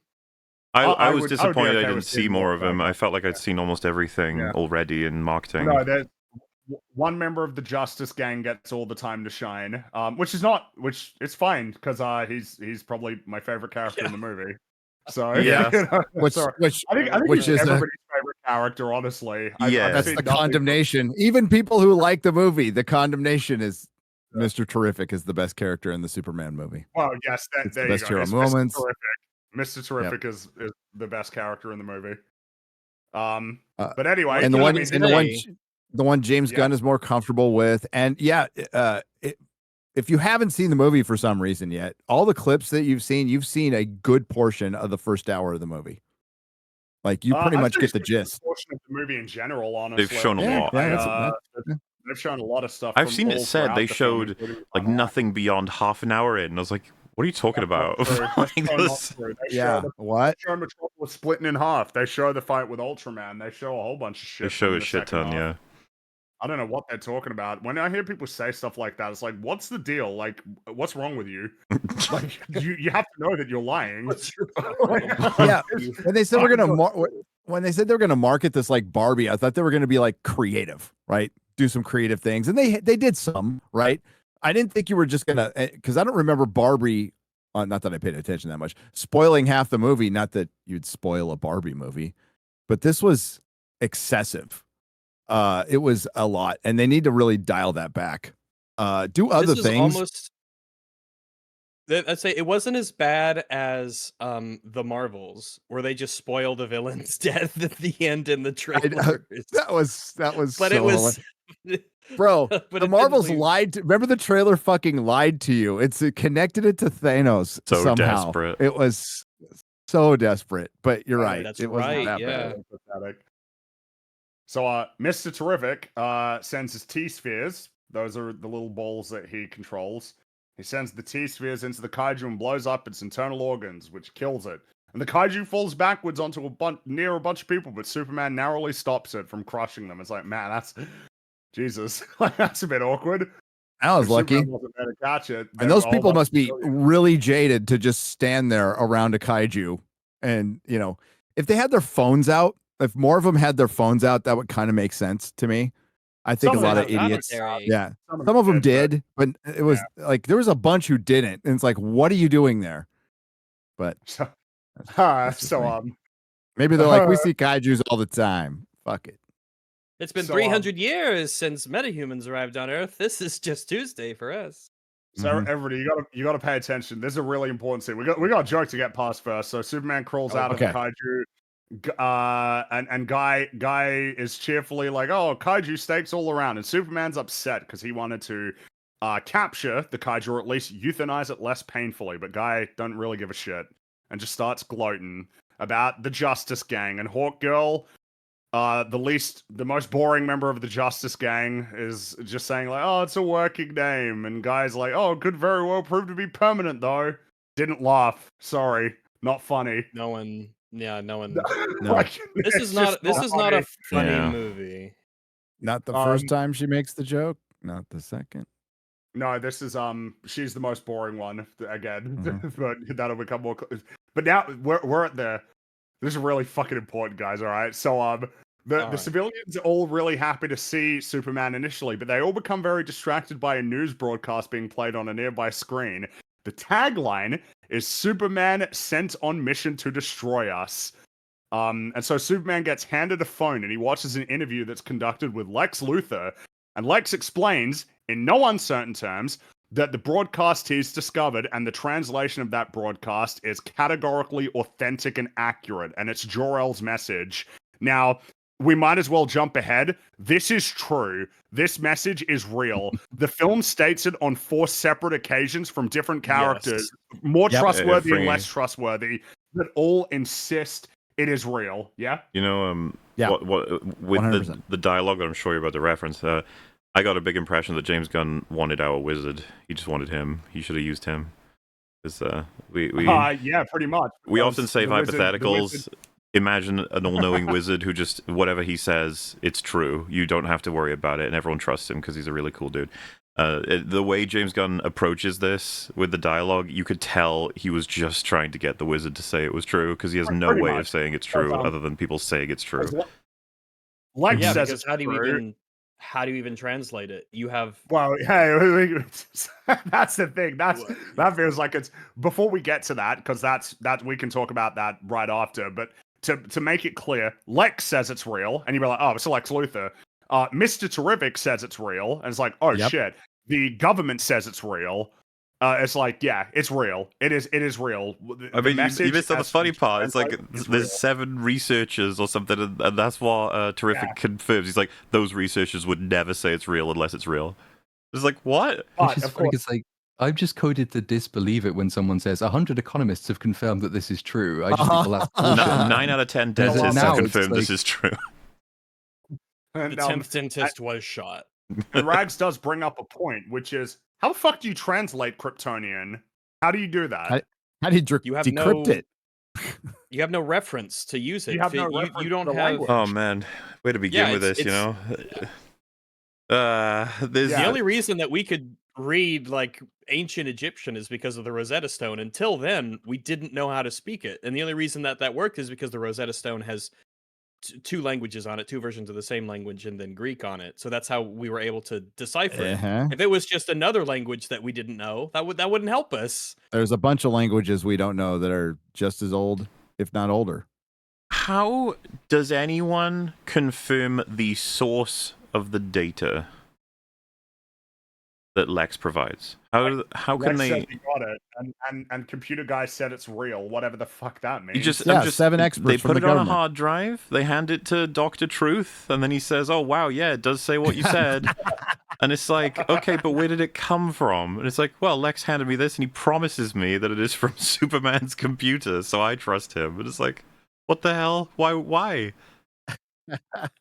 So, but yes, it is real, not fake. What the rest of the so what the message says is real, and so basically it starts getting broadcast, and Superman remarks that there's nothing wrong with what's being said because it's the first half, but then the second half begins playing. Jor-El says the people there are simple and profoundly confused, weak of mind and spirit and body, lord over the planet as the last son of Krypton. Lara continues, dispatch of anyone unwilling or unable to serve you.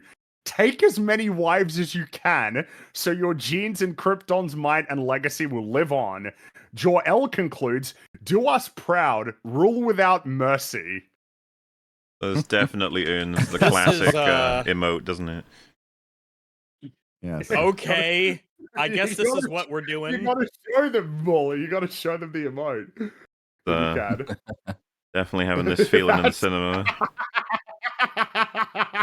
Because, well, in the cinema, I was thinking, oh, well, this obviously isn't true. This is just a Lex Luthor plot. Obviously, this isn't actually what the message is. This is a bunch of horseshit that Lex Luthor has cooked up. Yeah. Not only is it real, but Superman's core arc, which we can talk about later, relies on it being real. Yep. Yes, Jor-El is evil. Like a lot of crazy, unbelievable shit already in the movie, but this, I mean, it ranks very near the top of the list of what the fuck? Like, what? Yeah, what?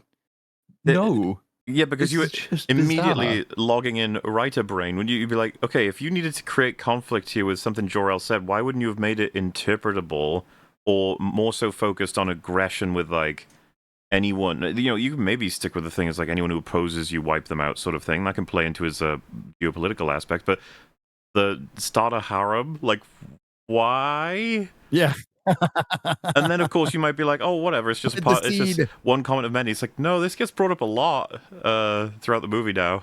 They even called it a harem several times. Yeah. Yes. It's like, do you really have a harem? Oh, yes, he plans to make a harem. Yeah. It's just so it's presented as this little hook later on, but it's also presented as a joke. It's supposed to be a fucking joke, and that's what pisses me off the most. And the cope out there as well. You know. Obviously, Lex manipulated the message, and they'll take care of it in another movie. I don't. Okay, this conversation is being had, but I don't see how you like other than retconning. They made it They have ADR from Mr. Terrific after a Mr. Terrific line confirming it to confirm it again. Like they really want to make sure you fully understand this is true. Not the this is the message. True. This is real. Jor-El is evil and wants Clark to take over Earth and build a harem. This is just definitively these characters in this iteration of the DC universe. Because they have the shot on Mr. Terrific, and he says, they're not going to say it's legit unless they are sure. And then it shows Clark, and then he says, I'm so sorry, man. There's no way that message is fake. Like, they threw that in on top to make sure people understand it's not fake. And what's funny to me is I'm thinking about this, and I'm like, with the response from different people, James Gunn can always make it fake in the next one, whenever he wants. And then you just have Mr. Terrific be like, oh wow, it was a really good fake. Yeah. You know, but not in this movie.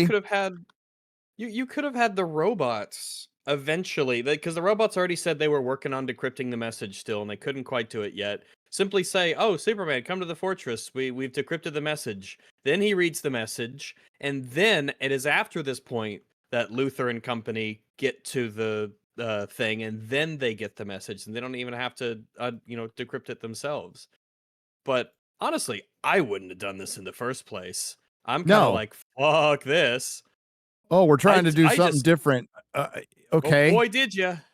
You really did, and now we have to, from the last 3 Supermans in the last 20 years. We have. Do you want a stalker Superman, one that'll let his father get sucked up in a tornado, or one where Jor-El is evil? Take your pick. They all suck. Dude, all 3 of them suck. Reminds me of Terminator.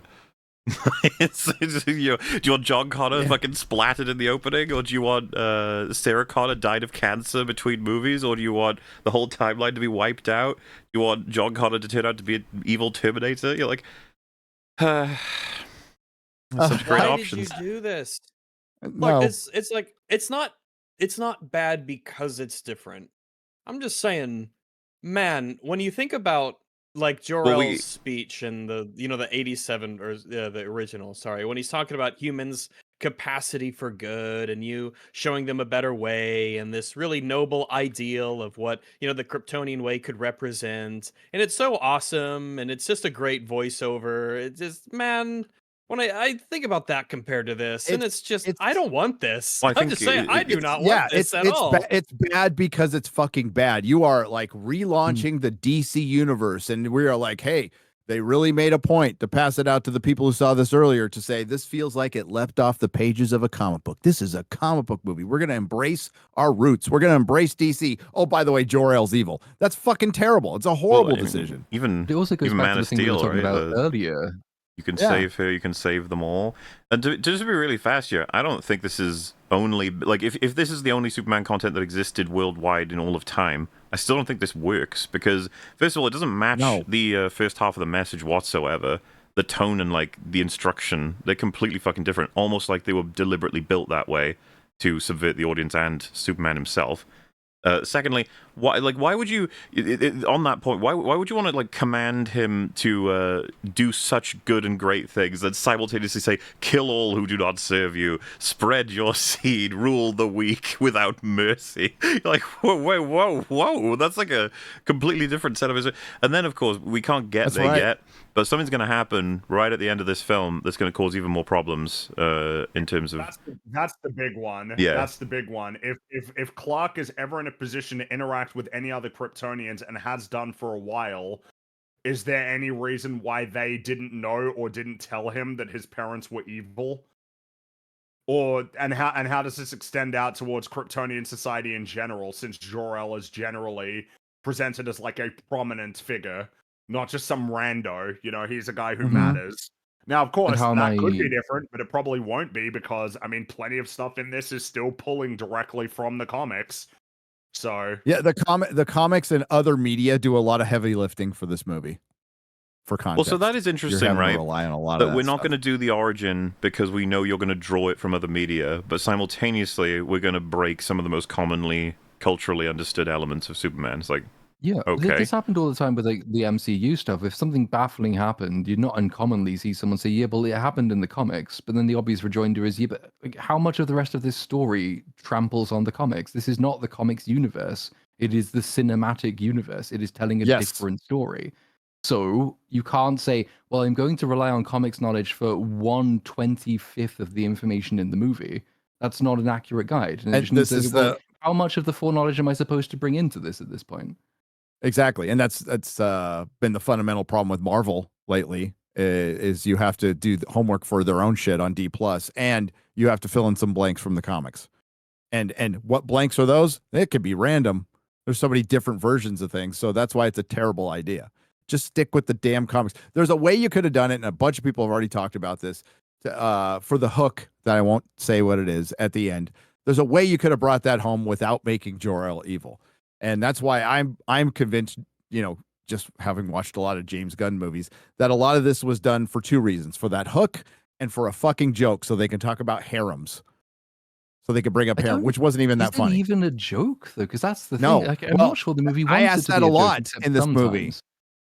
Yeah, they want you to know. They do not want you to confuse that. Harem is gonna fuck a lot of bitches. Yeah, but like it breaks in other ways as well, because and it goes back to like the are you going to be Hitler or are you going to be good thing we brought up at the beginning. It's like, this is not a moral debate, and I already know what his answer to it is going to be. Like, the more evil you make the alternative, the more obviously he's not going to take the evil alternative. You could have done something like the message reveals that people might be resistant, or humans need to be guided, because humans, we've seen what they do. They're destructive. They are their own worst enemies. They will need somebody powerful to guide them through. And then the moral debate becomes, do you as Superman use your tremendous power to rule the earth, or do you have trust in humans to rule themselves better? Like, it's a subtler point, but at least you can make a good argument for each case, because the movie is showing you some instances of humans being inhuman to humans. We've got the sort of the wars in the background of the story and stuff like that. This could all be evidence that Superman like struggles with. Like, should I be in charge of this? Should I stop this from happening ever again? Do I need to trample over liberty for it to happen? And then in the end, of course, he concludes that he shouldn't, probably. Again, that's a way to do it, but 78 movie. The dichotomy between his two fathers executed perfectly. And then what Platoon was just saying, that is an alternative, and you can remix it. Maybe not necessarily flip them, but instead of pushing Jor-El from what he was in the 78 movie to pure evil, we could instead push him to whenever humanity stands against your decision, do not let them. Like essentially, just if you need to, rule with an iron fist. And then his father could be like, humanity it can be worked with. They don't need to be forced into any particular position. But simultaneously, maybe that there's some wisdom in the fact that you are going to come across people like Lex Luthor who require something a little bit different than cooperation. And there's the complications there, and that could be what the film is about. Because something that Platoon alluded to there that I'm very much interested in talking about is that something you'll find very common in almost all superhero movies, and certainly origin movies, but also just first movies for that particular hero, is by the third act, they have to make a big choice that is supposed to show you a nuance in the character that you wouldn't necessarily 100% certain of. Now, obviously, Iron Man, he is willing to die to stop Obadiah. That's like a big test, It's like, will you? And it's like, yes, he will. And Cap's similar thing. He's going to bury the plane, and it's going to get him killed, but he'll save from the gas drops and everything. Thor, willing to stand up against something that's probably going to kill him even without his power, because he's fundamentally an important leader. He's going to make sure that happens. By the way, Phase 1, solid in the MCU. Solid. And it's the foundations of the entire fucking cinematic universe. Yeah, and then you can sort of make them a bit more complicated, right? Like Doctor Strange's one is supposed to be choosing between having your old life as a surgeon, top tier back, or being a defender of Earth as a sorcerer. It's like which life you're going to choose, because you can only have one. Ant-Man being like engaging in thievery and becoming the hero that his daughter sees. At the sacrifice of potentially killing himself, which is a lot of these movies put your life on the line to do XYZ, because that is a difficult test of anybody. And you can be a very good person while simultaneously not being willing to die to save people. That's like a hero. That's what you cross the line into. And so right now we've built this story this far. It's not to say there won't be a choice, but as Platoon just alluded to, which I completely agree with, you've now split the dichotomy of being a good man who works to serve humanity and do your best to make the world a better place, or you spread your seas, you kill the ones that disagree with you, and rule without mercy. It's like, guys, this is super bad. Like, I don't think I'm not expecting that to be a difficult decision, No. Obviously, with Superman, when you want to get difficult decisions, it's like the 78 movie as we've been over, or you get something really complicated, like just the difference between saving certain... I think of Spider-Man 1, right? Save the girl of your dreams, or suffer the children. Just and then Spider-Man gets fucked up by Green Goblin by trying to save them both. Yep. I don't know, man. So this is what I mean. There's blueprints everywhere, and we're in trouble. And arguably, even with this horrible decision with Jor-El, like, Superman doesn't really deal with it. You would think that would be a crisis for him, but he's more upset about getting canceled, right? And then he's bummed about it, but they don't like really get into anything in depth in this at all. They introduce something, they kind of glaze over it, and then you go, oh boy, maybe they'll get to that later, and they don't, or they revert back to something else. Well, yeah, because he's about to bump into Lex Luthor, and the first thing he asks is, "Where's my dog?" I said, well, I'm not sure. I get the movie wants us to like it, but I don't think that's the most important question to be answering at this moment. Nope. Yeah, so... Well, also I was just going to say, I believe, unfortunately, Gary, you're about run out of time. But hey, we appreciate it. Thanks for popping in just for the quick little 4-hour. Absolutely. Thank you very much. Yeah. Hey, it was fun, guys. I wish I could stay for the whole thing, but I appreciate you having me on today. Absolutely. And I appreciate, the restraint. It is difficult not to want to talk about, some of the other things that happened in the movie. No, it's all good. It's all good. Well, and hey, if anyone wants to know Gary's sort of full thoughts on this, you've got your video out, and FNT had a big old discussion on it as well. Easy to find. Yep. Easy to find, but keep listening here. These guys will get into it. All right. Hooray. Oh, before you go, though. After you're done listening to us. So we had a super chat in. To be fair, Superman never made a difficult decision in the 78 film. He just time traveled, lol. So, again, if you're paying attention, what we were talking about is the difference between Jor-El's instructions and Jonathan Kent's instructions, which are do good unequivocally to help humanity push them forward and intervene, versus work with humanity, but don't change their course. Let things play out the way they're going to.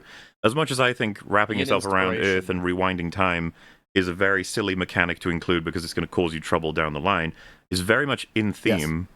He basically changed absolutely the course of humanity and Earth in order to create what he thought were better circumstances. He used his power against Jor-El's instructions and according to Jonathan Kent's instructions. A very meaningful film, and that dichotomy is absolutely present, and he makes what is an enormous decision. Let's not downplay the meaning of that film to defend this film. Yeah, there's no need to do that. And let's not use what you may perceive as stupid things in other films to justify stupid things in this one. Yeah, like everybody wants to start referencing Snyder or Donner or be it fucking Singer if needs be, and it's just like, you know what, just chill out. We don't need, because as much as we reference what blueprints that they could do it better, that's just alternatives that provide an idea of how because this film is made in that meta. But to say like, oh yeah, well, film you like has this flaw in it, it's like, okay. Not really talking about that right now, but that's fine. Right. We'll get there. Oh, I got a book out. Well, thank you very much, dude, and we'll catch you around. All right. Take care, man. Oh, wait, sorry. I thought you meant book as in leave, not book as in you have a book out. No. Go ahead. Talk about the book. I mean, I'm so sorry. I completely misunderstood that. I didn't know you know Southern California lingo like that. I got a book, bro. I've watched movies. But yeah. Okay, there you go. Yes, I have a book. A memoir I wrote. It's available on Ripasend, and a lot of people supported it already. Thank you very much. You guys are awesome. We launched it yesterday, and just go to Ripasend and you can find it there. It's not about a journey on YouTube. It's not that. It's about how I was a dope fiend. A bit of a life story, and from what I gather, because I've already going to pick it up, I'll even though I don't read, I'll probably be reading this. It's a bit of an inspirational sort of aspect to, hey, it ain't ever over. All right, fellas? There's always a way. Yeah. There's always a way.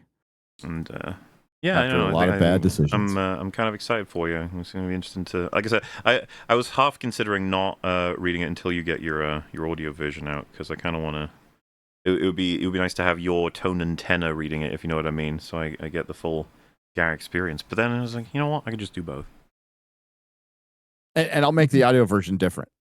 I start on that in a month. We want to kind of get. That's going to be fun for you. That's going to be a long set of sessions. It's going to take me 10 years to read it the way I read. So,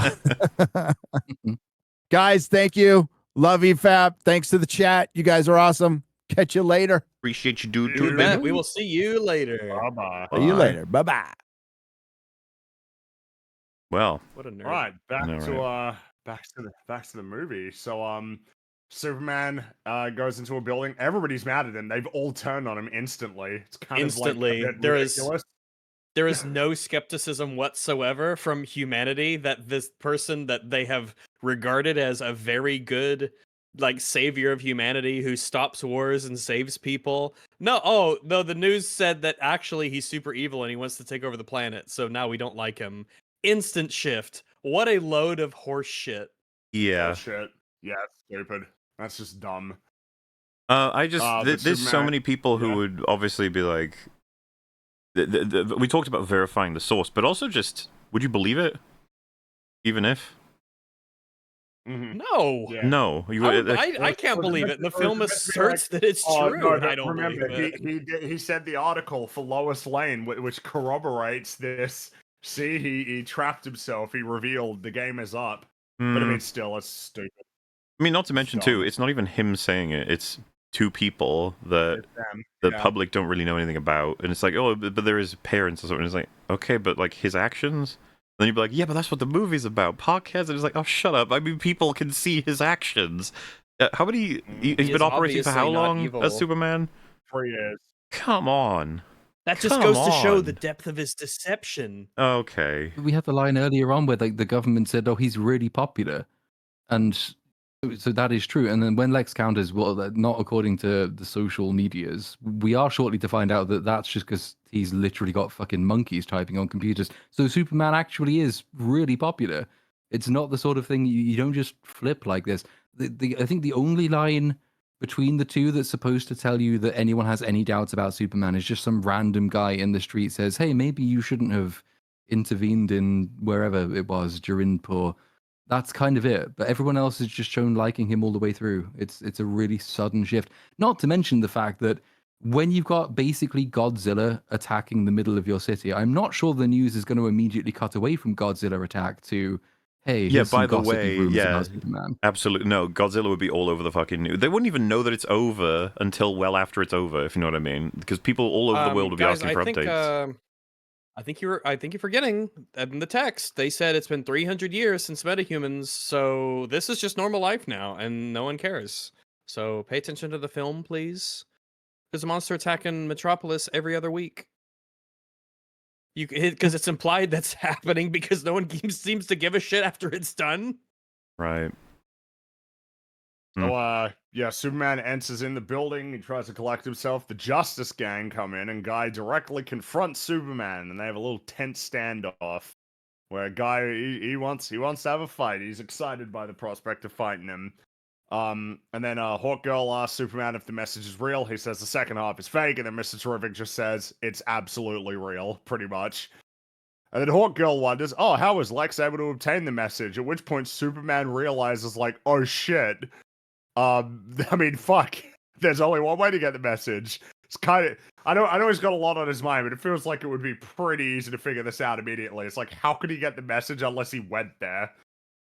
But he's off. He's going back to the Fortress of Solitude. Look at him go fly super fast. People said they really liked this shot. It's in the trailer. I don't like it, really. I think it looks bad. Is it the one where he goes through like a whole bunch of weathers at the same time? Yeah, clouds and everything. It's the one for the thing that's like, see it in IMAX. Get your tickets now. It's like, I don't know, man. Something about the way that the camera's moving. Doesn't look right. Looks a bit floopy, but whatever. No big deal. So, at the Pentagon, Rick, Flag, and the other government officials begin discussing their options. Meanwhile, Gurkos is addressing the press in Moravia, and he condemns Superman, but he leaves and then steps through a portal into the pocket dimension because he's part of Lex's plan. That, by the way, is where they play that theme that people thought was inspired by the Batman theme. So, just so everyone understands, people were listening to the soundtrack and they thought that they were going to get a surprise Batman cameo in this film, and that would be the theme they would be playing. That was very silly of them to think very that. Silly of really, them. Really silly. But just secondly, amusing to me that it's played for that guy walking into the portal. This is like, just this fat loser. How fucking disappointing that must have Batman, okay? He's Batman. That's his secret identity, okay? The streets of not Moscow, he keeps them from criminals. And so Lex exposits that he went to the Fortress of Solitude hoping to find a means of destroying Superman, unaware that the parents would provide that means. And he also then just adds that he'll be receiving half of Jarinpur after the invasion. It's like, yep, alright, there you go. You got more plot for you. So Superman returns to the Fortress of Solitude and finds all the robots are destroyed. And he asks how Lex could get inside because the fortress responds only to his DNA. And then 4 says, "I'm sorry, friend," before shutting down. It's real sad. There we go. He'll be back, so don't get too sad. Don't worry about it. If you were really attached to this robot. Into his skull, yeah, because he's broken. That's right, malfunctioning. Media literacy. This is a clever Dead Space 2 reference for all the real fans out there.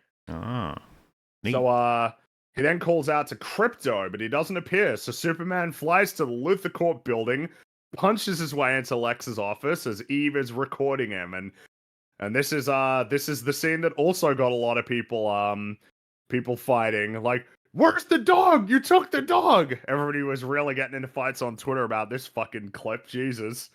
Yeah.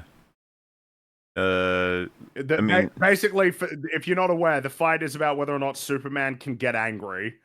So, a really productive conversation. So, yeah. But there's obviously a bazillion flavors of angry for humanity, and the argument distilled into a meaningful discussion to me was that the way Gunn is having this directed is that he's a bit volatile and almost like uncontrolled, whereas what a lot of people look for in Superman is a stern anger, like somewhat. This is more of an unhinged, crashing out kind of anger. Yeah. A lot of crashing out in this film, I'm noticing. Yeah. Because he grabs the table, flips it, and yells, "Where's the dog?" I will say I do like how Lex Luthor, he picks up his coffee mug right before the Superman flips over the table, like he knows it's happening and he wants to save his coffee. Yeah, not bad. And so Lex says he has no idea what he's talking about, and then covers his mouth with the coffee mug and mutters, "Ugly dog in a cape." And Superman looks at Eve and frantically says, "You heard what he said. He took him."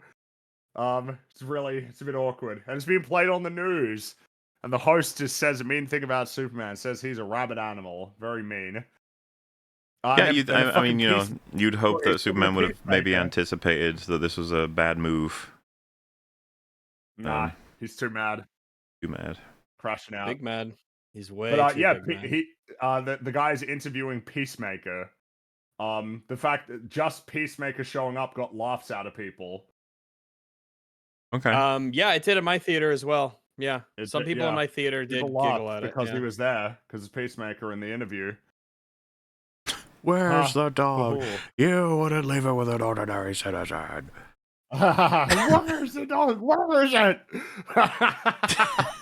So we got a scene here that I've seen people say that they love. We'll see how we feel about it. So Clark returns to presumably his apartment, and the Justice Gang are battling a big glowing dimensional imp outside. Yes.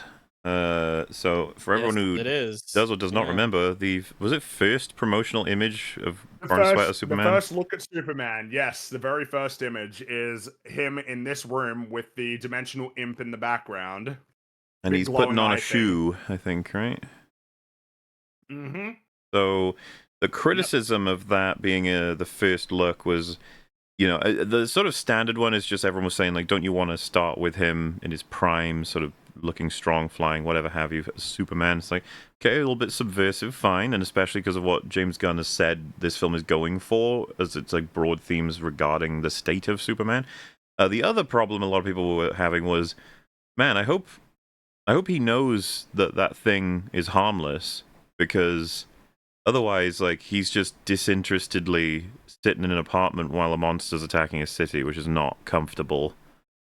Makes you wonder, hopefully. And everyone said, wait for the context, which is fair. We did. That's totally fair. And thank goodness we did. Yeah, so, you know what, guys? I think there might be a problem here. There might be a big problem. What's Is it clown shoes? Doing? Big. No, not the clown shoes. That's tangential. The bigger problem is big monster attacking the city out there, and Superman's like, "Oh, don't worry, Justice Gang have got it." It's like, yeah, it's just a dimensional imp. They're fine. That's I don't because we know how Pretty disappointing. Because we've already established how much they care about the civilian population, really. Yeah, we They're haven't not that made it concerned very about clear that they kind of don't care that much at all. Yeah, a bit of a problem. I know that he's so got just to be nice and with Lois, but, just to be explicit with this, Superman is the kind of character, certainly in this film, that just because a giant, monstrous, multi-dimensional, crazy, demonic alien creature is attacking and people are there to take care of it does not mean he wouldn't help. He would be there. And he would be there even if he was tired, or depressed, or frustrated, or cancelled. He would be there. Oh, but, we did have the scene with the interview where Lois said it happens every time there's a setback, he just gets angry and he storms off to be on his own, which I think the movie considers to be setup. I don't particularly agree with that, because no, but I think that's going to be, they will claim it is consistent characterization. Like something has gone very wrong and he is retreating into himself. There's a line in the scene that I think is perfect as a sort of example of what kind of character he is in this movie, or at least who I'm supposed to think he is, but the whole scene's context itself is the opposite. Because at one point they mention the dog, and he says that he's probably alone, probably scared. He's not even a good dog, but I've got to save him. I've got to help him. I was like, oh, that's nice, especially considering how much of a dick Crypto is. That's the value, right? He's going to help those that are in trouble, those that are helpless, sort of thing. And no matter what, in every circumstance, that's the kind of guy he is. So bizarre as fuck to have this giant creature attacking the city in the background, and he's like, they got it. What if they don't got it, Superman? Well, I take it you guys are against Superman leaving Gotham to Batman and then trusting he can deal with his villains. I mean, it depends. That is what we said. I think that, it's just, it does depend on the scale of the threat. If it's just petty criminals and stuff, then, I mean, Superman's got to have a life. And if Darkseid invades, then I'd expect Superman should fucking help. If it's just a jewelry store robbery, then I don't know, maybe why would Superman's you even busy. Ask this question when we bring it up with the MCU constantly? It's like, I feel like we highlight this issue more than most people do. That heroes that share a universe, you get to benefit from cameos and cross sections that are really, really interesting and dynamic, but you simultaneously have an anchor to pull, which is the Phase 2 dealt with this, and they didn't deal with it well. Like, oh, S.H.I.E.L.D. is Hydra. The world is trying to kill Captain America. Hey, we can't trust anybody. Like, oh man, this sounds like the perfect time to call in Tony Stark. Because he's like, someone you can definitely trust, has access to amazing technology that can protect you, and he's got an investment in S.H.I.E.L.D. and the Avengers and all that sort of stuff. It's like, why aren't you contacting him? And it's like, couldn't afford Robert Downey Jr. The notable difference between those circumstances and this one is it's right outside the window. It's not in a different city. Yeah. It's not while he's busy doing something else. It's right there. He can see it. And he's choosing not to do anything. Yeah. Because he wants to have a chat with Lois. No good. No good. Do not like it. Yeah. So, but they do have a big... Yeah? The better version is that he's going out there when he's exhausted, wounded, and that everyone fucking hates him, and somehow maybe has a contact with Lois at some point in retrospect when the creature's defeated, and you can talk about the nature of him being non-stop. Like, and that, he'll do that despite the fact that in some ways that maybe he shouldn't, because of the damage it could cause, the political strife it could create, or the fact that he's actually going to get killed at some point if he keeps doing this. Like, there's lots of interesting character elements at play that you could discuss, but just having him fucking sit there with her talking while there's a giant eyeball killing people or trying to kill people, I was just like, oh shit, this is a bad move. Don't like it. Hey, look, they got a big conversation to have. So, Lois is in the apartment, offers Clark a cup of cocoa before asking him if he's okay, and Clark explains the footage is not what it looks like, and he's only ever tried to be a good man, has no intention of ruling Earth, and Lois assures Clark she never believed otherwise, that she never believed he had ill intentions. And the pair apologize to each other for fighting. Lois points out that they're so different, as she was just a punk rock kid from Bakerline, and Clark is Superman, and Clark declares that he is punk rock, a notion which Lois finds laughable. And then Lois says, I question everything and everyone. You trust everyone and think everyone you've ever met is beautiful. To this, Clark says, maybe that's the real punk rock. Oh. Gotta. The Uno reverse card. Yeah, maybe being nice is the real counterculture these days. Says something a lot. Sure says a lot about society. Am I right? Well, I mean, it's a statement the film is trying to make. Obviously, this line. Yeah, you know, a lot of people find this to be a really strong, meaningful line for the movie. I find it's just fine to me. I'm like, okay, it's okay. That's all right. Yeah, that's all right. Like I said, I prefer the line about the dog in that scene. Well, yes, because he wasn't even a good dog, but I gotta save him. Yeah. I do find it a bit awkward that Lois says it's a dog. It's like, it's a dog. Yeah, it's a dog. You want to help a dog, especially if you can't that help struck me as odd. Yeah, it's just a dog. It's like no one says that. But I guess like the villains say that in a the villains say that in a John Wick movie, not Lois Lane. So Clark's plan. So this is probably worth noting. So Clark's plan is he's going to turn himself in because he can't think of any other way to find Crypto unless they maybe take him to the same place that they took Crypto. That's his plan. Not a great one. No. I would say. But that probably is his plan. With trying alternatives because you have no idea what you could be walking into. Turns out he's walking into the worst nightmare possible. Well, yeah, because it seems like Clark gets blindsided a little bit by what happens, which is that he's actually being handed over to Lex Luthor. Like, he's not being taken in by the government. He's getting, because they've now contracted Lex Luthor's, Planet Watch, they're going to be in charge of the situation. Which, I mean, obviously, it does lead him to where Crypto is, but it's just like, yeah, this is a weird plan, man. You're lucky it worked. But it does, of course. But yeah, he says on the dog line, yeah, and he's not even a very good one, but he's out there alone and he's probably scared. But before he flies away, Lois takes Clark's hand and the two hug as the big imp is spraying all of his phlegm juice all across the city. And then Clark says that he loves Lois before leaving. But she doesn't say it back. Oh, she's not ready yet. The character arc isn't complete yet. So the next day, Superman is very aggressively arrested by Ultraman and the Engineer, and Rick Flag tells Superman he has no rights as an extraterrestrial, because he's inherently difficult to detain. The government has outsourced his detention and interrogation to Planet Watch, Superman, Lex Luthor's group. And so they take him to that fort on the beach and put him in the pocket. I will say this is, I think that's not at all how the government would treat Superman. By technicality on him being from Krypton, they'd be like, you don't get any rights. It's like, no, that is not what they would say. Let's be real here. There's no way they'd be like, yeah. Apply to other metahumans that have, I guess, ambiguous or complicated, aspects of their being?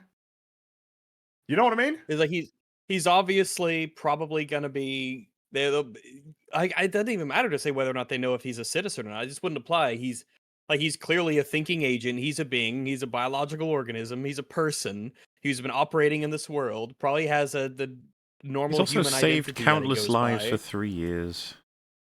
Yeah, I feel like that would earn him a bit of credit here. It kind of bothers me about Rick Flag Sr. It's like, is he like a bad guy? He says sorry to him. He says he's sorry about this. So I think that's meant to be like, see, that's all we got. Yeah. Yeah, that's it. He just says like, I'm sorry about this as he gets taken away. Also, when they made the decision to outsource the detention, do you think at any point they said, "Hey, Lex, you said you can imprison Superman.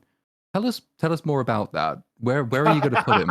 We're gonna send some people to watch this happening. We're not just gonna literally have no government overwatch whatsoever on what you do. This is nuts. There are no government officials here. There's no representatives of the government. It's literally all Planet Watch 100%. The government is just like, yeah, he'll take care of Superman. We don't have to worry about anything. It's fine. This is fine. We'll just let Lex take care of it. We trust him that much. scene, they already said that they don't trust him, like the people at the Pentagon. They all made it clear that they don't trust him, that he has ulterior motives, clearly. Well, they brought up the investments in Baravia, right? Like the amount of like arms they've been selling them cut price, and then lo and behold, Superman involves himself in Baravia, and it's like, well, okay, I can put those two pieces of information together, and I'm not an elected politician. Maybe that's why. But even so, I think they should be asking a few questions. Like, yeah, you seem suspiciously out to get this guy who's intervened in a country you're invested in. Also, you have this group of super people from somewhere. How did you get those? And then you say you can imprison a super person. Can we at least check the facility to make sure that you're not going to do anything illegal there? Because there's a moral hazard component that comes into it. But no, none of these things occur to them. Nope. So they just take him, and he gets put in the pocket universe. And he gets put in a cell with Metamorpho, and is greeted by Lex, who starts to show him around the pocket universe. And Lex explains that he recreated the Big Bang with a mega collider, tearing a tiny hole between the two universal fabrics. That's how he created the pocket universe. Okay, I don't know what any of that means, but all right. yeah, I'm sure, he can do that. Yeah. And the reason why Metamorpho is here is because he can create any known substance, including kryptonite. So he creates kryptonite, and Superman is knocked down. He's on the ground. The kryptonite's doing its evil thing to him. Oh goodness. So we got a really fucking important scene right here. So we're at the Daily Planet, and Jimmy points out to Lois that Bravia is real quick. What's with the goblin that operates the platform? Oh, I think that's a white Martian. The one that's why's it gotta be white? Why's it gotta be a white Martian? Well, because there's the green one, but there's like white one too. I think it's a white Martian. But like, it's just a spooky. It's not Charon. All right, it's all you need to know. That's just another element of Lex's operation. He's just got an enslaved Martian, I guess. Oh, someone's saying maybe not. Okay, but I mean, he's a fella. It looks like a regenerator from Resident Evil. Okay, it felt like he looks really spooky. It felt like a Smiling Friends joke to me that they're going somewhere and the operator of their little platform is just this horrifying monster that's like, it's like, okay, yeah, sure, why not? Yeah, Lex considers it normal, so fuck it. Yeah, at the Daily Planet, Jimmy points out, because it's on the TV, man, the news is so helpful. The news just keeps telling us what's going on.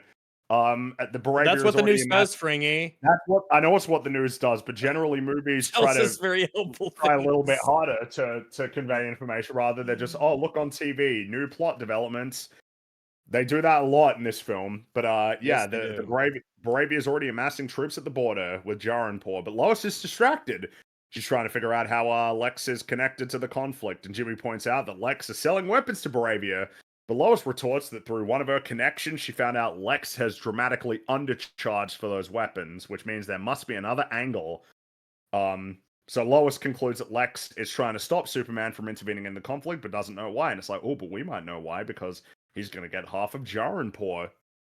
And so Jimmy grabs his phone, pulls up a contact called Mutant Toes, who is clearly upset that Jimmy is ignoring her.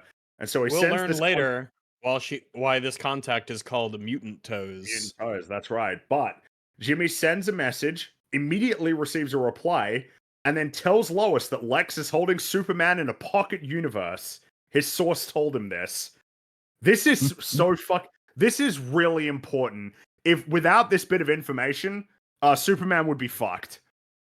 Basically. He never would have been able to, the rest of the film doesn't play out the way that it does. It is really, really, really important that Jimmy has this contact who can give him this information. And wouldn't it be really embarrassing if it was somebody that Lex had absolutely no reason to keep around, but does? Oh, and to be clear, of course, the reason why this is hyper convenient is it's really fucking convenient that Clark's best friend, who works with his girlfriend, the people who would be most invested and most in a position to help him, that Jimmy is the person who has a contact who basically allows the entire rest of the film to happen. Really important, super important. It's also like pretty convenient as well, because the movie, and I kind of assumed it would have to do this, but like, the movie has to keep Lois and Lex's stories basically completely separate until it's ready to deal with them. Because, from the moment she starts investigating his shady dealings, it takes her maybe half an hour to put together a really damning indictment. But he's done loads of shady shit before, and it's just that no one has ever paid any attention to what he's doing, even though it's quite obviously evil, just because it wasn't time for the movie to have done that yet. But realistically, if she'd been looking into a man who recreated the Big Bang from the beginning of the film, then probably Lex's crime empire would have collapsed under its own weight already. But we weren't ready, so fuck it. So, yeah, he doesn't want to say who the source is, but Lois, she's got her info and she leaves. But the source then asks Jimmy. She wants to meet Jimmy. Fringy's won, by the way. Sorry, I'm far behind, but Batman v Superman netted $120 million. So just because, no, never mind. We could just don't get. You can't get one guide by that. You gotta save it for the good ones, Fringy. All right, you can't set a precedent. So Lex, fuck's sake, Lex shows Superman thousands of monkeys on computers who are trashing Superman on social media. This is a very good film for adults. Just imagine if he. Oh no, that's cutting ahead. Well, I mean, just imagine if there was a better way he could have done this. Is all I'll say. How do you talk about something like this when everybody is going to immediately be like, "It's funny. It's a funny meme. It's funny," and you're like, "Okay." So it's in a story with a man who commits certain actions for pragmatic reasons. He's got mind-controlled monkeys activating accounts on fucking every social media space you could imagine, all poised to simply bring down Superman. So the first question you might have is, why the fuck are you using mind-controlled monkeys? Like, because it's funny? No, but Mauler, have you not heard? See, this proves how much of a retard you are. You haven't heard of the monkeys at typewriters. That's what this is clearly a reference to. So it's funny. Yeah, gotcha. See? Nothing to say. I already covered that. I said funny. You don't know something. No, you don't know something. As a Simpsons aficionado, I of course know about monkeys and typewriters. It was the best of times. It was the worst of times, you stupid monkey. Oh, shut up. It seems like an appropriately Gene Hackman-y kind of thing that it would have done, where he would have been like, one of these guys will turn out the great American novel. Yeah, I would work with Gene Hackman, not with this goofy. I'll sell it for millions. Yes, this is the source of super shit. The hashtag super shit. But just clarifying, there's nothing in the story that would justify this. It's only meta funny. Yeah. Right? Not a good place to be, especially I'd say comedic writing deserves more than that. But so you're taking it a little bit more seriously. It's like, so you've cracked animal mind control on top of everything else? Man. Okay. Yeah, I guess why not? That's the most believable thing that LexCorp does in this movie is crack animal mind control. But then you've cracked animal mind control, but you have to read instructions to the Hammer of Baravia over a radio. Yeah. Because he is a man, sort of. And then I think it stops being as funny when you realize, oh, this is James Gunn being mad at people who've been shitting on him excessively. Exactly. This is and then big mad. You step a little further and you're like, oh, the monkeys are Snyder fans. I get it. Yeah. I gotcha. So pretty stupid. You just got $200 million or whatever to make a superhero movie, and you're putting in a fucking joke that's a jab at randos on the internet. And this is what I mean. This is like the She-Hulk. This is what She-Hulk it tunes me the fuck out. I'm just like, oh man, I was looking for a film or a story. I wasn't looking for your own personal therapy session, man. On display for $200 million. Anyway. And it comes at the expense of the villain, who's probably a second, if not your single most important character in the movie, given everything happens because of him. The question going in has to be, Lex Luthor, incredibly intelligent, well-resourced guy. What really, really clever plan does he have to turn public opinion against Superman in order to, sway the government to allow him to take him out? Like, what examples of his genius will we see? And it's fucking talking monkeys on a computer, as opposed trolls to on the internet.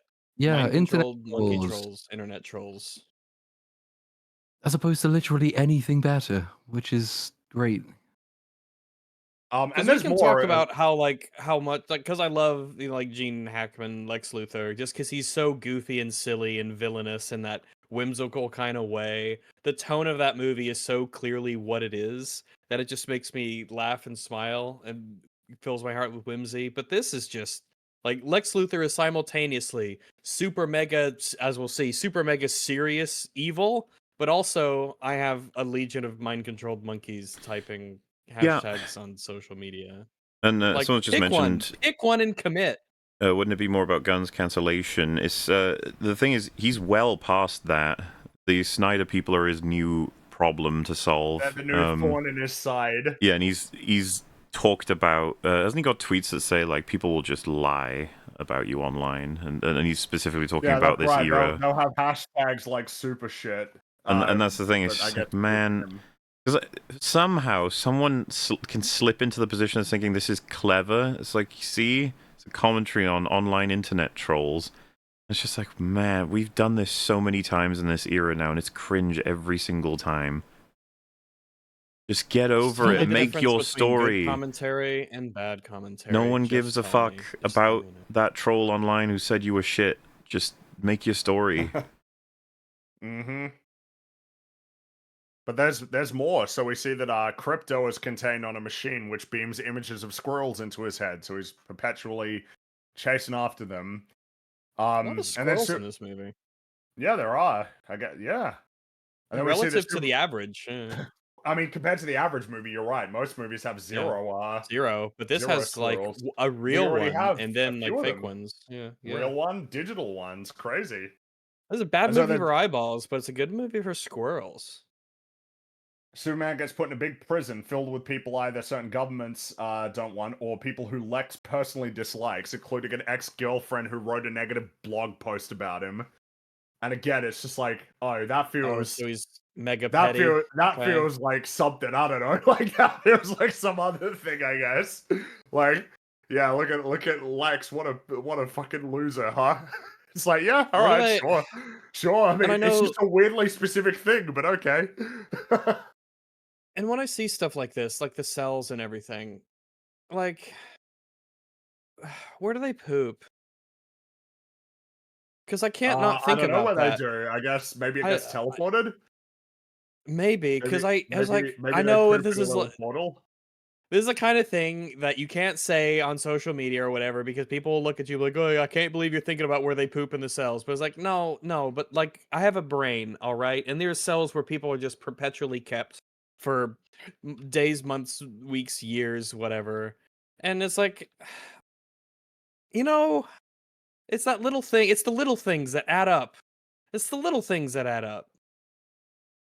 Well, there's big things as well, the fact that he, because he confirms that he keeps basically personal, private prisoners in this facility. It obviously has nothing to do with the government. It's completely beyond the law and is in fact illegal. It's come up before, and that this scene sort of just recapitulates it. If you are willing to break the law to this degree and you have this much power, then you didn't need to go to all the trouble of convincing the government to let you do illegal things to Superman. You could have just done illegal things to Superman at any point in the film, and you didn't, because if you did it too quickly, there wouldn't be a film. But the movie's now got no reason for its own runtime. It's just stupid. Why are we even here? And then, oh no, that we'll come to that. The fucking ridiculous, stupid staging of the actual prison escape. They want to make clear that all of these people are personally slighted Lex in some way, shape, or form, including girlfriends. And so he captures them all here because he's like, haha, you can all suffer indefinitely, and I get my petty revenge. Any detective worth their salt would have noticed that loads of people have been going missing, and they all have a personal connection to Lex. Nope. Yeah. Journalists don't exist in this world where journalists Well, and then you are part of the plot. Creature Commandos has established that Batman does exist in the DC universe. So what's Batman up to? Being a shitty detective, I guess, because it's crazy too. It'd be like, oh, Lex Luthor might have been kidnapping people. And it's like Lex Luthor, the guy who can create immortal Hulk men and machine women, who's also trying to get. I don't even know where to begin with describing this man in this universe. You know what I mean?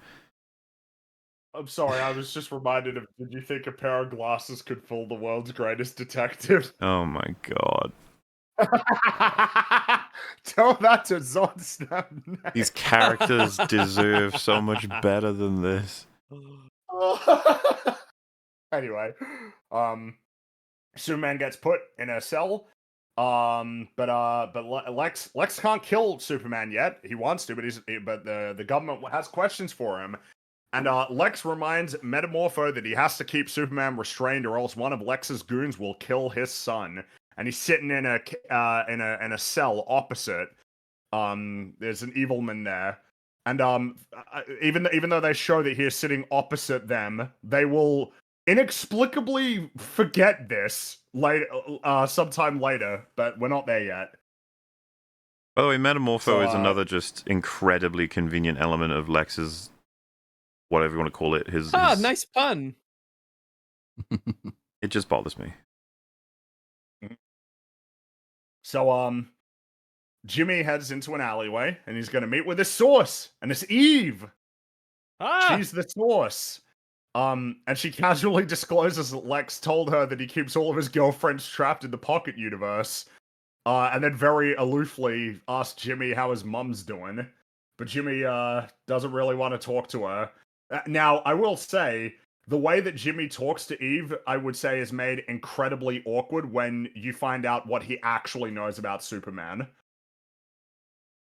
What I mean by that is the lack of urgency. Jimmy knows something about Superman that if he didn't know, that'd be one thing, but he does. So the lack of urgency is kind of like bizarre, if you get what I mean. Yeah. Like he really doesn't want to concede or give Eve anything, because Eve wants to hang out with him. Like that, you know, she wants to be together with him because he's Jimmy. He's got mad riz or whatever the people say.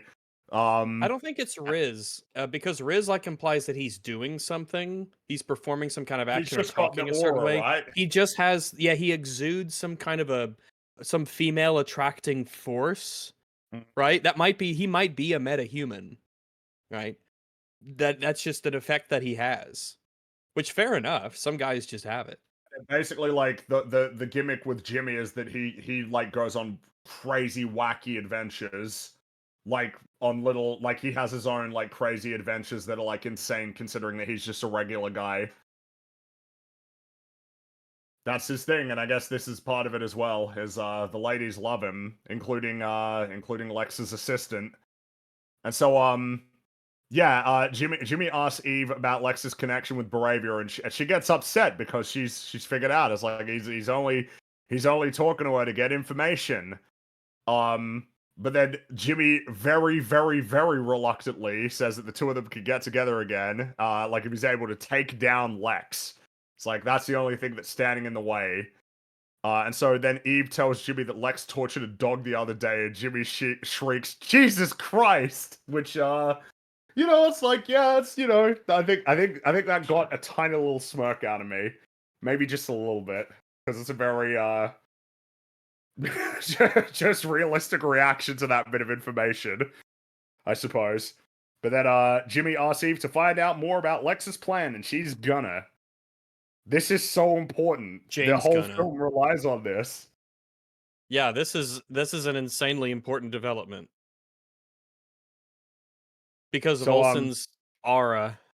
Basically, yes. If not for that, Superman would actually be doomed, as you will see. So back in the Pocket Universe, Superman tells Metamorpho he can save his son if he stops using the kryptonite on him, and Metamorpho gets really mad and tells Superman to stop talking and holds the kryptonite up to his face. Yeah, and Superman's face gets all like blargy, and it like burns him. Right. And it turns him into, it gets him all pruny. But no, he's not interested in helping. Where's Metamorpho from? So, where is he from? Yeah. Like, Some where? planet, When you say where he's from, you mean like physically? Is that what you mean? What's the other vision? Or like, what was his origin? I thought you meant like, origin yeah, for like a where did comic he book first or a appear or story? something in a comic? Yeah, like, or what characters is he related to? No, I mean like, where is he from that Lex got him? Apparently he was that's what you. I was like, because I decided to look him up and see what it's like. He was born converted. in that cell. Apparently, he got cursed by an ancient artifact while on an expedition, and that's what gave him his powers. That's a fucking cool ass curse. Yeah, a bit. I guess he's a bit weird looking, but you know, pretty powerful. But yeah, I don't know what Lex just got him. He just found him somewhere, I guess. Yeah, because his little son looks different. He's like a green guy. But, yeah. So Lois heads to the Hall of Justice to speak with the Justice Gang.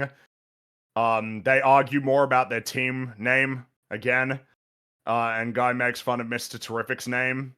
Can I point out one of those little things that annoys me? It is dead out here. There are no people outside of the Hall of Justice where the three super cool superheroes are. There's not a single car. There's not a crowd lined up. There's not tours being given. They're not doing press stuff. It's just there's nothing. There's nobody here. She just drives in and goes in and has a chat with them. That's something people can just do. Which kind of hurts the world building and the immersion because there's no way that would happen. Oh, hey, there's someone from a journalist is here to see you, and then they say, oh, really? They want an interview, and yeah, that's how she could get in. She poses like she's doing an interview, and of course, Guy Gardner would really like that. He likes credit and being seen as a hero. We've seen him schmoozing up people and whatnot, and that would be a good in for her. Oh, Lois Lane of the Daily Planet. Oh, but instead she just walks in and has a chat, and that's that. She's just chatting with him. Yeah. And these are the corporate superheroes, and corporations, generally quite like to manage their reputation and things like that. I'm not sure they'd be massively keen on journalists just having unscripted and unscheduled conversations with their sponsored superheroes. What if one of them says something incredibly stupid, which all three of them will, because that's who they are? Well, except for Mr. Terrific. Well, yes. Except for Mr. Terrific, yes, that's right. Anyway, so Guy asks Lois how she knows Superman, and then starts talking about his hypno glasses, which he believes help Superman conceal his secret identity, which he just very casually discloses to Lois's Clark Kent. Supposed to be funny. All right. Yeah, all right. Well, it's funny because the glasses, it's retarded that the glasses could work. It's like, yeah, can we get past this fucking era, please? Glasses, that's stupid. Annoying. This was a solved issue decades and decades ago.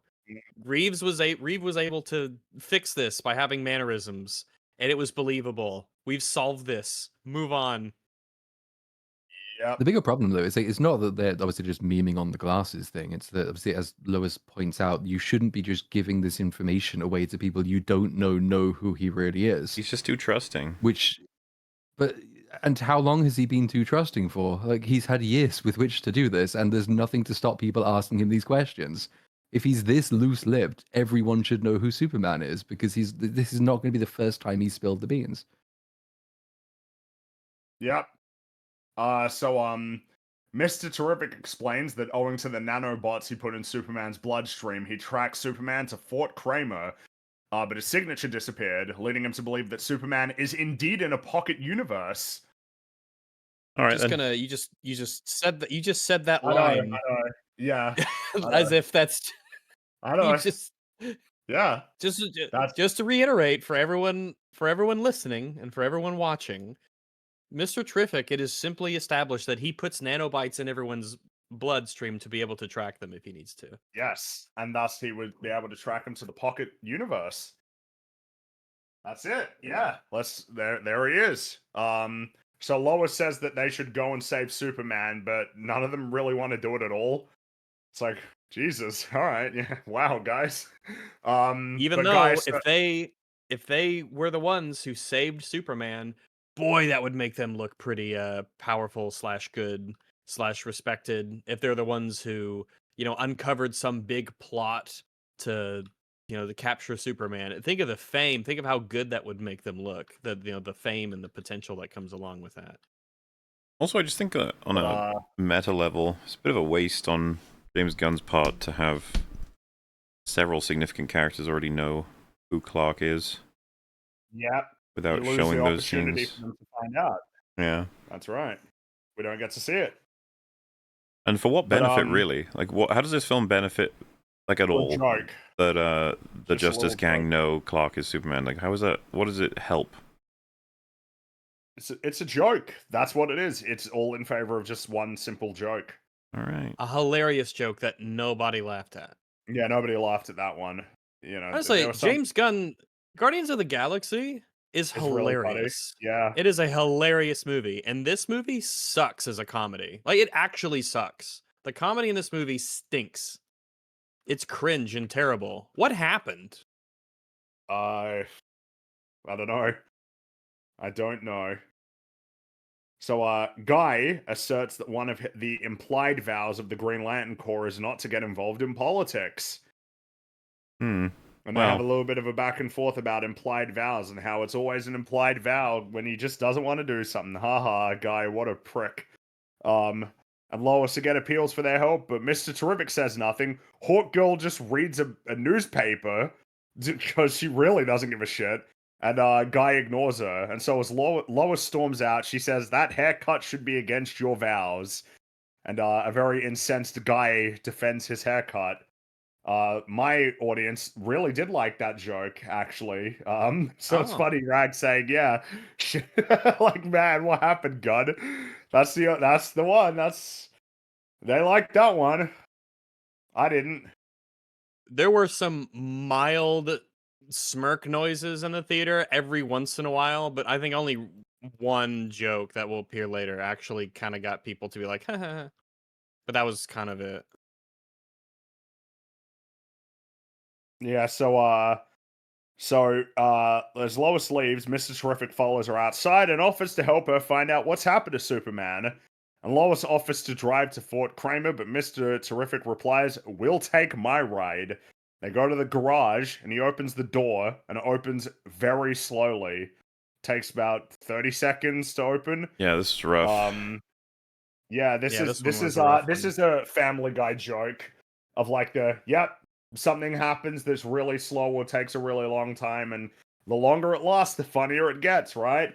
That's right. It just gets funnier and funnier. Slow, and it's for a flying ship, but it's a slow door. When it nearly fully opened that I'd realized, like, man, so much film has been done. We've not got a lot left to do all of the things that I figure are necessary, but okie dokie. Yep. So they get in though there is a little bit here that I kind of like. So they're inside the ship and Lois just starts divulging her complicated feelings for Clark, and Mr. Terrific says, just to be clear, I'm not into people's emotions. Which I don't know why I enjoy that line so much. It's just I don't know. It's just a funny thing to say.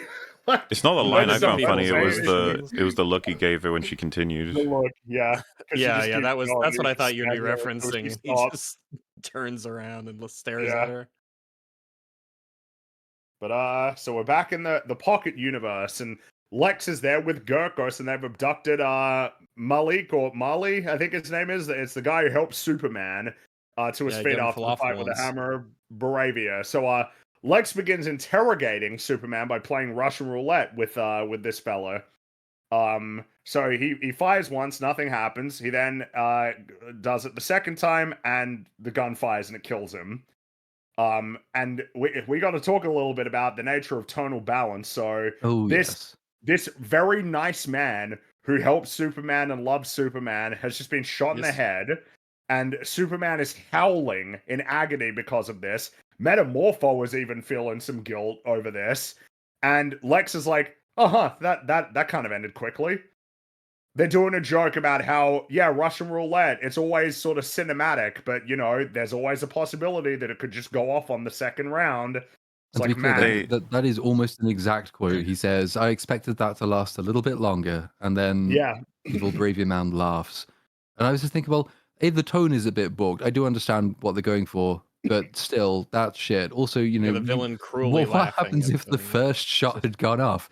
You'd get no information. Actually, really playing Russian roulette is a terrible device. You'd rig it. One thing is, it's a bad version of the joke from Kiss Kiss Bang Bang, which is way better and way funnier, and the whole tone is funny. It's not actually horrifying where it kills an innocent man. But yeah, I think Rag's question is actually the first and most important. Context. I'm going to bring someone that Superman definitively cares about, even though he cares about all life pretty much. I'm going to threaten to kill him, and in exchange, I will get answers out of Superman. It's like, threaten to kill him, but you won't, right? And he's like, well, I might. It's Russian roulette. Why the fuck would you be using Russian roulette? That's like the stupidest mode of torture. What are you doing? Fake it. You wouldn't act. You'd put a fake round in the bullet or in the chamber or something. You'd fool Superman into thinking it. Or just have none. And so when they click, it's just like, oh, lucky this, and the pressure would eventually get him. Or you do what a smart person would do and actually torture the guy, not kill him, just torture him in front of Superman. All you got to do. Yeah, because Malik is there, and he's like, "Don't tell him anything, Superman. Don't tell him anything." Which Superman. I thought was kind of cool, by the way. This guy's a fucking guy's a fucking Chad. But I was completely taken out because the problem for me, a lot of people said this is one of the best scenes in the film, and I was like, it's fucking stupid. I guess Lex makes a huge mistake for no reason. And he even admits it was a mistake because he doesn't understand the odds of 1 out of 6. Brains over brawn, dude. But of course, it is a meta thing. It's like, yeah, because usually Russian roulette in movies doesn't like end abruptly when it could because of the odds. Like, yeah, I get it, man. But why did you write this? It's like it's like him. Like if Lex were in the room right now and he'd be like, "I thought it would take longer for him to die." It's like, why do you want him to die? That ruins the plan. That's bad for you at this moment. You're trying to get info out of him. It's actually beneficial to you. It changes nothing if Superman thinks you will or will not kill the person because you're going to get him screaming in agony. That's all you need. And then Superman will be like, please stop, I'll tell you, what do you want to know? And then it's like, you can actually get out of him plenty of interesting things. Because, and by the way, we were talking about this earlier about how Superman doesn't have to make any choices in this film. That would have been one. Like, how do you balance the safety of your parents versus the safety of this man? Like, what would Superman do? But the thing is, it ends before he's even in a position to make a choice. He barely understands the situation, and then he's just killed. And it's like, oh, wow, that's fucking horrifying. And it's like, yeah, but it's also not in the interest of Lex Luthor whatsoever, to the point where he has to make a joke about how stupid he is. What does he even really need or hope to get out of this from Lex's perspective? I don't. So that's really another understand layer. the point of this. He's doing this because the government want him to do it. He's not allowed to kill Superman. He has to get information first. I was like, just kill him. You don't have any. Yep. There's nothing stopping you because obviously, if anyone wonders, is Lex really willing to break laws? It's like, yes. Abso-fucking-lutely. Over and over again. Where do you think they currently are? Secondly, what do you think is going to happen if he was to shoot Superman in the head with a fucking kryptonite bullet, or do whatever? He can kill him in all kinds of ways because he has kryptonite. What's going to happen? It's like, oh, the government say, hey, Lex, what the fuck? You killed Superman? Be like, yeah, Superman tried to kill us. We had to. We had no choice. Yep, and all of his people will corroborate it, and they'll say, yeah, we had to. It was really horrifying and unfortunate. Looks like we were right about him all along. They could even say, yeah, this poor guy who they executed, Superman killed him.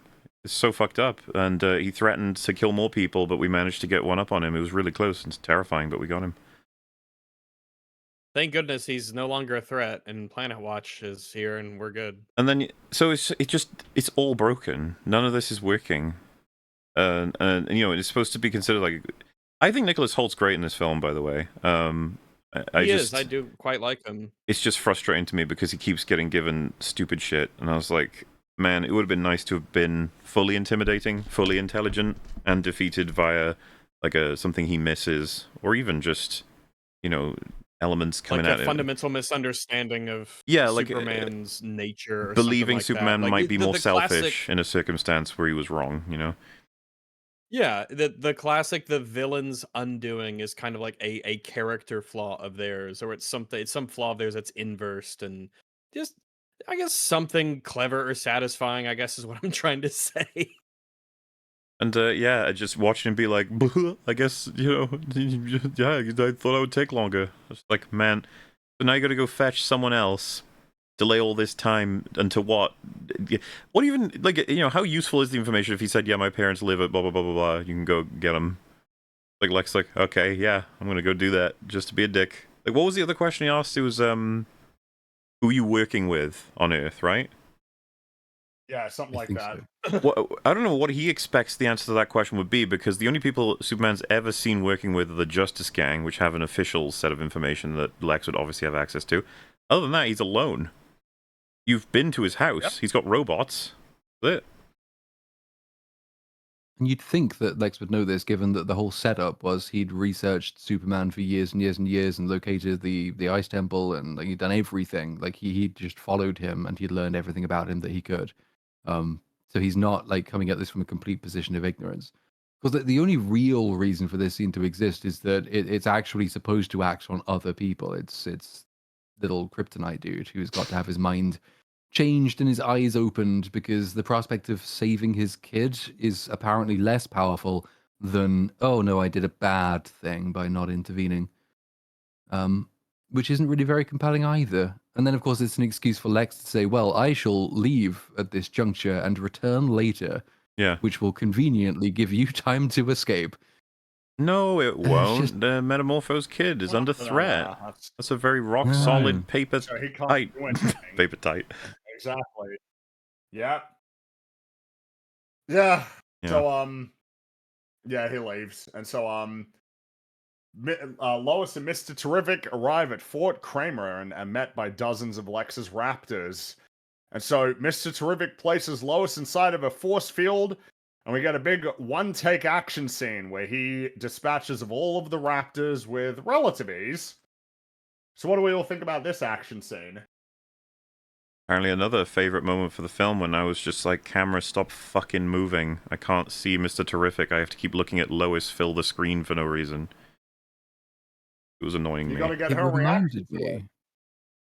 Of is it Guardians 2 with the whistle no, that's thing? the first. Well, that's first and second. I remember a sequence when it's like it's set to music, like pop music, and it's kind of quite similarly shot. And I was looking at this thinking, oh, so you're doing that again. I see. Fair enough. It's an old trick, but if it works, good for you. Well, I was distracted by how bad the visual effects are. The Raptors look pretty bad. So I already that was a discussion that came up before because everyone was comparing that part of the trailer to the Flash cinematography, and I was just like, yep, this looks like that. This looks like the Flash in general, and then it's the same cinematographer. So all of that was a given. I was just trying to sort of see what I was gaining from it as an action scene beyond those elements. And all that was happening is that every time I was interested in seeing how Mr. Terrific's sort of approach in combat works, the camera kept insisting that I look at Lois, and I was like, I'm good. I know she's surprised. CGI just doesn't look very good, though, in that scene. I don't know why. I feel like that's going to get talked about eventually, because it feels like it happens with, It feels like it happens a lot with Marvel movies. It's when it releases for on Disney Plus or something that people are, oh wait, this looks shit, and it's like I don't get it. Like why does it take until you watch it on Disney Plus to go like, wait, that kind of looks bad? Also, obviously, alarms should be blaring. There should be some kind of recognition to Lex. Like one of the Justice Gang is destroying our fort that houses your portals. That. Emergency, basically, this is catastrophic. In fact, it could be evidence that we're getting exposed. They might know something and that we need to run, like, code red sort of thing, Well, can we... because I had to step away for a second. Can we talk about how the fact that they're going to this portal, that's just in a tent. That's where they keep this portal. That's right. It's just in a tent on a beach somewhere. Well, tents are really great security compared to less than a tent, don't you think? Because this is, as we will learn, this is the most dangerous object in humanity currently. Pretty much. And they just keep it in a tent on the beach. And just to be clear, that is what it is, a tent on the beach. Yep. It is not. tents on the So beach. you admit it is protected from the sun with the tent, right? So it's not that bad. Yeah, which is good in the rain. Yeah, that too. Which is the tent on the beach is better than nothing. Something that is, of course, worth talking about because it's actually something that Guy Gardner brought up, which I guess Mr. Terrific decided he didn't agree with. These guys are contracted by the government, so like Mr. Terrific has just essentially attacked a whole bunch of people who are working indirectly for the government, with all of the potential ramifications of that. But like, we don't really care. Well, I guess Max Lord can take care of that sometime. Yeah, that's right. And Which that's is a something commentary on how in capitalism a business can just literally do anything that it wants. So it's pretty clever commentary, I guess. Oh yeah. Yeah, there wouldn't be 7,000 billion regulations on any of this and stuff. If you think that's true, crazy, I'll find some one random example that doesn't even prove my point. Actually, this one time, this one company did a bad thing and got away with it. Yeah. So it's actually pretty accurate, if anything. People make these kinds of arguments. They sure do. Anyway.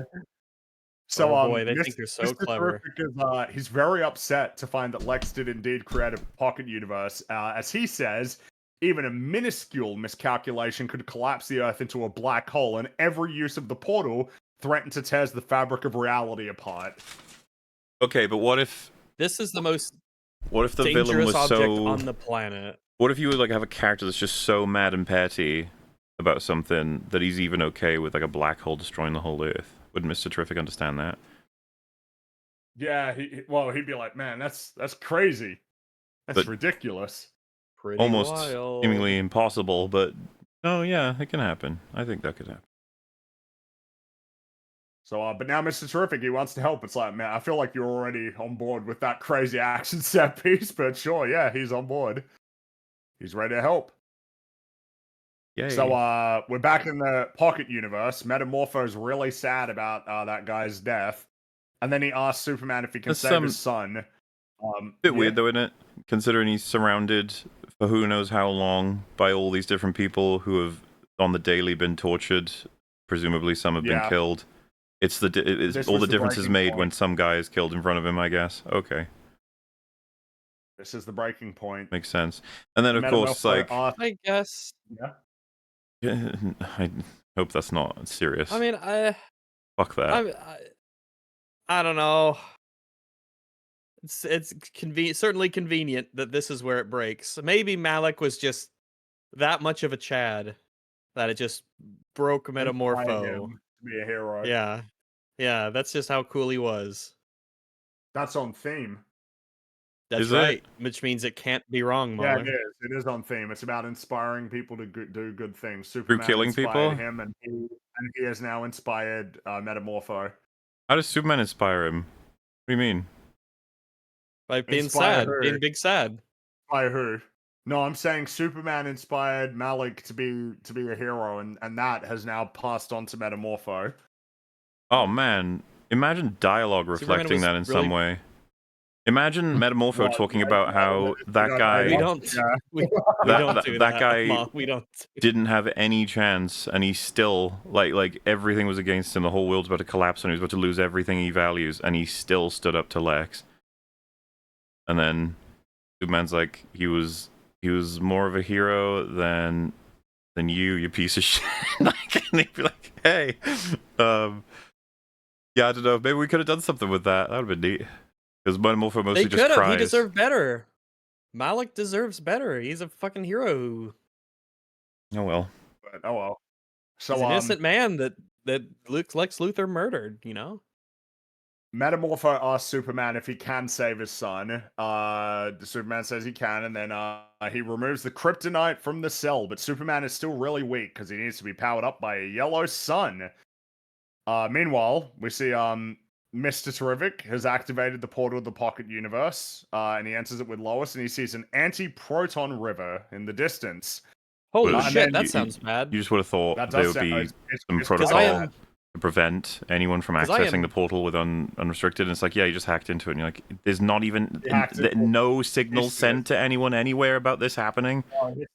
Listen, Mr. Terrific, he knew that there would be countermeasures. His T-spheres were able to be very discreet. This is his This is his wheelhouse. All right, he's an expert. Well, at yes, this. and Lois doesn't, because they have a brief argument about his T-spheres, which Lois inaccurately calls circles, and Mr. Terrific corrects her, as he should, that they're spheres. They're three-dimensional. That's right, because circles are 2D. That's right. That's right, yeah, they're T-spheres. And he is baffled by her lack of intelligence. Well, she's only a journalist. Yeah, you know, yeah. She's not a Pulitzer Prize-winning journalist like Lois Lane in Man of Steel, though. Oh. Or maybe, I don't know. Maybe she has one. But yeah, he says they can't enter the pocket universe because the anti-proton river would tear them apart in seconds, and something about black holes or whatever. So they can't go in. So he's gonna send his T-spheres in. And so Metamorpho says he can't make a sun, but he can make something kind of like a sun, and so he starts to create a fucking sun. It's so funny. I can't make a sun. Proceeds to make a sun. Yeah. Well, it's like a mini sun. It's like a mini sun. He starts saying all the. He's like, oh, I need hydrogen and this, and like he says all the things, and he makes a big Kamehameha star, and then he makes one that works. Yep. So he can. He can just make a sun. And of course, the whole time that this is happening, you're like, wait, but there's the god over, like, who can see you, who's just gonna kill your son. Well, from the moment that's what he withdraws the kryptonite, that guy should be like, I'm killing your son in 5, 4, 3, and then he goes, okay. But then they add to it that other prisoners around start calling out to the god, but he doesn't notice. And they're calling out for like a while, for like a good 10 seconds. Yeah, the prisoners are cucked. They're calling out and nothing's happening. And Metamorpho creates a mini sun. Superman gets powered up, punches the way out of the cell. Well, he makes a second mini sun. Flies over to and then saves the sun. And all of the time it's like, but there was a guy. The whole point was that there was a guard there. Yep. That was going to kill him if you did anything. Yep. You did lots of things for like a good minute. Yep. Like, why didn't he do anything? Yeah. It's like, why didn't he do anything? Why is the baby son even in the prison? Why not have it like somewhere completely off-site? And so the promise is, if you do anything illegal, I say illegal. If you do anything we don't like, we will kill your son. You don't need to see him. He doesn't need to actually be accessible, because like this guy can turn into any element at all, ever. He can fly, he can shoot shit. He could theoretically have contrived a way to get himself out of that place, even if Superman hadn't turned up. It's just objectively riskier having the baby actually still on the site with you. And Lex knows all of this as well, because he's the one who exposits for us that this is what the power set is. And yet he's very angry, Superman... though. Well, I think that. Well, yeah, and I think the reason it works is because they didn't expect him to turn into the element of surprise. Nice. This is stupid. No. It is very stupid. No, I've heard many explanations for each of the, not only the things we brought up, but things that are to be brought up. Really? Right. Lex is very angry and petty, and it explains all of his stupid decisions. How does that actually have a? I don't actually see how that's a counter to this, though. Okay, so he's so angry and so petty, he wants the baby right there, threatened right in front.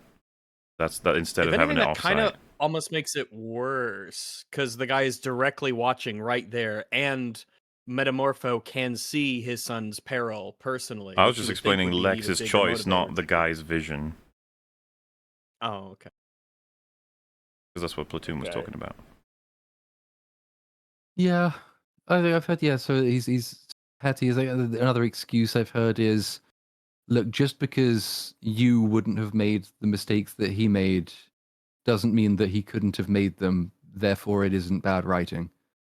But hey, man, as far as I'm aware, I'm not like hyper genius. Might be a mega genius. Yeah, that's neither is he. Brains over brawn is supposed to be ironic. Yeah, he's actually really stupid.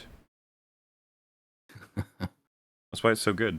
I have kind of high expectations for mega super geniuses. Just a bit. And maybe that's my fault. Maybe I expect too much of geniuses. We've now seen enough retarded geniuses to make me think that it really isn't what it's cracked up to be. It's a disability. Jurassic World was right. Intelligence is overrated as an adaptive trait. That's true. So, yeah, like, And you know, like him not killing Superman when he obviously could and has an interest into doing so, the response will be, yeah, he's so petty, he wants him to suffer. And then when he actually does try to kill him, the response will be like, well, yeah, because now he's really angry.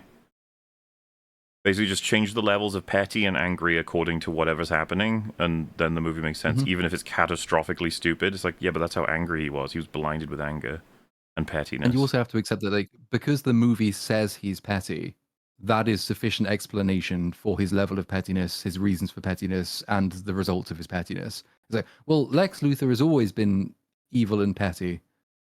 But, well, again, we can't be making adaptation arguments here. It doesn't matter that it happens like that in the comics. This is functionally a new character. And B, I still don't know why. I don't understand him. Like, fine, give me a petty evil villain, do that. But tell me why he's petty and why the object of his pettiness is what it is. And why it leads him to do the things that he does. Yeah, it's okay to have pettiness as a trait of a villain. That's characterization. People are petty, villains are people.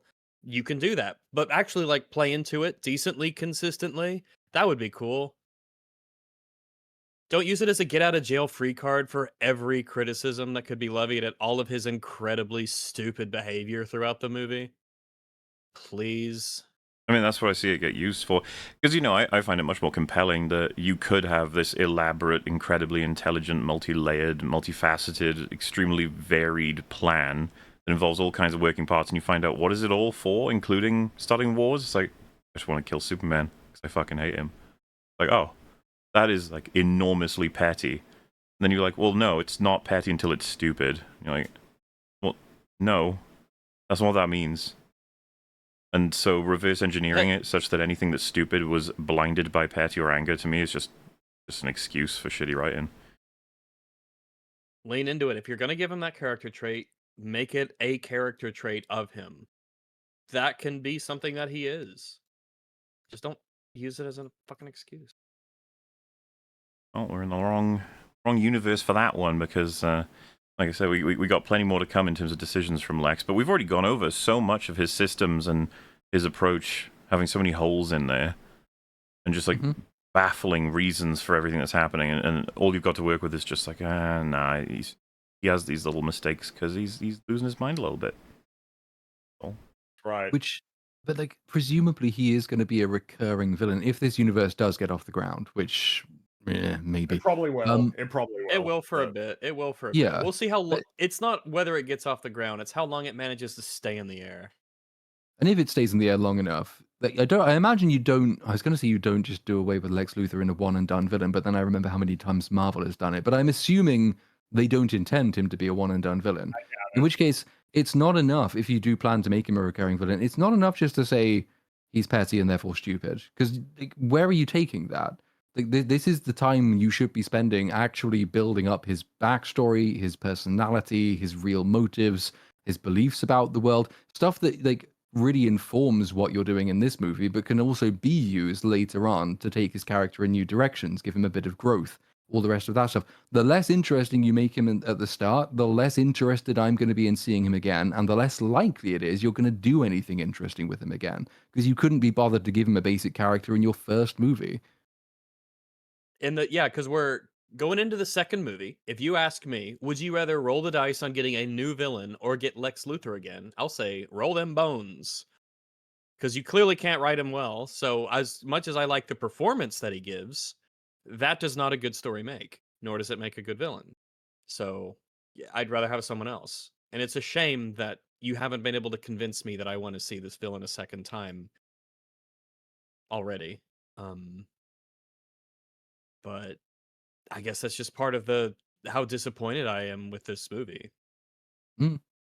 This is what an insane. It's like what I talk about with Starfield every once in a while. Like the incredible opportunity you have with all of the, like, it's kind of it is an almost unprecedented level of creative potency and capability that to be James Gunn, to have all of these hundreds of millions of dollars at your disposal, this massive corporation behind your back, access to all of the tools, materials, and technology to make literally whatever your mind can come up with, and this is what you've created for us. There is an element of like, well, fuck you, man.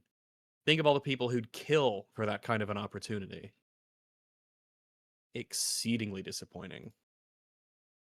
So Superman gets told that he has to hold Metamorpho's son since he can't do it while he's changing forms. They go rescue Crypto. And while this is happening, the portal to the Pocket Universe begins to collapse because it's been open for too long. We got a ticking clock. But before they can make it to the portal, a different portal, Superman is attacked by two raptors, and they tumble into the Anti-Proton River, which looks like Minecraft. It's all blocky. It does kind of look like. Well, it doesn't look like Minecraft. It looks like pixels. Uh-oh. But yeah, they're having a big fight, but Superman is still a bit weak, so it's more of an even fight. And so I guess it might be a little bit too early to have this conversation, since there's probably a more apt one to bring up later. But during this fight with the two raptors, Crypto like grabs one of them and sends him flying. And then later during the fight, Superman blasts one with a laser, and he gets sent flying into a wall. I don't know what we're meant to conclude about whether they are alive or dead, but it would be surprising if they were alive, given the impact that they are hitting this shit with. I know that they're wearing armor. I can believe I think the armor will protect them. The problem is they're now going to be stuck here for eternity. Or at least until Superman comes back to save the prison people, right? Well, anyway, I mean, it might be that they're alive, but I think Metamorpho definitely kills the guys that he gets, because they all surround him, and he starts bubbling up, and they're like, you gonna splash us? And he does splash them with acid, and they fall down, presumably to their deaths. And I find it a bit awkward. It's like, what are you gonna do, splash us? It's like, dude, that's what he does. He makes, like, shit. Like, chemicals and elements and things. Like, why would you be like, haha, that's silly. You're gonna splash us? Like, yeah, but he's clearly ramping up to splash you with something horrible, you idiots. Yeah, but what could the core foundations of all of reality possibly do to us? Yeah, nah. It's all good. Nothing. And I guess we ought to conclude as well.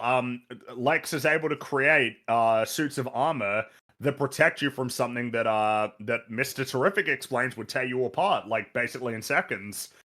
So that's some crazy tech. Because Superman, he can survive that, which means they built armor that is as resistant to anti-proton, river. But they have a suit that works just as well. That's some good shit, Lex. Nice. I guess, yeah. I mean, yes, that's pointed out in chat, not acid, though. Doesn't work against acid. That's a really good. It's a really good acid. Yeah, I guess so. Something that is kind of amusing during this sequence is that Mr. Terrific finds Crypto, who starts chasing down his T-spheres, and Mr. Terrific gets really upset when this is happening. Like, he's holding back tears. He really cares about the safety of his T-spheres, which I find amusing. I do too. I think it's neat. So there's a black hole at the end of the anti-proton. This is all nonsense. You say this so casually. Yeah. So Superman tumbles towards a black hole that's at the end of the anti-proton Minecraft river, Pixels river. Does that mean Lex can build, like, he can make, because he made the Pocket Universe. He did he can make black holes. Yes, in effect. Seems like that might have some terrifying, useful applications. Really ties the universe together. Just a black hole at the end of the anti-proton river. I mean, the fucking vibes, man. Also, yeah, it's something that is just, yeah. The word you're looking for is voxels rather than pixels for that river. That's technically true because it's the 3-dimensionals. Oh, you did the thing that Lois did. Yes. Well, I said it was a Minecraft river. You said pixels. No, he was referring to the film. I said pixels and referencing the film Pixels. Oh, I see. I getcha. It makes me wonder why you laughed at it the first time, but fair enough. I thought we were on the same level when it came to pixels. No. I knew that you meant it looked like how fucking all the characters appear in that, right? With Pac-Man's in that movie, isn't he? Where it's all blocky, like it is all cubes, like Minecraft. Yeah. No, okay. Yeah. No, that's all cleared up. It's all good. Well, he's voxels as well. That's fair enough, voxels. I'll remember for that, voxels. Because I know that voxel-based games are like Minecraft, 7 Days to Die, that kind of thing. So, Yeah, Superman tumbles towards a black hole at the end of the anti-proton river. Metamorpho grabs him and tries to pull him out, and then Superman uses his ice breath to propel himself away and saves everybody. Yay. Yay. And then Mr. Terrific finds Superman and leads him to the portal, which he tumbles through just before it collapses. So, yeah, if Jimmy didn't have the source from Eve, who instantly told him about the pocket universe, and if Mr. Terrific and Lois didn't get there just in time, if he didn't breach the system just in time to open up the if he didn't thing, track and friends through nanites in the bloodstream, which is insane. Exactly. And if Superman's fight with the Raptors lasted a little bit longer, or if Metamorpho wasn't convinced by the death of one additional person, right. Then or if Superman the baby was killed or threatened, or if Lex didn't fucking get disappeared for this portion of the film because he'd only get in the way. If any, like, there's about a billion contrivances to allow all of this to just happen the way that it did. Yeah, and unfortunately, and don't cope on this one. This is just the case, and this is, I'm sorry, fellas. That's just some bad writing right there.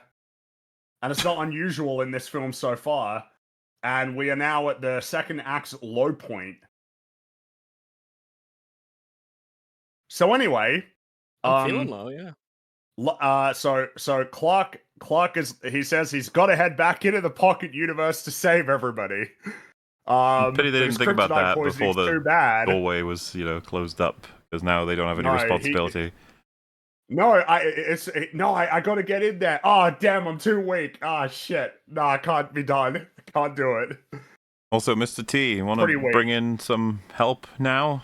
Like, now that you've actually established properly, you want to call Guy, you want to call... Yeah, call Batman. He exists in this universe. Well, yeah, hey, literally everybody with bordering on the end of the world. Yeah. Well, yes, because remember, every use of the portal threatens to rip the fabric of reality. This is imminent. And we later see that he is not really in a position to actually reverse this, like, on his own, with his own capabilities. So, yeah, why aren't we calling in everybody? Why not? Literally, the fear that he made apparent is almost coming true, and he's not putting in any effort other than studying it with his own tech, which doesn't do anything, ultimately. No, it's basically pointless. So yeah, but we're not doing that. What's gonna happen is he's just gonna stay here to secure the portal while Lois uses his ship, which has very intuitive controls, to get Clark someplace safe to recover from the kryptonite poisoning. That's what's happening. Yeah. And the ship has very intuitive controls. Lois figures it out basically instantly. So yeah, nice. So intuitive, even a woman journalist can figure it out. Oh my god. Hey, no need to do look, alright? So Lex is fucking crashing out, alright? Sorry. Again, no. This is a bit, there's a lot of that. He's really mad, and he knocks over a mug that's got pencils in it, and orders his goons to pick it up. And then he's really mad at Eve, who's taking selfies. He throws pencils at her, which is very mean. And then he knocks over another cup so that his guys can pick that up too, because he's a petty bitch. It just occurred to me, I think it was that scene that made it occur to me, especially like hearing people like try to defend his characterization. This is a guy who combines basically the worst features of Admiral Thrawn and Kylo Ren, and everybody knows how to shit on both of those. But like, he thinks he's clever and says he's clever, and he keeps fucking up, and then he gets really angry, and so he fucks up again. This is not a serious villain. What's majorly unfortunate? To be a serious villain. There is some explicit and powerful evidence of his intelligence in this film, but a lot of it is just technology that has inexplicably been built. Yeah, Yeah. It's like Riri Williams. She's super, super smart, guys. Seriously, except because all of the decisions she built all this stuff. But she's validated by the technology, and it's the same with Lex. He's validated by being a big billionaire with a whole bunch of crazy technology, regardless of the fact that a lot of the decisions he makes are profoundly stupid. But yeah, no, he's big mad. So Eve runs away and hides in, I don't know, I guess you could just call it a closet. It's really close. It's the server right room. next to, it's right next to the room that she just left. It's like, she's to say stupid, that it's though. 10 feet away, to say that it's 10 feet away would be probably overstating it. It's really close. Ultraman is right there. He's just sitting there. He can hear her, but she calls Jimmy and says she has everything that he needs to destroy Lex's life. And Jimmy quietly celebrates as Eve gathers the evidence on her phone, as Ultraman kind of notices. But before she sends the incriminating evidence, she wants to spend the weekend with Jimmy, and he really doesn't want to, which again feels a bit awkward when there's a thing that he knows about Superman that you would think would make him extremely invested in basically doing everything that he can to make sure that Superman is safe. This was yet another example of James Gunn getting in his own fucking way. It's like, no, you don't have to put a joke everywhere, man. What would be in character here? She says, okay, but you will go out with me on the weekend. Somebody goes, yes. Mm-hmm. Instead of being so reluctant that it creates an argument where she's like, "Oh, Jimmy, you're so mean to me," which he is quite mean to her. I will say, he is kind of a jerk. He doesn't treat her well. I mean, she's not a great person either. I mean, all things considered, but like, he does treat her very poorly. And so yeah, Ultraman fucking leads Lex right to her. The door flings open. They drag her out, and she hits send. And the call disconnects, and Jimmy receives a whole bunch of images of selfies of Eve, and is annoyed. Yeah, if only selfies, man. If only he was annoyed because of the fact that that's clearly useless information. If only that were the actual story. Oh, sorry. I think someone doesn't. I don't think they know what Jimmy knows. I think it's pretty clear what Jimmy knows based at the end of the film. I don't know what the other interpretation of that is, but Jimmy knows. You wouldn't even need to know, by the way. Superman. Yeah, I mean, even if he doesn't know, it's like, man, fuck Superman, though, right? All he's done is do good things, but I'm not that interested. Oh, a guy who's been saving everyone's lives continuously for the past 3 years is trapped in a pocket dimension. The one girl who has all the information that can save him, I'm just going to say, maybe, because she's threatening to spend a weekend with me. Doesn't even matter, but he knows insanity. Something. It's just a shit joke. Sorry, just shitty writing, unfortunately. But even if you can even bake in that maybe he buys into propaganda about Superman being a bit of a shit and he's not interested, but the story is also, I have information that will bring down probably the richest, most important businessman on the planet who's involved in a conspiracy to create a war. It's like every single angle of this story is front page news. You just say yes. You don't. And also, we know he likes Superman. In the first scene, he says, as great as Superman is, with reference to the whole Bravia thing. He likes Superman. He does. Well, and generally a good person. That's the assumption. Yeah, so that's your motivation, but nope. But it's a good meme. Ha ha ha. So, funny. Which brings us to, Clark and Lois arrive on the Kent farm. Remember Jonathan and Martha? We haven't seen them for over an hour. Welcome back again. They carry Clark inside and place him on his bed, and Lois starts examining his the room, the trophies, and on a mantle, and a poster for that band that he likes, the punk rock band that's like kind of lame but kind of cool. I don't really know anything about that band. It's the Iron Monkeys, or I forget the name of them. Yeah, but look, he's a big fan. And so very distraught Jonathan asks if Clark is going to be okay, and Lois assures him that he will be, according to Mr. Terrific. And the two of them tend to Clark as Lois watches. Clearly, her mind, there's some thoughts going on there. Like, look at this, look at Superman, look at his parents, look at this family. Yeah. The real thing, he is exactly who he said that he was. There's no longer any doubt about him, withholding information from her. He's that story that was put out from the parents is obviously not what he is and what he believes. I kind of like this entire sequence, if only because it actually did slow down, and we had people who can deliver lines that weren't written by a Gibbon, so it was okay. Yes, we're not up to the main scene, but I think even with this scene, it's safe to say that the fellow who is playing Jonathan Kent is really, really, really trying and quite good. I like his performance a lot, and I also like Martha as well. I like them both.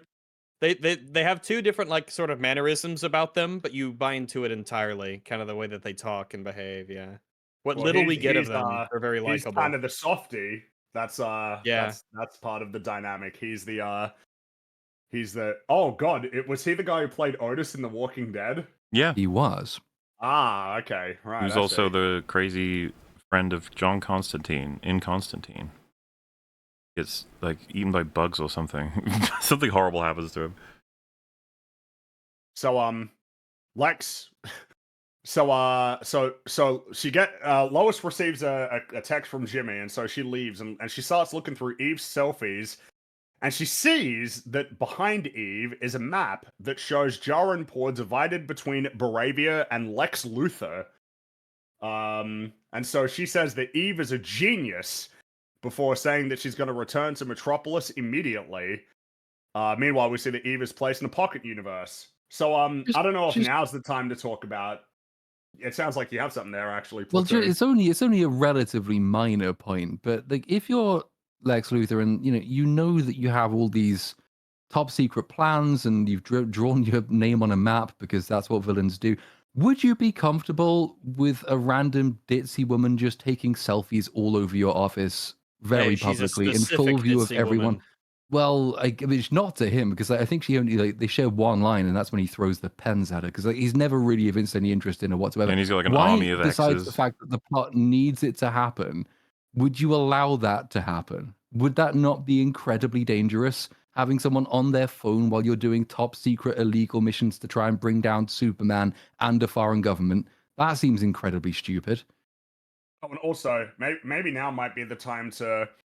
So, I mean, it would be jumping ahead a bit, but the point is that Eve has taken selfies with a whole bunch of incriminating evidence that makes Lex, like, it just reveals his evil plan in its totality. Is this on purpose, or are we to conclude that she did just accidentally no take fucking pictures way next is to it all on this? purpose. I think it's accidental. She's a retard. The film is very clear about that.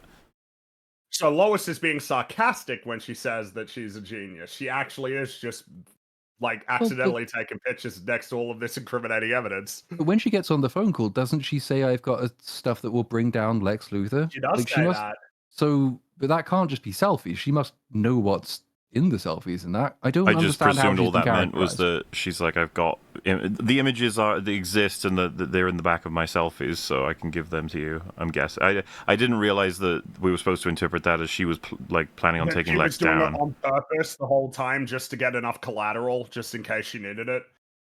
I mean, of course, the idea of her being really smart is kind of countered by the fact that she basically got herself captured by Ultraman by having a very loud conversation with Jimmy within earshot of him. It's kind of like we got to pick a track because there's problems either way. I just don't know which one we're supposed to go with. Yes, basically, no matter, it's pick your poison. Either it's profoundly lucky that she took a bunch of selfies next to all of the evidence, or she was simultaneously smart enough to do that, but so stupid that she allowed herself to essentially be captured and put in the pocket universe. When to toil in reality, she could have been standing next to Lex and texting Jimmy like, "Hey, I'm going to reveal this whole plan in exchange for you going on a date with me. Here they are, send," and nothing would have happened. So, what I mean is that she only gets caught because she's like hyper retard. So yeah, it's like I don't know. She is an idiot. So yeah, pick your poison. Whichever way, it's stupid. So Lex wants to reopen the collapsed portal, despite the warnings of the engineer, who seems really upset about it, but all of these reservations will be dropped the next time we see her. Lex intends to tear the fabric of reality apart to lure Superman back to Metropolis. And so he activates the portal, and the Earth begins to split in half. I did laugh at this, but not like with the movie. I was just laughing at the movie. What the fuck? And also, like, how all the people who work for him how are they buying into? Yeah, now is the next stage of the plan is we're going to tear Earth in half. Well, one seems mildly concerned. Yeah, well, like I said, the engineers like, man, this is crazy. You can't do this. But in the next scene, she'll just be following his orders anyway. Yeah. So like, it's just pointless. But look, she traded her life to kill Superman. All right. Just she said so. The reason why I thought it was accidental, whether some people are like, how would that have been accidental if got incriminating evidence in the back of these photos? A lot of them have no evidence, and a lot of them, the evidence is obscured, or there's only pieces of it in the background, because they look like candid photos. What I'm getting at is they don't look deliberately planned to provide a shit ton of information. They look like she was taking selfies, and then she realized, oh shit, I've got a bunch of incriminating evidence in these. Because he scrolls through a whole bunch, and most of them are useless. Oh, Mahler, that was just her clever plan. No, I'm saying filled with fake ones. I'm actually agreeing on the front. I have no idea. It could be either. Both of them, I guess, work. But the thing but is, they also don't work. It's retarded. So yeah, either way, it's stupid. So it doesn't even matter. Getting fixated on whether or not we've interpreted it correctly doesn't matter, because either way, it's a problem. So too bad. Earth splitting in half.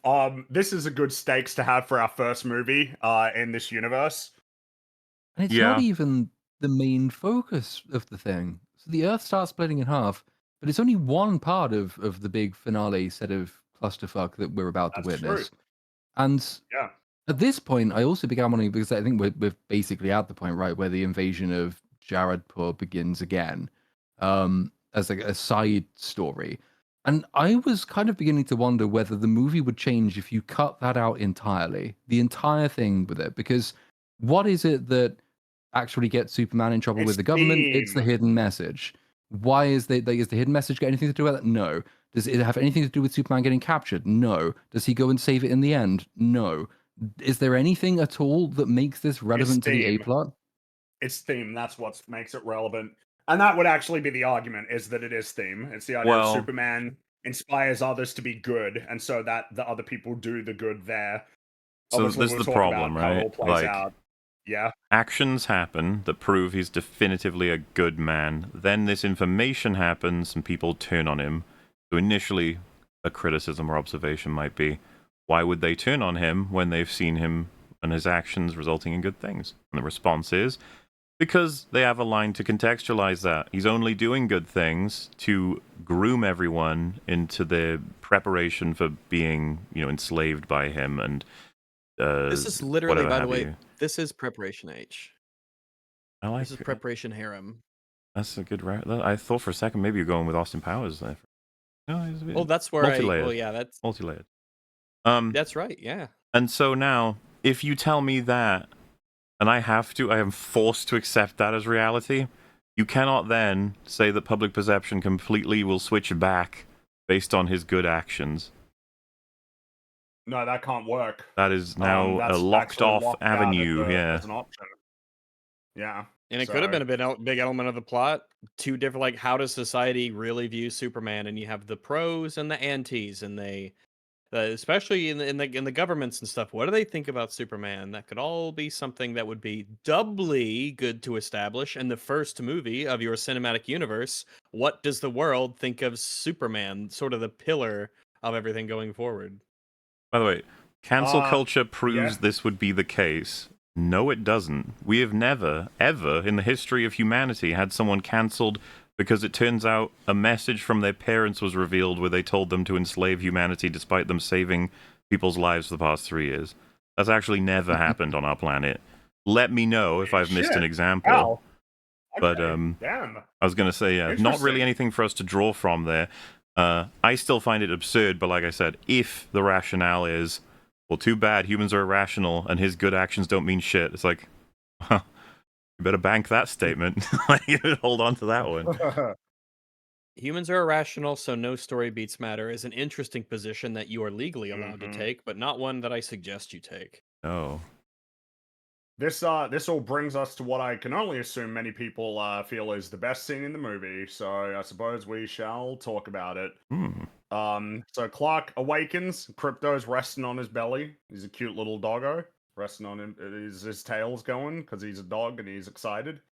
Look at that dog. He's not a super good dog, but he can be a good dog. He's a dog. I like dogs. Pivotal for the plot, so he's very good in that regard. He ends up saving the Earth, essentially. So, Clark heads outside, eats breakfast, and Jonathan steps out and joins him on the bench and recounts how the prior week he and Martha went to a burrito place, which was a lot like another burrito place they used to take Clark when he lived at home. And then Jonathan remarks that Luann seems nice. It's Lois, but, she seems nice. And And then Clark brings up the message that Jor-El sent with him, and Jonathan says, well, I'd say what you wanted that message to mean says a whole lot more about you than what anybody meant for it to mean. And Clark says he's not who he thought he was, as his parents sent him to Earth to hurt people. And Jonathan replies, parents aren't for telling their children who they're supposed to be. We're here to give you the tools to help you make fools of yourselves all on your own. Your choices, Clark. Your actions. That is what makes you who you are. And Jonathan tears up before saying, I'll tell you something, son. I couldn't be more proud of you. And Clark briefly smiles, and he hugs his father. And they spend a quiet moment together. Probably the best single performance in the movie, right? I can't think of another one that made me think, I think so. really well done. The best, 30 seconds of movie, and I was hard struck by where the fuck have these characters been this whole film, man? Yes. Yeah. They should have been in the movie more, goddammit. Obviously, it's going to hit way harder if I get way more context of their life with Clark, which they're going to flashbang with you way later. Mm-hmm. It's a nice scene. Seems like... But, like... This is his third scene in the movie. It's a payoff. And this is his last scene in the movie. It requires setup, and the setup I've got is very thin for the... We had that one scene, which in retrospect starts to feel like something they added in like later or something, just to make sure we know that the Kents exist. Well, yeah, I mean, what's the substance of the telephone conversation? It's basically they call and say, don't be a stranger, and hang up. Not a huge amount more than that conveyed in that scene. I understand, I think, the impulse not to lean on that part of the film because it doesn't want to be another origin story, but if you are going to make use of them, make use of them. You can't just throw them in because you've run out of other things to do. And well, it worked with the origin story Superman, so I guess we can borrow bits and pieces of that. And it's also, I think, as much as I do like the performances and I like the message and I like the idea of the thing, it's still slightly undermined by how ridiculous Superman's alternative is. Because you would have to be pretty stupid to say, well, because 100%. I thought I came to do good, and then my real dad told me to go and make a harem, and now I'm not who I thought I was. It's like, obviously, any sensible person just says, well, fuck this that, is, no. Yeah, obviously that's not something I'm going to do. I would say this is worth talking about now, because if you were to ask me, what do you think about this scene in terms of its writing? It's like, it's, okay, like, but it ain't profound. There's nothing about this that's profound. And someone might say, well, yeah, but it's a pretty simple message. It's like, no. So, I mentioned it before. The Iron Giant is the best Superman movie, in my opinion. I love it. And what is that film about? Well, that film is about how your choices define who you are. That's what the film is about. You are who you choose to be. That's the point of that movie. Now, of course, when this is being filtered through the Iron Giant, it becomes particularly potent because the Iron Giant is a weapon. That is what he is. That he becomes essentially a person, like a compassionate person who makes the ultimate sacrifice to save lives, is antithetical to his purpose. And it's not a purpose that was told to him. It's not a purpose that his parents gave him. That is what he is. He's a weapon. He is in a position where he actually needs to make a choice about who he's going to be because he has one way that he's supposed to act, and at the end of the film, he decides to act fundamentally contrary to that purpose.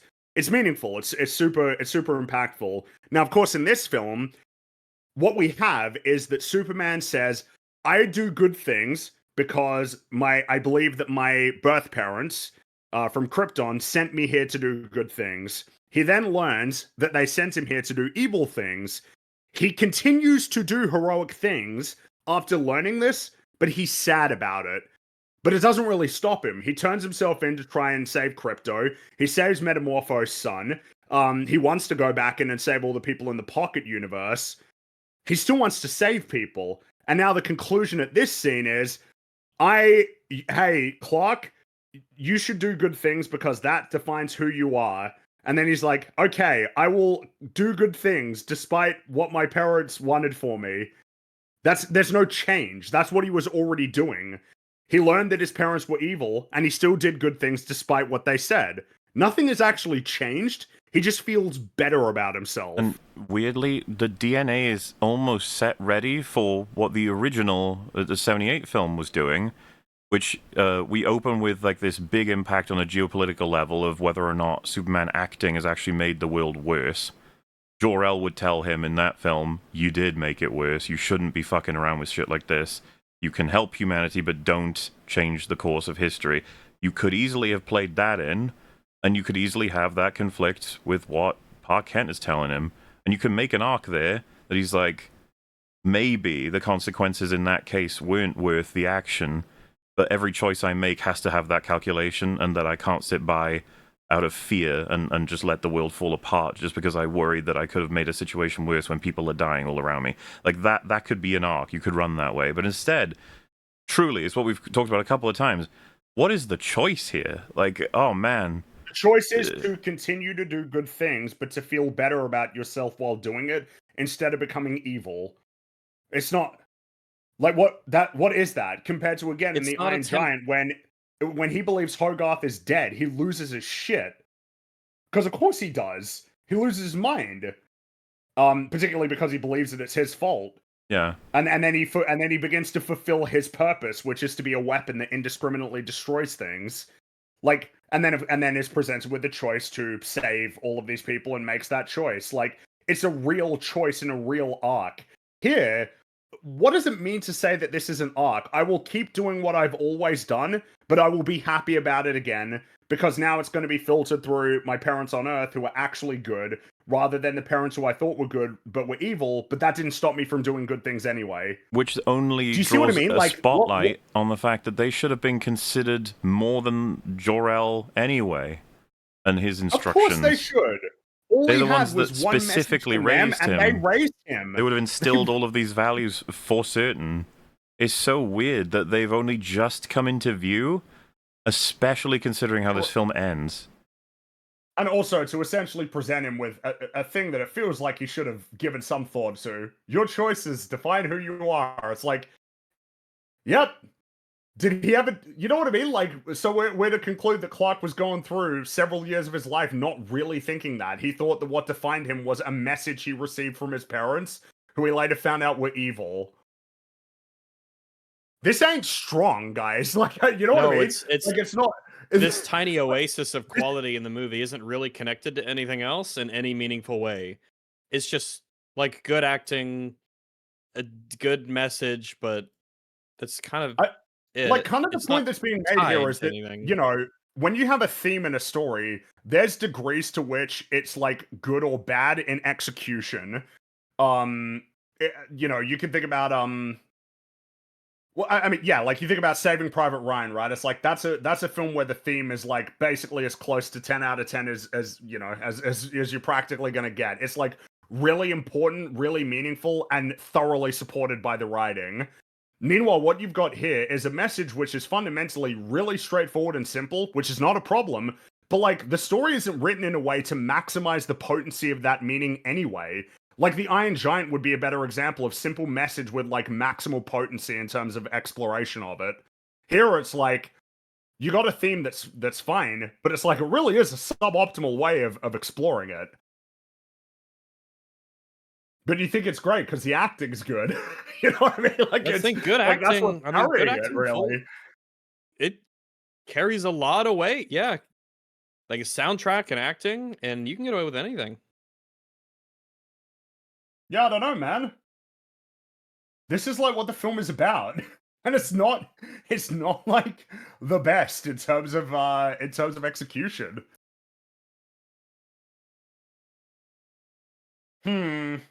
So anyway, Martha tells Clark there's something he needs to see on TV, and we see that there's a news broadcast revealing that Baravia is about to invade. Sorry, I got distracted by. Well, we could spend a little bit more time on it. So it's not supposed to change him. It's supposed to reaffirm his beliefs are genuine. So first of all, that would mean he's changed by that. If you think if he's had any difficulty understanding the origin of his beliefs, and this scene secures it, that would be change. I don't know why you wouldn't rank that way. And then secondly, reaffirm his beliefs are genuine. why would he have any conflict on that? Do you really think this character, up to this point, that James Gunn would want it known that he's only doing anything for instruction from his Kryptonian parents, that he had no idea why it's important to do any of the actions he's done, even though he very aggressively in the first act said people were dying, which is supposed to imply that he considers that an immoral act that he must prevent, not an action that his parents demand he prevent. It's not like his parents provided, like the Kryptonian parents. They didn't provide like, so here's a list of morals and your positions and what they should be. Murder, bad. That one's bad. Theft, bad. You know what I mean? Like, they don't actually, like, he has to develop his morals. They tell him to be good, but he needs to figure out what being good is. That's all on him, obviously. And of course, you'd be like, it's like, yeah, but that's what Jonathan's telling him. It's like, but he should fucking know that. Of course they're his values. Like, he couldn't have gotten them from them, because they never told him what to think on any individual, moral quandary. And then you guys are so tunnel-visioned. Yeah, it's not strong because you don't understand the conflicting nature of being adopted, especially off-world. I wish this film had actually done anything with that, the conflict between his two different parents. Yes. But it didn't. It just has him, for some reason, favoring the Kryptonian parents. The Kansas parents are barely in the fucking story. Despite the fact that this whole time I was like, they're surely the more relevant. They're surely the ones that he got the instilled values from. And I know from the trailer that we're going to get the scene. That should be the point of the film, right? Like, that's if the adopted parents are not more relevant in his mind, that is the point of the movie, and the point like the movie really needs to stress. That's the story he has to go on. If you want to say that, well, like, he's kind of disregarded his adoptive parents because he's still wants to live up to the ideals of his real parents, find out who they are, do what they told him to do, have that in the movie. That would be really, really good. I'd like to see that, because no, I don't understand what it's like to be adopted off world, but then nobody in chat does either. But I think I do just about understand the dramatic force of having your idols be like the people that you think you've lost, only to discover that they weren't maybe as heroic as you thought they were, and coming to value the thing that you had all around you growing up all of your life. That's a story. You can do stuff with that. That is not in the movie, which is the criticism. Yeah, and to be honest with you, if I were Superman's dad, and we'd grown him up this far, and he comes home and he's like, by the way, my space dad, he told me to like rule without mercy and take as many wives as possible. I would almost pause and then just give him one of them Peepo weirds, like, I failed as a father. just what do you want me to do with this? You gotta show them more. Show him. Just give him one of these, like, okay, so. Like, man, I'm sorry your space dad is so weird, but we're not seriously contemplating this, are we? Like, you don't need me to explain why we don't care what he has to say now. It's...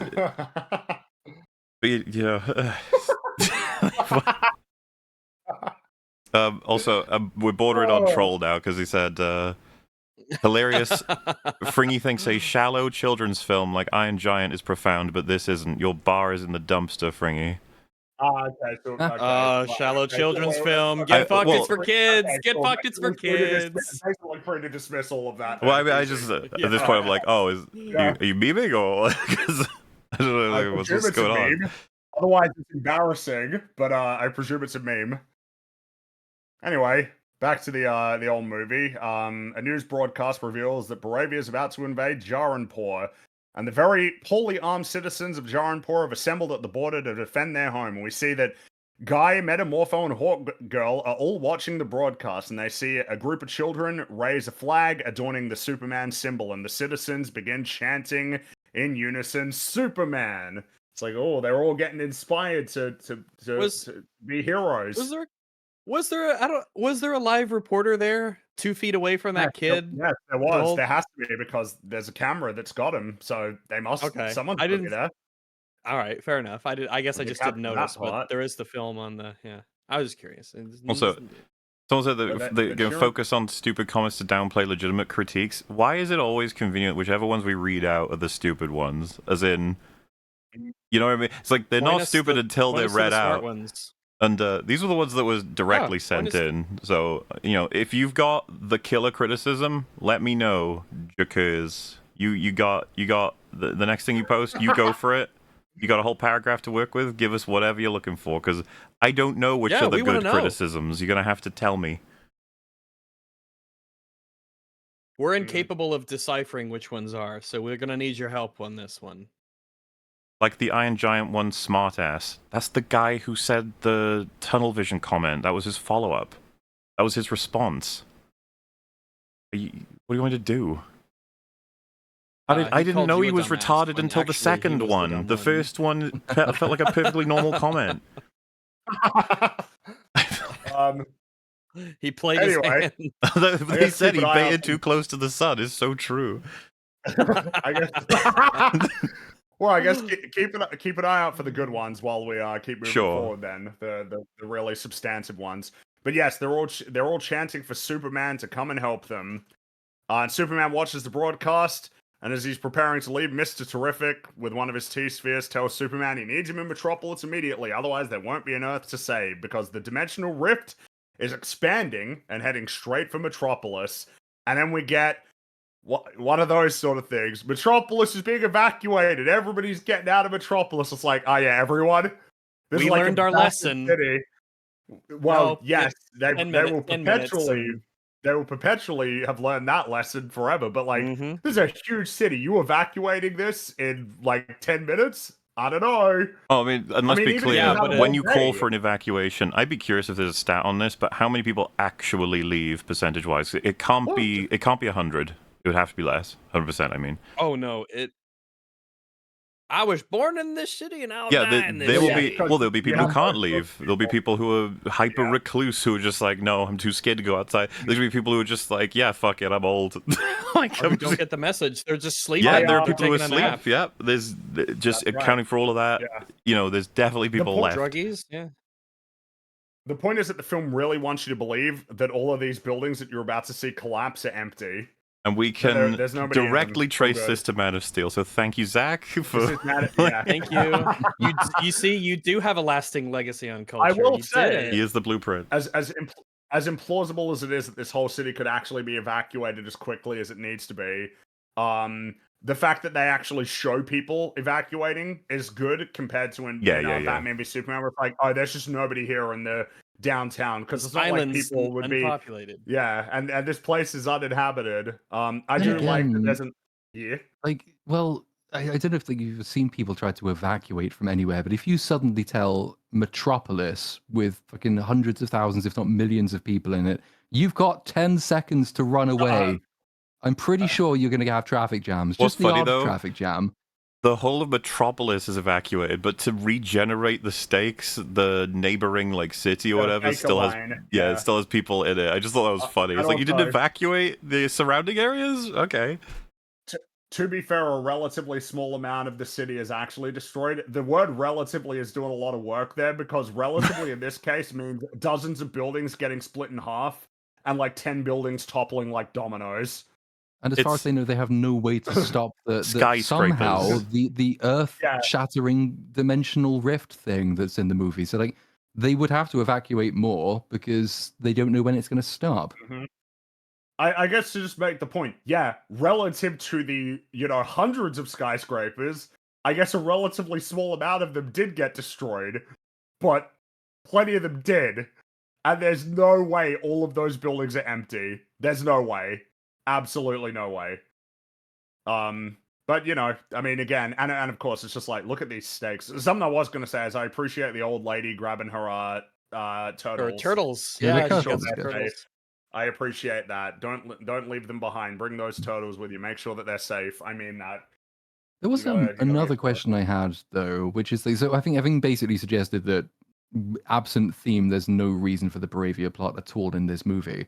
But if you are keeping it in your movie, what exactly is the reason for the earth-shattering rift plot being in the movie? Because as I recall, Lex has created it because he wants to bait Superman to a specific location in order that he can spring a kind of retarded trap. But we already know that Superman cares about Jaradpur and the war over there, and that's been publicly announced, which means he could just bait him over there without opening a portal that could potentially destroy the entire world. So why doesn't he do that instead? His plan is too Well, big. He's very petty. Oh.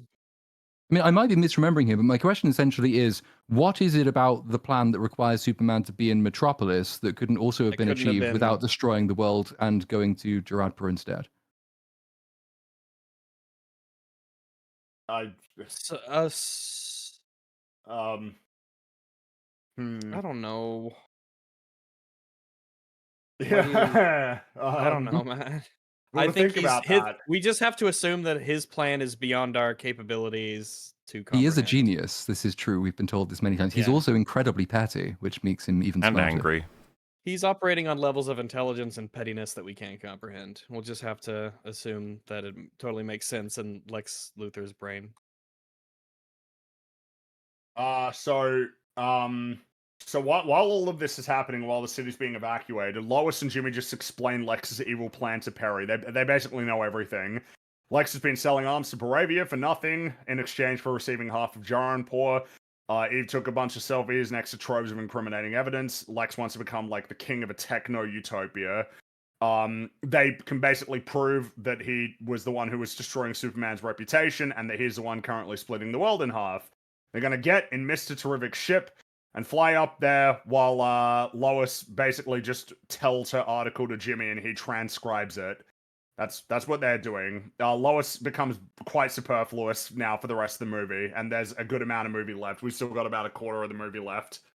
Mm-hmm. It's a little bit awkward. She's just up there doing that while the big battle happens. I know she can't participate in the battle necessarily, but, you know, she is the second, you know, she's like the deuteragonist, and she's kind of just out of it now.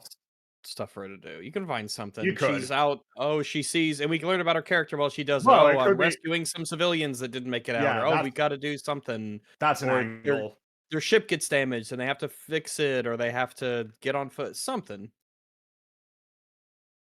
Nah, she's just kind of like she basically just disappears at this point for a while. So the rift, so it was what I said before. The rift starts splitting Metropolis in half. And there are about 10 skyscrapers that start toppling like dominoes. And they're toppling onto a bridge, and there's a lady who can't get off the bridge, and the building's about to get her, but Superman holds it up. I don't think we need to point out that the physics is ridiculous, and it's like, oh, it's a comic book movie. It's like, okay, yep, but the physics is insane. It's a collapsing building, and he's holding it up by just holding up a tiny little portion. Well, he can fly though. So doesn't that happen in Justice League? Isn't there a scene where he lifts an entire building in Justice League and just flies it away? People probably think that one sucks. Yeah. Like, wow, that's retarded. But then when it's this one, it's like, no, shut up. He can fly. It's not real. It's not meant to be realistic. It's like, yep, I know. I'm just saying it. Calm down, Jesus. Anyway, he saves her, and then he rises from the smoke. And he's baked in light. Look at that. Wow. What a hero. So, Mr. Terrific tells Superman that there's a code which can be used to close the rift. And Superman thinks Lex will have the code, so they gotta get to Lex. But they're attacked by Ultraman and the Engineer, and they crash into a stadium. And Mr. Terrific is knocked out. So Superman has to fight them all on his own. And he tries to appeal to their humanity, but it doesn't work. Because he forgot that she gave up her humanity. Yeah, that's right. Because one of them is a mysterious psycho being, and the other is a woman, so yeah. It's just, look, that's what Superman... That's what he does. Yeah, it's like with a monster. He wanted to send it to like a space animal preserve or something. He wanted to euthanize it, ethically. He didn't, He's good. He's no complaints about him trying. Yeah, he's trying to be nice, but it doesn't work. And the fight... So... I mean, it feels like there's not even much to say about the fight itself other than that Superman gets incapacitated by getting kicked in the nuts. And there is a funny bit before that, though. It's like, so it's when he makes the moral appeal to the Engineer, says that you don't have to do this, you can still be nice. I don't think she ever gives him a proper answer. Then he gets kicked by Ultraman, and then he just starts swinging her around as a club, which is quite funny because he was trying to appeal to her, and then it's just like, well, fuck it then. He does give up on that pretty quick. He gets kicked in the nuts by Ultraman. It's just like Ironheart. Yeah. And then he gets blasted with a laser, and the physics looks really stupid. Like he's like flying directly towards the Engineer, and then gets blasted, then just shoots off to like the right. Looks really weird. Like, it just doesn't look right. But I mean, it gets kicked in the nuts, and that's that. And now he's done. Basically, the evil plan is about to be completed because the engineer uses her nanobots to blind and suffocate Superman. They like cover up his face and they go in his lungs. Yep. And then one of Lex's minions exposits that Superman can hold his breath for an hour, only for another minion to exposit that he'll actually be dead in minutes. And yet another minion then exposits that his powers are being disabled. They really want to kill Superman. Like, all the minions are enthusiastically on board. With it, yeah. No one gives a shit about Superman. Yeah. But that's happening, and Lex tells his subordinate to tell Gurkos to commence the invasion of Jaranpur. Oh my. Yep. Well, the stakes are really getting raised here. We got the Earth shattering in twain. We have the invasion of Ukraine by Russia. We've got a lot of stuff going on, and then Superman's in mortal peril. So, geez. And isn't Lex's interest in Jaranpur? It's like, I think, didn't they say like petroleum reserves will be like more than his? This is a man who can make black holes in micro universes. He can make his own universe. He's beyond money. We're beyond money. All right. But man, that petrol, it's just too tantalizing. Oh, that's good shit. It is that oil. So, Mr. Terrific wakes up and sees Superman launch into the air, and Ultraman and the engineer pursue him. And Lex, he doesn't really know what Superman's plan is here. They wonder if he's gonna try and use the friction to get all the nanobots off, but one of the guys is like, well, that won't work because they're in his lungs. It's like, yeah, thanks. So they catch up to him and try to restrain him, but then he reaches outer space, stops, turns around, and flies towards the ground. But now he's fully engulfed in nanobots, which means he will be shielded from the impact while the engineer will not be shielded from it. So they hit the ground, and it takes her out of commission, but she's not dead. She's just unconscious. You'll be in the next movie, don't worry. The plan that countered the shit out of the minds of Lex Luthor plus the engineer plus Ultraman was Superman going up real high and then down. That's how he won. Yeah. And they didn't realize this was his plan until about a couple of seconds before they hit the ground. I thought that the lack of atmosphere would take I thought so too. I thought he was just taking them to space. It would be the cold and the lack of air to get her, because he can fight Ultraman once he gets all of her goop off of him. That's and what I thought that's too. What happens. Like, when she goes unconscious, she can't control the goo, and he could just vomit it out. But my idea made sense, and I'm just a schmuck on the internet. I'm not James Gunn, fabled storyteller. It's been described as very clever, this plan by Superman. Up. What if I headbutt the Earth? I mean, it's not I guess it's technically a plan. It's got two parts. But it wasn't even his plan. Lex tells the engineer, envelop him in goo.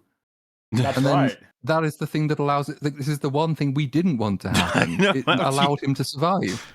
Which is funny too, because it's like, if they had just realized what down means faster, which apparently a lot of films have this problem with up and down. It's a complicated concept. But if they had realized ahead of time, they could have been like, okay, engineer lady, make sure he is fully stacked with them nanites in his lungs. Other than that, you can take him off, and just you guys, don't crash down with him. I figure your self-preservation would take care of that. But in case it doesn't, that's the orders. All right, best of luck, fellas. Are we to believe that she was trapped by her own goop? I don't know how she couldn't possibly have anticipated. Imagination. Like, they know where down goes, right? To the planet that they live on. I think so, yeah. She doesn't have enough time to sort it out. She's attached to him, so she can't. It's a thematic island. So she died because of a failure of imagination. It's not happening. She's incapacitated for the next movie by her failure of imagination. Because when they were first going down, to do her saw blades at the beginning and shoot those all over the place. Yeah, because she didn't realize that he would go down more after going down. That was the trick. Because she was like, "Oh, we're going down, but we're not going down. We're going down." Even though our goal is to kill him, and gravity would take care of the rest. But we're not going down. We're just going down. It was very satisfying to watch. Yeah. I thought it was very unsatisfying that when they hit, they only go into like the sewer. I thought they'd really try and be like, no, he goes like thunk thunk thunk 3 layers of sewers and end up in some old cistern, or they crash into a building and they go all the way from the top to the lobby or something like that, you know? Instead of just poof, they hit the street and now they're slightly below it in a sewer. Like, oh, okay, know, you've given us all these abandoned buildings. Have them fucking go through the whole thing, top to bottom. I know that this comparison is technically bullying, but remember Iron Man when he flies up and we establish early in the movie the suit needs to be adjusted for ice, and then he uses that knowledge at the end of the movie to get the better of Jeff Bridges. And like, if you want to do a scene like this, that's probably the way to do it. And I feel like they copied the homework without really understanding that at all. They do this in the Hulk, the Incredible Hulk. We go even further before Iron Man, right? The Incredible Hulk which was first? Which one? Unless you're talking about Ang Lee. Which one's they do the thing where the one where they do the thing where it's on a jet. He's on the jet. The Hulk's on the jet, and the jet flies up, and there's no air for the Hulk to breathe, and frost gets on his face, and it knocks him out, and he falls into the. Is that the Ang Lee one? Right. I think that is. Yeah. Yeah. So Rags is right. That is before Iron Man. Yeah, that is. Aha! Yeah. Oh. See? Oh, I know my Hulk lore. So nice. yeah, that saves Superman. The nanobots are disabled. He can breathe and see again. And Lex orders the Raptors to be assembled, but Ultraman, he's still conscious. He crawls out of a hole, removes his helmet, and reveals himself to be a clone of Superman. And so Lex starts to speak to Superman through a speaker mounted on Ultraman's chest. He exposits that he cloned Superman and that was relatively simple. He just combed through various battlefields until he found a strand of Superman's hair. And though Ultraman is as strong as Superman, he's basically brainless, which means Lex has to input the commands. We have cloning. Yes, cloning of Superman. Yeah, we've already gotten past the difficulty of cloning humans. We can clone Superman. That's and remotely control him, basically. This is why this movie feels like, well, this and the other reasons. This feels like the 4th or 5th movie in the extended universe. We've got the Justice Gang, we've got the cloning of Superman, we've got all of these monsters and creatures, we got all of this stuff surrounding it. We've got this establishment of Clark and barely seeing his parents. It just feels like we're way super deep, and that this movie is just sort of fast-tracked all of these characters and everything to be in the movie. So again, I ask, why did he only have one Ultraman? Why not create more than one? Yeah, if it's so simple, so easy. The thing is, you borderline beat Superman with one Ultraman. Imagine you had 3. He'd be dead. Yeah. Imagine you had 3 Ultraman. You could have just beat him at the beginning of the movie. You know? Exactly. Yeah. Why, Lex? Why are you so stupid? Yeah. You gotta give a reason why he only has one. Actually, he only picked up one hair, and so he could only clone one Superman. Why is it one clone per hair? Because that's the rules. I don't make the rules. Can you not clone a clone, or does it start to get degenerative and it gets all goofy? They become retarded if you keep cloning clones. That would be a change of pace. Is there any reason why you can't? Because Metamorpho, when he does the acid, like, he loses part of his matter. So, presumably, you can detach parts of Ultraman. And also, Lex Luthor is evil. He wouldn't care if he was maiming somebody. Is there any reason why he couldn't just get Metamorpho to create kryptonite, extract the kryptonite, give it to Ultraman just as, like, a knife? Oh, no, not Ultraman. Give it to the engineer as, like, a knife, and then just use it to just kill Superman. Like, is there any reason why he doesn't do that? He is trying to kill Superman here. That is his goal. Just kill him. Yeah. Why doesn't he just do that? Clone Metamorpho and have infinite fucking kryptonite. You could do so much. Infinite, yeah, exactly. It could By be the way, infinite, yeah, and then you can just give it to infinite engineers. Fucking nuts that you have a movie where the main character is fighting an evil clone, and the movie's barely about like that evil clone is just essentially just mind control. There's nothing side element. Yeah. There's no real interest or weight to that aspect. Yeah. There's There's nothing for him to consider. It's not a window into a life made with different choices. He's not even a mind of his own, really. He's just... This is the Superman who listened to the Kryptonian plans or something like that. Remember the solution to the weird, stupid, shouting number letter attacks that Lex has was like, oh, it could have just been a suit that was uploaded with an algorithm. Why not just make it an actual big, strong robot? And it's difficult to defeat because of its algorithmic messaging. So we don't involve cloning, because you don't use it for this movie beyond the shock value of, you were cloned. Isn't that fucking crazy? It's like, yeah. Well, of course. Anyway, now we fight and don't talk about it.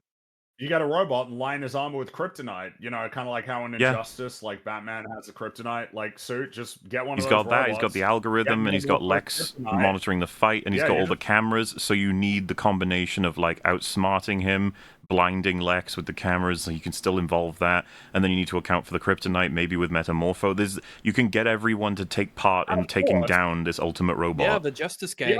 The idea that you need to create some big narrative to do it as well. It's like, not really. No. Let's say you also create Ultraman. Create Ultraman, go to the Fortress of Solitude, just wait until Superman comes back and kill him. Yeah. And nobody will know. Nobody will ever know that Lex was involved. He can just win. Just easily, without any plan to take down his reputation, to get the government on his side. None of this is necessary. None of it is even helpful in his ultimate goal of just proving that he's better than him. It's relatively easy with all of the means available to him, but he's made it needlessly complicated and difficult. And now cloning exists. Yeah. It's just like, holy shit, man. You can clone a Kryptonian. I'm sure that won't get in the fucking way of all the future movies. Hell no. I mean, considering that Luthor Corp is almost certainly going to get liquidated, and who knows who's going to get all of their, research and science, the government, or maybe Max Lord will get it. Any number of different organizations could get their hands on it, so there's no reason it should disappear. Yeah, so speaking through he starts inputting commands, and Ultraman attacks Superman. We got another weird looking shot that James Gunn likes now for some reason, because I don't really know what's happened. And Lex starts shouting, "My brain will always win. Brain beats brawn." But then Superman just gets a second win and starts winning in the fight. He just starts doing better. He breaks Ultraman's hand, which I believe I saw someone on Twitter like, "Oh wow, Superman wouldn't do that." It's like, okay, Superman wouldn't break an evil clone's hand in the middle of a fight. All right, I think he would, but then it's also established again. The fundamental irony is when he says, brains beat brawns, he's sending instructions to a brainless clone to punch Superman. So yeah. In every conceivable way, brains are not involved in this plot. Dude, but he's like, what a, which is We're not there. No, it is. We've already referenced this. So no. As part, I'm not saying we've gotten there chronologically. We're talking about his system to make. I've already referenced 1A is forward punch, and that's it. It is not a brains system. That is ridiculous. It is a silly brawn system. It is absolutely a brawn system. If you genetically clone a superhero and then instill in them mind control that you use an intercom system through floating robots, then that translates brawn into brain. It's a conversion system. All right? It expedites the process, and through the middleman of science, it becomes brain. So, we see that in Jaranpur, the civilians are fleeing the army, but one of the children holds up the Superman flag while crying out for Superman. We see back in Metropolis, Superman tells Lex his plans in Baravia will fail because he called in some friends. And Guy Gardner appears, and he shields the kid from the soldiers before casually just laying waste to their entire army. It's pretty effortless. It's just so evil for the soldier to just walk up to this kid standing there and aim the gun and just shoot him. It's like, dude, what a jerk. Evil. But they're all dead now because Guy Gardner killed them all. I mean, we got to he just. Well, I guess you could summarize the other event that happens. Yeah, so let's summarize. So the Justice Gang are now here, and they're saving all of the civilians. So Guy Gardner just destroys basically all of their tanks and sends them flying. He's making a bunch of. I think he manifests a hand that's sticking up the middle finger. And then Metamorpho's there, and he makes a big hammer that smashes a tank. And we see, like, I guess in the palace or whatever, that Gurkos is trying to flee, but Hawk Girl's there, knocks out all the guards, tackles Gurkos through a window, and Gurkos says to Hawk Girl he believes she won't kill him because she's weak, and then Hawk Girl drops Gurkos to his death. Yep, she just drops him and he dies. She just flies around, drops him, and that's what's happened in Moravia, right? Yes, because Superman dropped him. Superman doesn't kill, but she does. Is I guess the point of that. That's right. Which is like, she says, I "I'm think not that Superman," makes it. and then drops him. That is the first and only thing we really know about her character in this movie. Yeah, pretty much. I'm not convinced it's good. She will drop a bitch. So, talk about the screeching shot. There's a shot where he's like, it looks really awful. She's doing the screech, and the camera like spins around her really close up, and it looks really bad. The visual effects look pretty bad just throughout all of this. It's been memed on quite a bit. Really I just think really it would be bad. better if it was zoomed out and we heard hawk noises coming from her, not a zoomed in shot of her opening her mouth going like a hawk. I don't know what they were thinking. Looks really bad. Just... Hawk Girl is not as cool as Hawkman and Black Adam. That is true. Hawkman's pretty cool. And Guy Gardner is way more well formed than Hawk Girl, and even he was lacking as far as I'm concerned. And he's not Mr. Terrific. Yeah, which again, Thing is, I don't know very much about Gardner, but I want to see more of him. I know even less about Hawk Girl, and I would be okay never seeing her again. Yeah. Yeah. But moving on to the more important problem here. Talk about the main thing. Well, actually, I'll start just a little bit earlier. So we're supposed to believe that Superman called, presumably, Guy Gardner and said, "Hey, man, so I'm dealing with Metropolis opening up a portal gateway crack that's destroying the entire city that is at risk of causing a black hole that would destroy Earth. Do you mind going to the war and making sure nobody gets killed over there?" And Guy Gardner said, "Yeah, sure, man." That's what I'm supposed to think happened. Friends. And then, of course, you'd be like, on one end, Guy Gardner would be like, no, I'm going to help you save the planet instead of dealing with a relatively small war that we can even go to after if we needs be. Secondly, why would I do whatever you say? And then thirdly, obviously I'm not going to that country to solve that war, because that would be fucking insane. We are a privatized corporation's set of heroes that are American-based. We can't just fly over there and wipe out one side of a war. That would be even more controversial than you doing it, which we've already agreed upon with the criticism of. So there's all of that, right? The logistics of it not really making sense, and then all the characters not having the values that would push them into these directions. Then there's the theme damage. What in the world am I supposed to take as an idea or a message from this film when in the opening they're saying it's complicated whether or not Superman should act in any given circumstance? And what is the response to the question of should he do it if it's going to potentially cause things to get even worse?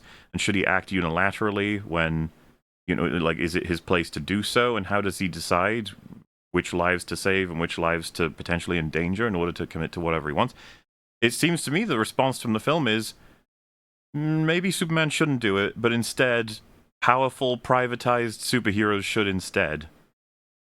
Who are much less responsible with civilian casualties and are notably less moral. I was in this baffled. Instance. They should be the ones to do it. When they were showing Hawkgirl execute this foreign leader and they're ending the war with the Justice Gang as we did it. We figured it out. It's like, what do you mean? This is even worse. This is even more of a problem. I thought the film wanted to have that more complicated conversation. Like in Civil War? Not Civil War from Alex Garland, Civil War from the MCU, where it's like, yeah, I know you are fully convinced that all you need is the right intentions, but there are consequences to your actions, Superman. It's like, oh yes, well, in that case, I'll just send a bunch of other people to do it. What? There is no. We know so little about the Justice Gang and why they would want to do it. I don't like. There's so much going on in this movie, and yet for all the stuff that happens in this movie, I feel like it's just we got so many threads going different ways. We don't get like a single rope that matters. Where's the discussion where Superman has to convince the Justice Gang to be more heroic? To maybe care about these things, or we start to see that maybe Guy Gardner's a softy underneath all, his exterior that's more callous, or something, like the things you would sort of expect to happen. His because fear those of are, like, stories, political recourse is like Superman can just be like, okay, we'll then deal with that when it happens. But right now, people are dying. That kind of thing. It's like, that never happens. Yeah. You'd almost have wanted them to stage it differently. So, because part of the problem is we had the moral-ish debate earlier, which was kind of supposed to tell us that maybe intervening in these conflicts is not, in fact, the heroic thing to do in the first place. And the movie wants to portray Gerard Butler as like the naive, innocent, like guiltless, unarmed society victim people. But there have been a couple of lines in the movie that said that they were under a pretty nasty government themselves. To try and keep those plates spinning, you'd almost want, if you wanted to end the movie this way to begin with, like they would show up before the fighting starts and basically say, if you start killing each other, we will stop you all, in order to avoid taking sides in that conflict. Because then, rather than intervening in foreign conflicts, which the movie has kind of suggested might not always be a good thing, you would just be standing there saying stop, which could be a heroic way to construe it. Like you're trying to prevent as opposed to punish or retaliate against a conflict. It is unequivocally a geopolitical disaster, and the aftermath of this film would never be able to deal with it. Like, they're not going to. They're going to ignore it. No, which also means that really, the world before the movie should have struggled to deal with this as well, because this is not like the first war in history, and this is not the first time heroes have been on the scene. So it goes back to that problem with the absent world building and jumping so far ahead of your story, is that like it entails that systems should be in place, issues should have been dealt with in the past, lessons should have been learned, and none of that has happened. To the point where, like no one is sure if superheroes ending armed conflict is fine. Maybe corporate superheroes doing it is great. Who knows? The American government can claim with Superman, he is an alien. We don't know why he does any particular thing that he does. We just like that he saves people's lives. But we're not the ones that ordered him to go there, and we're not the ones that told him to end the war or end the invasion. Meanwhile, the Justice Gang's like, well, they work for Max Lord, who is an American citizen, privatized corporation. I guess he's gonna have to account for this, and it's gonna be a major. Like, I guess what I'm saying is like that's kind of how they would have to deal with this, but that's never gonna happen. Yes. Well, no, but like you could make the argument, for example, that Hawkgirl has actually committed a war crime, and a major one. Yeah. Because she captured a foreign leader of a foreign state, had captured and disarmed him, and then executed him, which I'm sure is illegal. I'm pretty sure that's illegal. Very illegal. So who does she answer to? And does that question get brought back to the person who owns the corporation that didn't even direct them to go in the first place because they were told to go by somebody not... I don't understand it. Like, who's in charge? What the fuck is happening? I just couldn't believe that was the conclusion on that end of the story. It was fucking nuts. Sure, they'll explore this in the next thing. Well, how long... The Sokovia Accords on the MCU were overdue, but they did arrive. We already need them, and it's the first movie of the DCEU. Well, we needed them going in. They should already exist, and they don't. And we definitely need them now. Yeah, 300 years, right? It's like...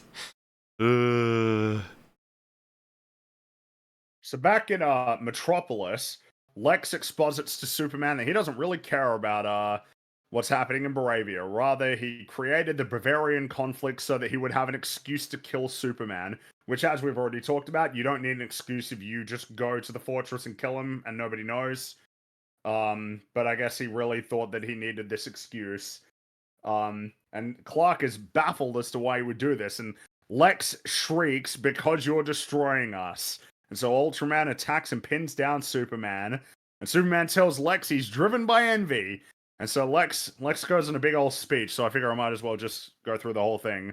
Lex, on being told that he's driven by envy, says, "No shit, I'm not dim. I'm aware envy consumes my every waking moment. I know when they mention Galileo or Einstein or one of these other twits in the same breath as me, I feel a tide of vomit burn in the back of my throat. But at least Galileo did something. He wasn't some dopey Venusian catapulted onto this planet just to have the world fawn over him because his strength illuminates how weak we all really are. So, my envy is a calling. It is the sole hope for humanity, because it is what has driven me to annihilate you." That makes no sense. No. It's overwritten to hide the fact that it makes no sense, which makes it even more unpleasant to listen to. Really and wordy. It's been delivered by a man who can build a fucking universe. Yep. So what's he got to be envious of? Borderline a god, and he's like, you make us all seem weak. It's just like, bro, you nearly killed him. You could have if you wanted to. Also, Your abilities are I don't basically know, guys. How are we all feeling about just the villain basically explaining his motivation? I was about to say in plain terms, but as has been pointed out, it's a very wordy speech. But I mean, I don't know, man. Are we all just like chill with like this being a thing? Like let's have the villain explain his motivation just openly like this. Not that there is necessarily a fundamental problem with characters plainly stating their beliefs. But like, what are we doing here? This is him doing his evil exposition, like about his motivations. Well, what are we to take from it? Like, in case you don't understand him. You know, you suck because you were tossed onto this planet, and as a result of being so strong, you make us all look weak, and I want to kill you because of that. Oh.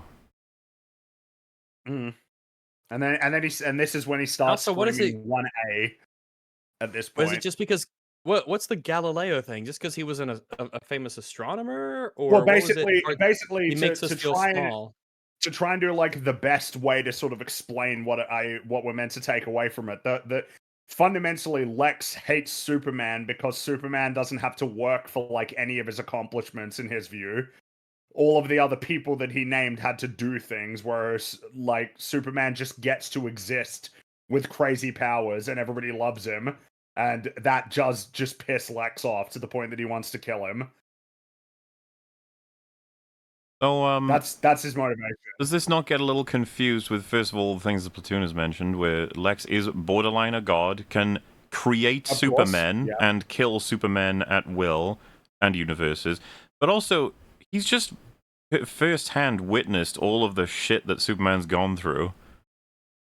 I don't understand that you'd be like you have not had to work for anything or like had to, you know what I mean? It's like you'd think Lex would have had to at least consider at this point. It's like, oh, I guess he's suffered, and you know, it would be nice if that could play into anything.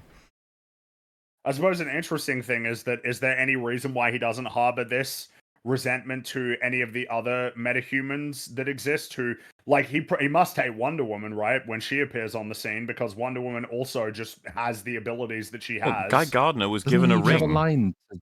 Well, yeah, but at least with that, I guess I don't know how much he knows about Green Lanterns, but like in order to become a Green Lantern, you at least have to satisfy some criteria, right? You gotta have sufficient willpower. Would he find that satisfying though? To explain the differentiation, though, doesn't he say something like, "I hate metahumans, but I hate Superman particularly because he has a grin." A grin, that's right, yeah. But I don't know. I mean, I guess the thing is that maybe I don't know what Hawkgirl's abilities. I assume those are innate too. So I don't know why he doesn't have a big problem with her specifically. But it is Superman. She's infused with Hawk DNA. I don't think she sacrificed her humanity to become one with the Hawk. Well, maybe, but yeah, Lex starts screaming 1A. I'm sure people really like this as well on Twitter.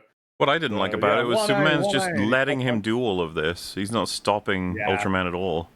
Fight back, you fool. And if you're really going to make the argument, he can't possibly because he's pinned down. It's like, he has eyes, motherfucker. He can use his lasers.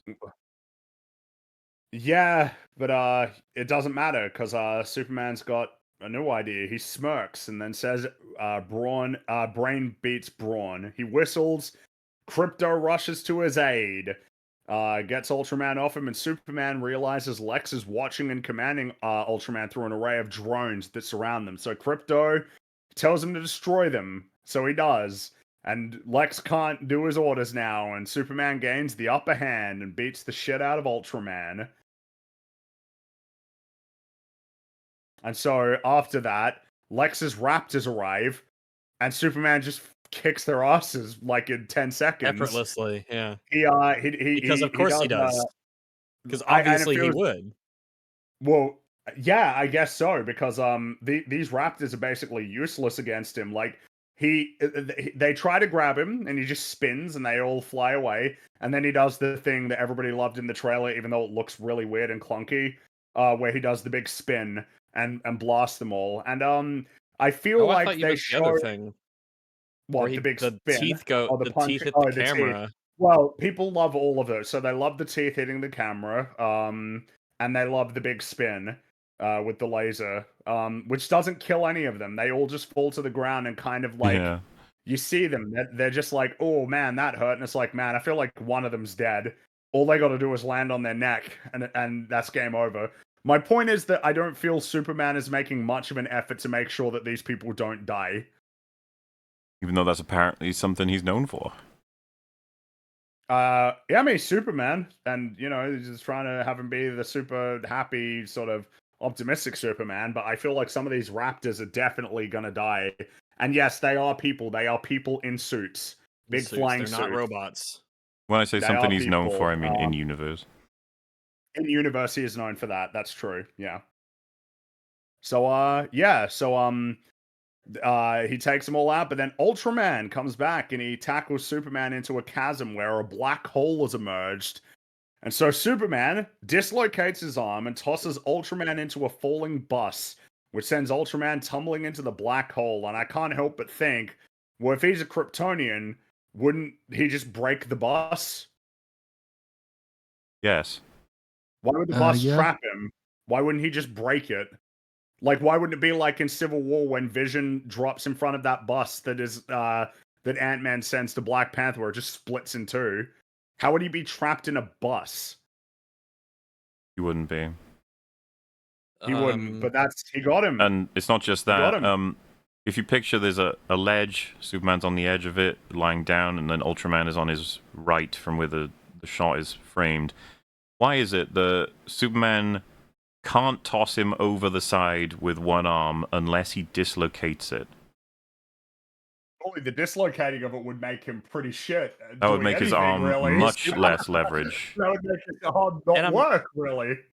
I mean, and not to get like petty with the power stuff, but I guess Superman is strong enough to dislocate his own arm, I guess? Yeah, I suppose so, yeah. Well, if he can avoid being pulled into a black hole, I think he's basically like strong enough to stop anything. Because that shit makes no sense. Another one. Well, but then he should be too. Yeah, but then we should all be dead. So who knows? But like Ultraman is strong enough to pin him. Ultraman's got 2 arms and whole body on one of Superman's arms, and Superman can't move it unless he dislocates it. My brain's melting. Look, he got him. Ultraman is gone. He's in the black hole. I don't know if he's dead because who knows? Maybe he'll come back. Maybe he'll come back as Bizarro. And so Mr. Terrific finds Superman, tells him to quit messing around because they still gotta get Lex. And so we see, as was mentioned before, the Rift is heading to Bakerline across the river, which has not been evacuated for some reason. Oh no! So there's civilians there. So we still got a ticking clock. The dimensional rift through the Earth, that's in the next town over. We're fine. We're all good. Yeah, the next town over. It's across the river. Yeah. So one of Lex's subordinates wants to close the rift, but Lex retorts, they chose him, let them die. He just wants to let it keep going until, in his words, it gets to a place he cares about. Like the Earth? He's just lost his shit, alright? He's petty and angry, really lost his mind, blah, blah, blah. And so, Lex opens a portal, orders his goons to pack up and evacuate, but before he can escape, Superman crashes through the window, stops him, and Mr. Terrific gets in, and he begins to fix the rift, and I think he says, like, I'm goddamn Mr. Terrific. I was like, yes, you are, and you are the most terrific part of this film. I enjoy his energy. I like it too. I by the way, I will say there was a lot of talk before this movie came out about like the outfits and the costumes and stuff. Um I think that he's got a really good look going. Hawk Girl not so much. Guy Gardner, but his does seem to work. The clean, like the sleek white with the black and then the red sort of I think that works. I like the first. And they you built do the rest of wonder them around him. and because and like the black tee on the face, it's very distinctive and I think it's neat. I think it looks cool. I like it, and I kind of he's got kind of interesting abilities with the T-spheres and everything. He's I like him. But yeah, that brings us to look, it's the final confrontation. I suppose I might as well just get through all of this. So Lex stands up and says, "You piece of shit alien," and with newfound resolve, Superman says, "That is where you've always been wrong about me, Lex. I'm as human as anyone. I love, I get scared. I wake up every morning and despite not knowing what to do, I put one foot in front of the other and try to make the best choices I can. I screw up all the time, but that is being human, and that is my greatest strength. And someday, I hope for the sake of the world, you understand that it's yours too." I felt like it's all well and good, but didn't feel like this would be what he has to say when personally facing Lex after what Lex did the last time they were together. What, shooting an innocent dog man in the prison, just executing that guy. Yeah, like to give him this sort of like, you know, this is the right thing, Lex, and one day hopefully you'll make it there, as opposed to letting him feel a little bit emotionally compromised. You know, you don't have to make him go nuts or anything, but him being very furious with Lex, I think, would be appropriate, especially since this is the end of the film. Like, all the damage Lex has done. Lex has nearly destroyed Earth well beyond Metropolis just because he hates Superman for really stupid reasons. I feel like, you know, we'd be okay with pushing Superman a little further here. We pushed him further for lesser in earlier parts of the film, I would say.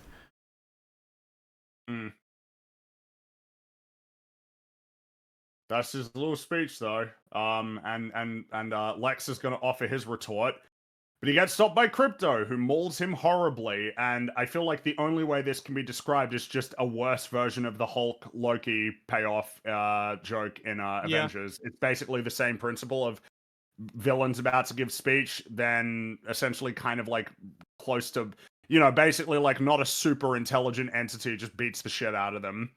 Yeah, but run over brains. It's a little bit awkwardly placed because Luthor is about to offer his conflicting ideology to Superman face to face, and it's like, nah. See, look, like he just gets beaten by a dog. What a loser, right? And it's like, I don't know. This might be the time to actually like let him sort of provide his counter argument. Well, you can, just do it after if you got it, because Avengers, you give Loki his last chance, right, with Thor, where he offers him the way out, and he says it's not too late, and there's family to be found, and then Loki, it almost seems to be getting through, which is good setup for later on in his arc, and then he stabs Thor and says sentiment, like, commits to the act, and then we get the scene later where he says, "You're all of you beneath me." Like it's all a very God statement. It can be cut off. It's fine. He's just ranting. He's got his ego. He's obsessed. He thinks he's a god. He thinks he's above everybody. Calls him a dull creature. Spent the movie trying to manipulate the Hulk in order to get what he wants. And then he ends the movie with getting battered around like fucking dead fish with the Hulk. Very funny. Memorable moment in the cinema because everyone lost their shit at that. Really weird seeing this. Like, Superman lays all that out. And Lex is pissed. He's supposed to be a pretty intelligent character. I want to hear what he has to say. And then in comes the dog to bop him around for a bit, which was very like, oh, okay. Yeah. And it was way more satisfying. They loved it though. Yeah. They really enjoyed that one. They thought it was really funny. Never let a joke get in the way of, no, I've got it wrong. I was waiting for you to realize you got it backwards. Yeah. So, whatever. So, Mr. Terrific closes the rift and Metropolis is saved. I say that you could probably hear my quote marks there. Metropolis is wrecked. All of these buildings have been destroyed. Literally Metropolis. Oh, you could have said Metropolis is crashing out. Oh, yeah, I guess it is. Yeah. Because it literally is. Saved. I don't know, man. It's just, yeah. And the Daily Planet crew celebrates because also they published their article, which is now on the news because Lex sees it on the news. Everybody has discovered his evil plan. A journalist just says, like, yeah, Superman is redeemed, basically. Superman is awesome. It's just it's the second time and probably the worst of the two times when, like, inconvenient timing. If your city has been torn apart by an interdimensional fucking whirlpool black hole crevasse thing, I don't think people are going to be reading, oh, businessman slanders a superhero. I don't think that's going to be top of people's agenda at this moment. But no, but bear in mind the article did the rift as well, so he's getting the blame for that too. Superman redeemed. Oh yeah. Yes, that's right. And Lex sheds a few tears, but then he starts staring daggers at Superman. He's doing his acting. And they called him a bald freak. They did, which feels wow. Yeah. He's acting. No, I think Nicholas Hoult was great throughout the whole movie. It's a pity he wasn't given a better script. That speech where he just vomits out his motivation, he did it really well. It was just the words, you know. But yeah, that's the citizens of Jaranpur are celebrating with the Justice Gang, who invite Metamorpho to join their team. And the reason why he gets to join the team is because he thought the Justice Gang was a great name, and Guy likes that. What a great payoff to this long-running joke. It's the biggest giggle my theater had. Really? That was the biggest laugh. Okay. Yep. When Metamorpho says, "Oh, I like the Justice Gang as a name," and then Guy Garner says, "All right, he's in." That was the biggest laugh of in my theater. And then I guess the big sort of maybe sequel sort of line is that Rick Flag is watching the news and his colleague says, "Glad you're not concerned about the metahumans, Rick, because now they're the ones making the rules." Which really calls attention again. It's like they've been around for 300 years. Now they're the ones making the rules. Yeah, it was Superman that inspired them to ever make any decisions geopolitically, even domestically, politically. You know what I mean? Like, what is going on? Yeah. 300 years? And you haven't come across this yet? Nope, I guess not. Okay. There you go.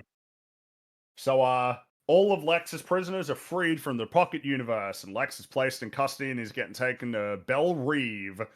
And Lois in the Daily Planet crew land, Eve finds Jimmy, gives him a hug, and he kind of smiles like, hey, you know, maybe we can spend some time together. Aww. You're all right. Yeah. Maybe I won't be so mean to you anymore. And so, Clark finds Lois, offers to give her an interview. They enter a little shopping center nearby. They have a kiss and they go fly up into the sky, and Lois tells Clark that she loves him too. Oh, ain't that nice? And then outside, Perry asks Jimmy how long they've been dating, and Jimmy says 3 months. So, yeah. Perry and Jimmy figured it out. They're smart journalists. They got the scoop. Yep. Are we to conclude that they have figured out that that Clark is Superman, or they're just saying that Lois has been dating specifically just Superman for 3 months? I read it as the latter, but who knows? I could definitely be wrong because they wouldn't know to make the connection. So they would. I guess they would make the connection in their minds that, well, if she is dating Superman, then that means that she's also, because because this would mean one of two things, I guess, in their mind. Either she gets around, right? Or that the identity of the person is also Clark Kent because she's with Clark Kent and they're kind of a thing. But there she is embracing Superman inside, so that must be the secret identity. I mean, to me, I figure it's pretty obvious that they're saying that they know that that's Clark. But, I don't know. I could be totally wrong on that one. I don't really care. Doesn't really matter that much. As already talked about, Jimmy's already in a pretty bad place for not being particularly eager to help anyway, because all that Superman has ever done is be good. So, yeah. Yep. But that's that, and that brings us to the final scene of the movie. So back at the Fortress of Solitude, and 4 and the other robots they're fixed up. They're all good. And 4 remarks that maybe one day Clark will give them names, and Clark says, "Well, 4 is a name," and 4 says, "So is Gary." I liked that. Like, yeah, it's it's. But I think it's again because Waller. I think you said it was because it was for me the same. I just sort of Gary. Yeah. Yeah, that's Gary. And so you hear a loud crash, and Kara crashing out, if you will. No, not real. No, I don't think this counts because I mean, in any case, so Kara, Clark's cousin, is very drunk, and she has come to the Fortress of Solitude to find out where her dog is because Crypto is her dog. And so Crypto launches towards her and starts slamming her into the ground so hard that the floor shatters, and it's all a fun meme. And then they leave, and I think she says, "Thanks for looking after my dog, bitch," and that's her gone. Which is not exactly the most interesting thing. If your next movie is going to have this as your main character, that's not how I would have introduced it. Yeah, consider me you've given me virtually nothing about her, and I don't want to see her ever again. So congratulations. Well, and also because I think Midi Alcock is a really good actor, and I like her in House of the Dragon. Much as I like Nicholas Hoult in this, I like Karen Sweat in this. Another good actor in a role that they could be really well suited for, but James Gunn is writing them, and so they won't be. He's not writing that one, but he has said the script is great. Which is not. It's being directed by he's got a mixed track record. The most recent movie I believe he made was Dumb Money, which I kind of like. That was about the GameStop stuff. But the one he made before that was Cruella. So, but then the one he made before that was I, Tonya, which I've heard is good. But he's the one who's making Supergirl, which is out next year. That's the next movie. Yep. I suppose something to note that's a little bit awkward is that Clark exposits that Kara likes to go and party on planets with red sun so she can get drunk. Seemingly doesn't make much sense that she is drunk right now on a planet with a yellow sun and is strong enough that she's getting slammed into the floor. Why is she drunk? She's super powered now. Well, it would have taken some time to get here, if you know what I mean. So she would have had a lot of exposure to the sun well before getting. So she shouldn't be drunk anymore. It's just weird to be like, look, she's drunk because of the red sun that she would have been with. It's like, we have a yellow one. Except it's a yellow one, yeah. Like, well, that's... Or maybe she was really insanely, ridiculously drunk, and now she's just only a bit drunk. You got to go into that big machine. That would get it undrunked. But... and of course, we alluded to it a whole bunch, but this is what we're talking about. He knows Kara, and so... depending on what we learn about her history and how much she knows about Krypton, did she know that Clark's parents were evil? Well, did she get instructions too? Or she came in the same? Did she get evil instructions from her family? Very close to being fucking this movie's law with whatever they decide for hers. I would say we're pretty much guaranteed. As I understand it, it's based on a comic where, she does essentially have some she grows up in the destruction of Krypton or something. So that means maybe, but who knows, right? Whether it's based on... they said this was based on All-Star Superman, and I've been reading All-Star Superman. I don't really see that. So maybe the based on is actually pretty meaningless in terms of a thing. It's maybe it doesn't actually matter what happens in that comic book. It's like Daredevil Born Again and stuff like that. Yeah. It doesn't have anything to really do. They just take the name, or they just want to see, look, we gave a credit to the so that's good. So yeah, but I mean, who knows? I guess we'll find out in the next movie. Yep. We're nearly done. So Four asks Clark if he wants to see footage of his parents because he finds it soothing, and Clark says that would be nice, but this time, a whole bunch of home videos of Clark living with Jonathan and Martha are displayed throughout the fortress. And he smiles as he's watching all of this, and is baked in the glow of the sun. And that's the end of the movie. Kind of a nice sentiment or whatever. Yeah, that's the thing. Nice sentiment. I'm glad that when he said my parents, it showed the Kents. It's just for this to be a significant change, I need to have any reason for why it wouldn't have been the case the whole time, which I don't. Yeah, it seems like it should have just been the case the whole time, but I guess not.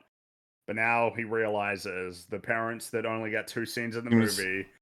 I'm not even sure I like the idea that it's like the only reason they're up there now is because he realizes like the reason I do good is because of the things that they've told me or the things that I was instilled with them as opposed to the Kryptonian ones. Like, bro, they should have just been up there for the sheer decades that they spent raising you. What the hell? Like, raising you. Mm-hmm. Do you not remember them? And the thing is, like, did the film remember them? Like, vaguely. They had nearly a whole scene if you put it all together.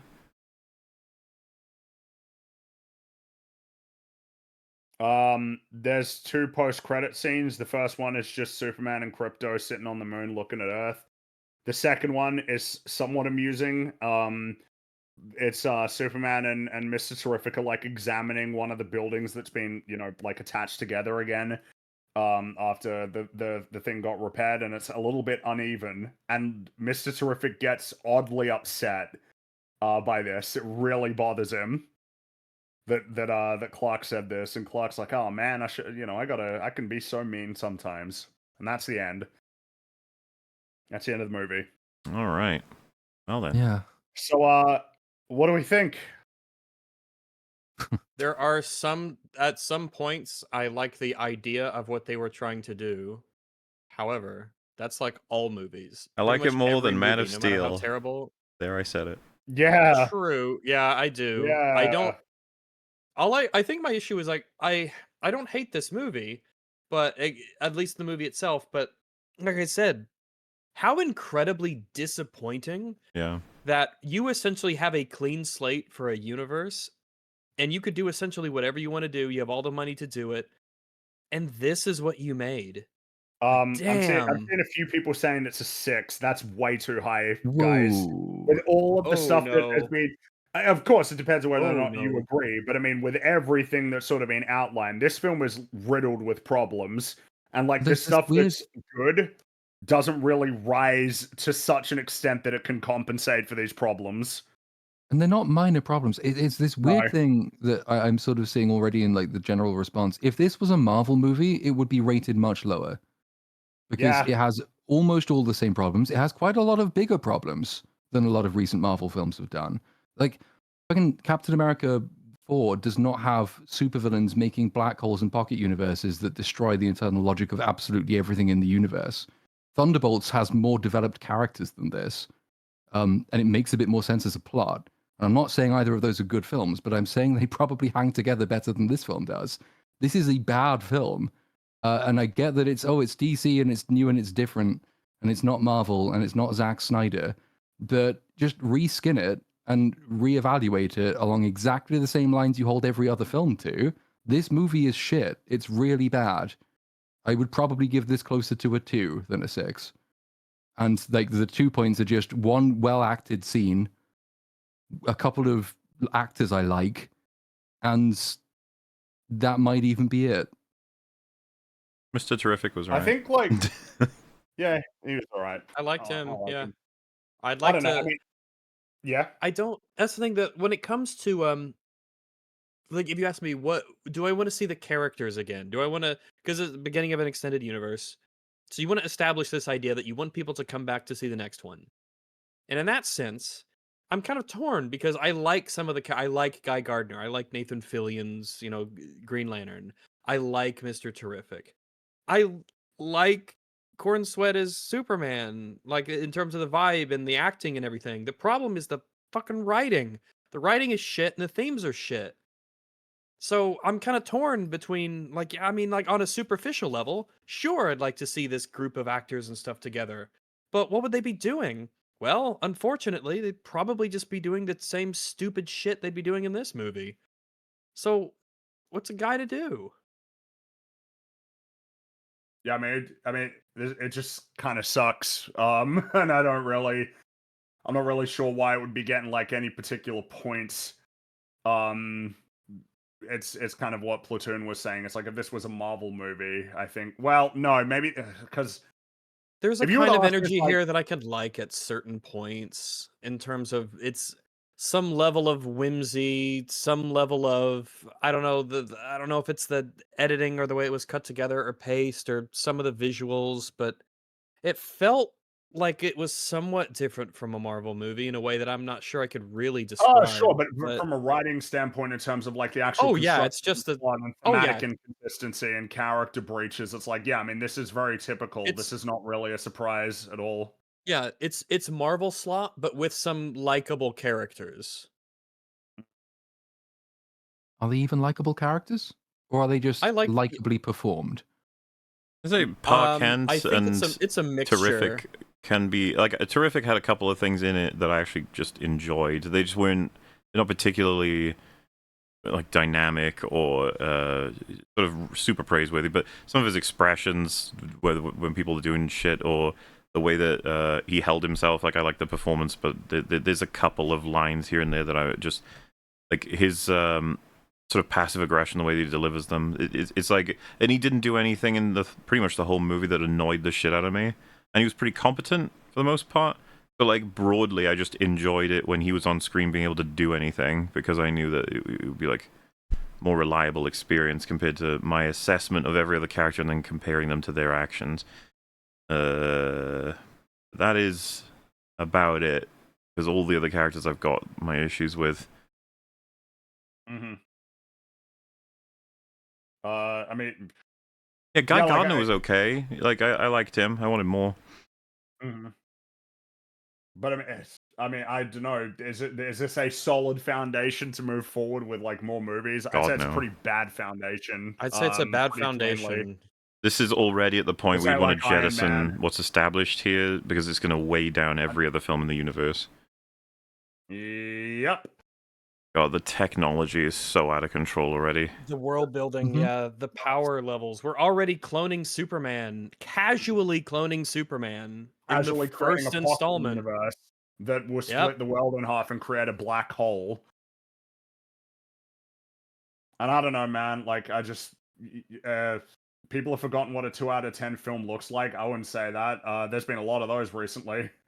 Look at the last 5 years of Marvel movies. Yeah, if anything, I think that the bad section is very clearly defined. Good is the part that people starting to have trouble with. Because I don't know, man. If this film released like 10 years ago, there's just no way. I think people would like see it essentially for what it is, which is like obviously a mess.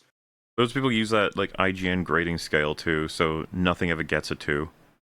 I guess it's nothing is ever scored low enough when it's like, it's pretty simple. It's like how much stuff in there is working versus how much isn't, and what is the scale of those breaches versus the scale of the strengths. I don't know, man. Like, I feel like this one doesn't do pretty well on it.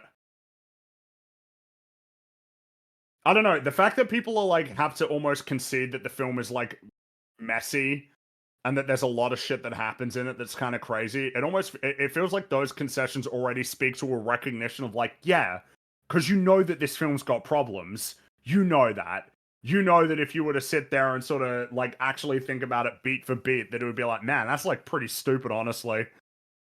It didn't have to be this way. No, it didn't. And it's more than pretty stupid. It is like fundamentally, you cannot build a universe on this. The rules are fucked. The technology is fucked. The characters are either still blank slates or they are now unusable in the future. I don't think you can make another movie with Lex Luthor as described in this film or depicted in this film. He's just too stupid and too ridiculous. We know they'll pull him out. You bet your ass. Of course they will. But then at that point, I'll be thinking, well, this is a man who can make universes, black holes, portals, cloning. Like, there's the only way he can lose is if he's a retard again. I'm bored of villains being retards and losing. You can make them competent and clever and have them lose. Then I'll give your movie some credit. I think, like, besides the fact that it just looks different and it has a different label on it with a different set of characters, like, this movie throws so much completely broken stuff at you in such quick succession that this sheer like enormity of how broken it is, I think maybe is failing to land with people. Because you only really have about 10 seconds to realize that Lex Luthor can make a galaxy before you are onto, oh, Lex Luthor can clone Superman. Before you're onto, oh, Lex Luthor can do this and that and this and also that. Oh, okay. But by that point, like, the movie's ended. And so you think, well, I guess there was some stuff in it that didn't make much sense, but, you know, the actor was good. That is fine as like a first impression. It's just that this movie will get worse the longer you think about it, and I would put money on that. Anyone who's saying now it's a 6, I'm pretty sure you won't be saying that in 6 months' time. There's also just so much surrounding, I don't know, like background radiation for this film's discussion. A lot of people see this as a battle to be fought as opposed to a film to be talked about. It's representative of something else. It's symbolic of like a whole. And we're talking about way more than just two sides to a fight. There's like a bazillion different angles on this thing. And then there's the crowd of just, well, I enjoyed it and I was looking for a movie about a hero who just wants to help people. And it's like, yeah, man, that's awesome. But like, there are way better ways to execute something like that. And maybe that's more indicative of standard slipping because of the fact that we've been in a deluge for so long. Like, I guess that's the thing. It's like this film doesn't like, in terms of its quality, this isn't like a film that's like a notable, like stands above recent The Batman's better than this. Yes, easily. Like even when you point to DC stuff, the Batman is obviously better than this, and that only came out like 3 years ago. But I mean, compared to the recent Marvel stuff, it's like, is this dramatically better? It's like, nah. I don't even know that you could say like it's better to a degree that it's worth acknowledging that it's better. This is like Thunderbolts. It's very similar to that, I would say. It's just like, yeah, I mean, it sucks. The idea like, oh, but it's not as bad as Multiverse of Madness. It's like, yeah, I'd hope not. But I mean, it ain't much better.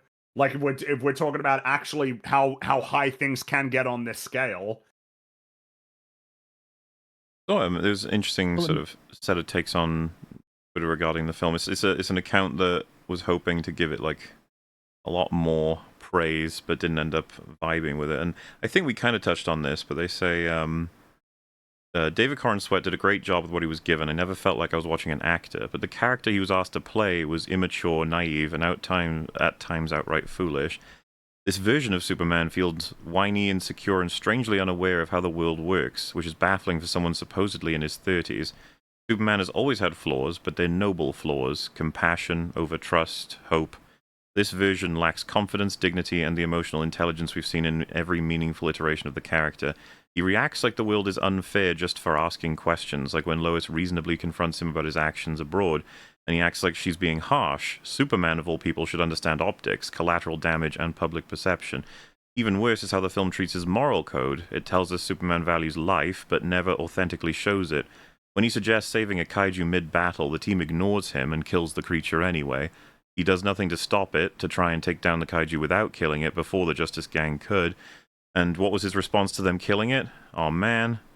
There's no moral conflict, no emotional fallout, and barely a line afterwards of pushback. And then in the final act, he kills his clone, a sentient being acted under its own will after Lex no longer has control over him, by throwing him into a black hole. No hesitation, no sadness, no cost, and for a character who supposedly reveres life, it means nothing.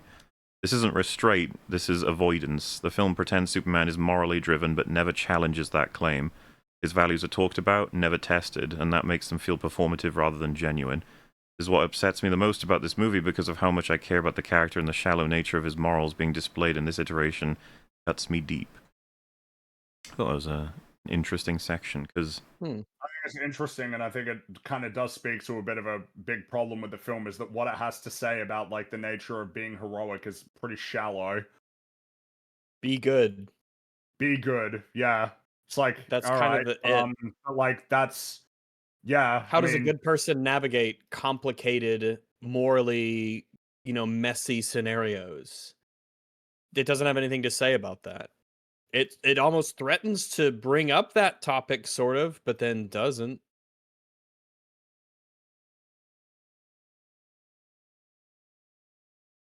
So, I actually did want to like this one as well. That's the interesting thing. I did too. I think I was kind of, I want to like most movies, I just sort of expect I won't. But like with this one, like I was intrigued by it going in. And I think I probably did expect to like it more than I did. Because at least Guardians of the Galaxy 3, which is not a very good movie, but it has one particularly strong arc in it, right? It understands how to pay off things for one character at least. James Gunn can do this. He can write scenes individually which kind of work, or at least he used it. But then even there's a scene that kind of works in this movie. So I guess up to a point, I was thinking, well, yeah, it is new characters, it is new brands, it is James Gunn. He has done good things in the past. Even his bad things have had some redeemable qualities. I'm at least interested in a way that I'm not for the next Marvel thing. And so, like, the particularly dispiriting thing has been to go into it and find that it is basically the next Marvel thing. I still am waiting for someone to convince me there is a difference. I haven't seen an argument for one yet. Why is this better than any recent Marvel film? I'm not even sure it's that much better than Multiverse of Madness, because at least in Multiverse of Madness, no one in that universe makes the multiverse. It's just a thing that exists. It doesn't break power levels to that degree. Whereas in this opening film of the new DCU, characters can just create universes. That is mechanically impossible to work with. You can't do anything with it. Yeah, to piggyback off the thing of like any hope for it. I mean, it's become clear. I've basically written off Fantastic Four. I just assume it's going to be pretty terrible. This was one where like I unfortunately thought it would be bad, but there was also a part of me that's like, yeah, but I mean, it could be good though. James Gunn's kind of a bit more unpredictable than there isn't as much precedent to say like what kind of film James Gunn is going to make compared to the last 15 Marvel movies have been basically the same kind of awful with certain permutations of their own kind of bad writing. But it's pretty predictable. Whereas with James Gunn, it's like, well, Suicide Squad is a really strange film. It's rare that you come across a film where the character work is like great, but the plot is just actually awful. Usually there's some overlap. It's one seeps into the other. You can do one. Yeah, you think if you're doing one, surely the other will be compromised following it, because you want to have your characters and your plot kind of mesh together, as we had brought up earlier. But then, Guardians 3 is another one where it's like, I quite dislike that film. I really don't like it, but I like the rocket stuff a lot. That's like one part of that film that I quite enjoy amidst a sea of other stuff I think is awful. And this is not typical for Marvel films. Usually Marvel films are just kind of like bad all the way through.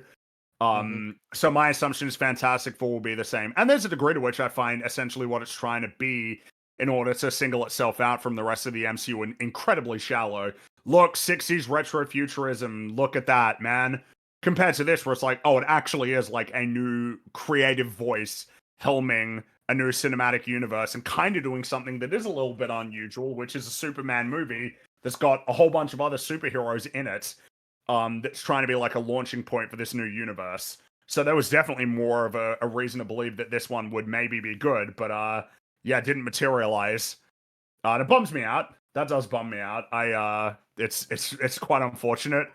Because now it's like, with the way that it works, if this ends up being successful, which it's looking like it's probably going to be, though I guess how successful it ends up being in the end is up in the air. But if it's successful, it kind of locks us in to like this for a while before like the next person gets to take their shot at doing DC stuff. Yeah. And that's unfortunate because it's like, oh, cool. And it's like, damn, man. What happens when he gets to the characters I care more about? What happens when he decides, oh, I'm gonna do my Batman movie? It's like, oh shit. No. Okay. It's like, and I mean, I assume that'll be next, or I mean, I guess we don't know exactly what's gonna be next, but if this is successful, it will probably be full steam ahead. We'll see. Yeah, I mean, it's just bad. I'm sorry. It is. Yeah, and it's going to get away with a lot more because it's just very, very new, and there's so much cultural baggage around this one. And there's a lot of weird. Well, yeah, there's a whole bunch of stuff that's essentially contributing to the reason why people are forming the conclusions that they are about this film. Which maybe will wear off in a few months, but that's getting a little bit tiresome. It's like, all right, we gotta wait a few months before we all start to like have real conversations about these movies, or all right, we're all too caught up in the meta right now to like have a real conversation about it, which is unfortunate. But hey, Peacemaker's coming up. Yeah, I'm not watching. Yeah, I'm not watching that. I gotta finish season 1 if I'm gonna watch 2, and I don't think I'm doing that. I'm not watching. No, not after. God, him crying and punching himself while saying Peacemaker. What a joke. Oh, yeah. Painful. Well, anything else you guys want to say about Superman? Nah. Nope. Nah. Sounds like a no. Yeah.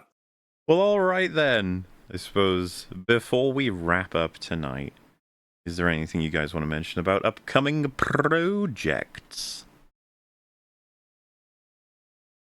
I'm just working. Yeah, That's what I'm doing.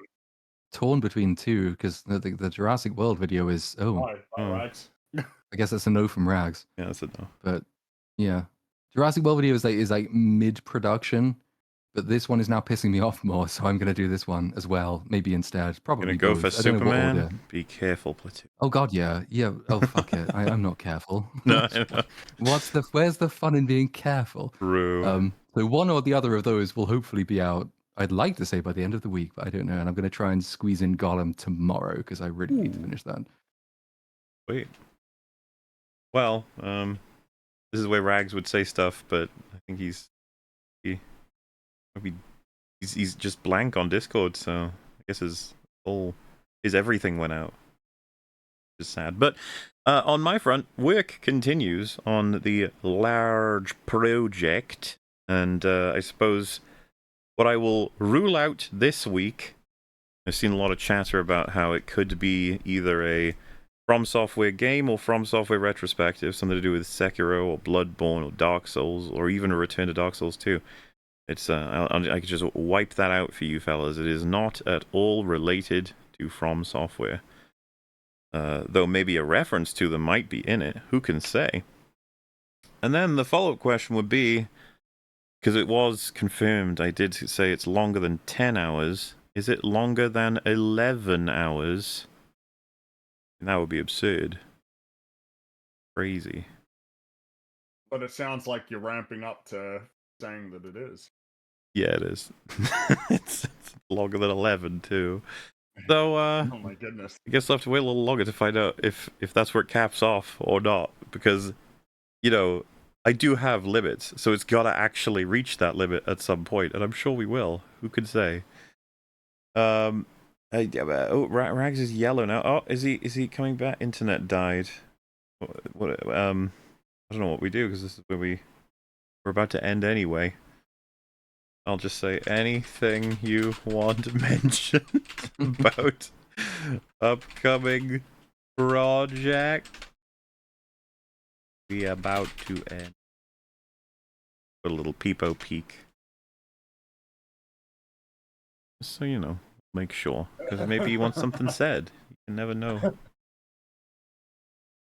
Yeah, that'll be exciting to see you complete Gollum. Yeah. You can, if you can truly pull it off. It does get, you know, it's Well, got a bit of question. some tough challenges toward the end. The stamina has been the toughest challenge so far. Yeah. Do you drink when doing it? Oh God, yeah. Yeah, I figured that's okay. I can't help you then. How could you not? Some people have been known to brave it, despite that. Alrighty, yeah. Rag said he's absolutely working on some things, but nothing necessarily to announce just now. So, with that, since it seems to have timed relatively perfectly, if not a few minutes off for Rags, we will say good night and goodbye there. See you later, everybody. I hope you had fun and have a good rest of your day or night, whatever it may be. But for now, all right. bye. See you later.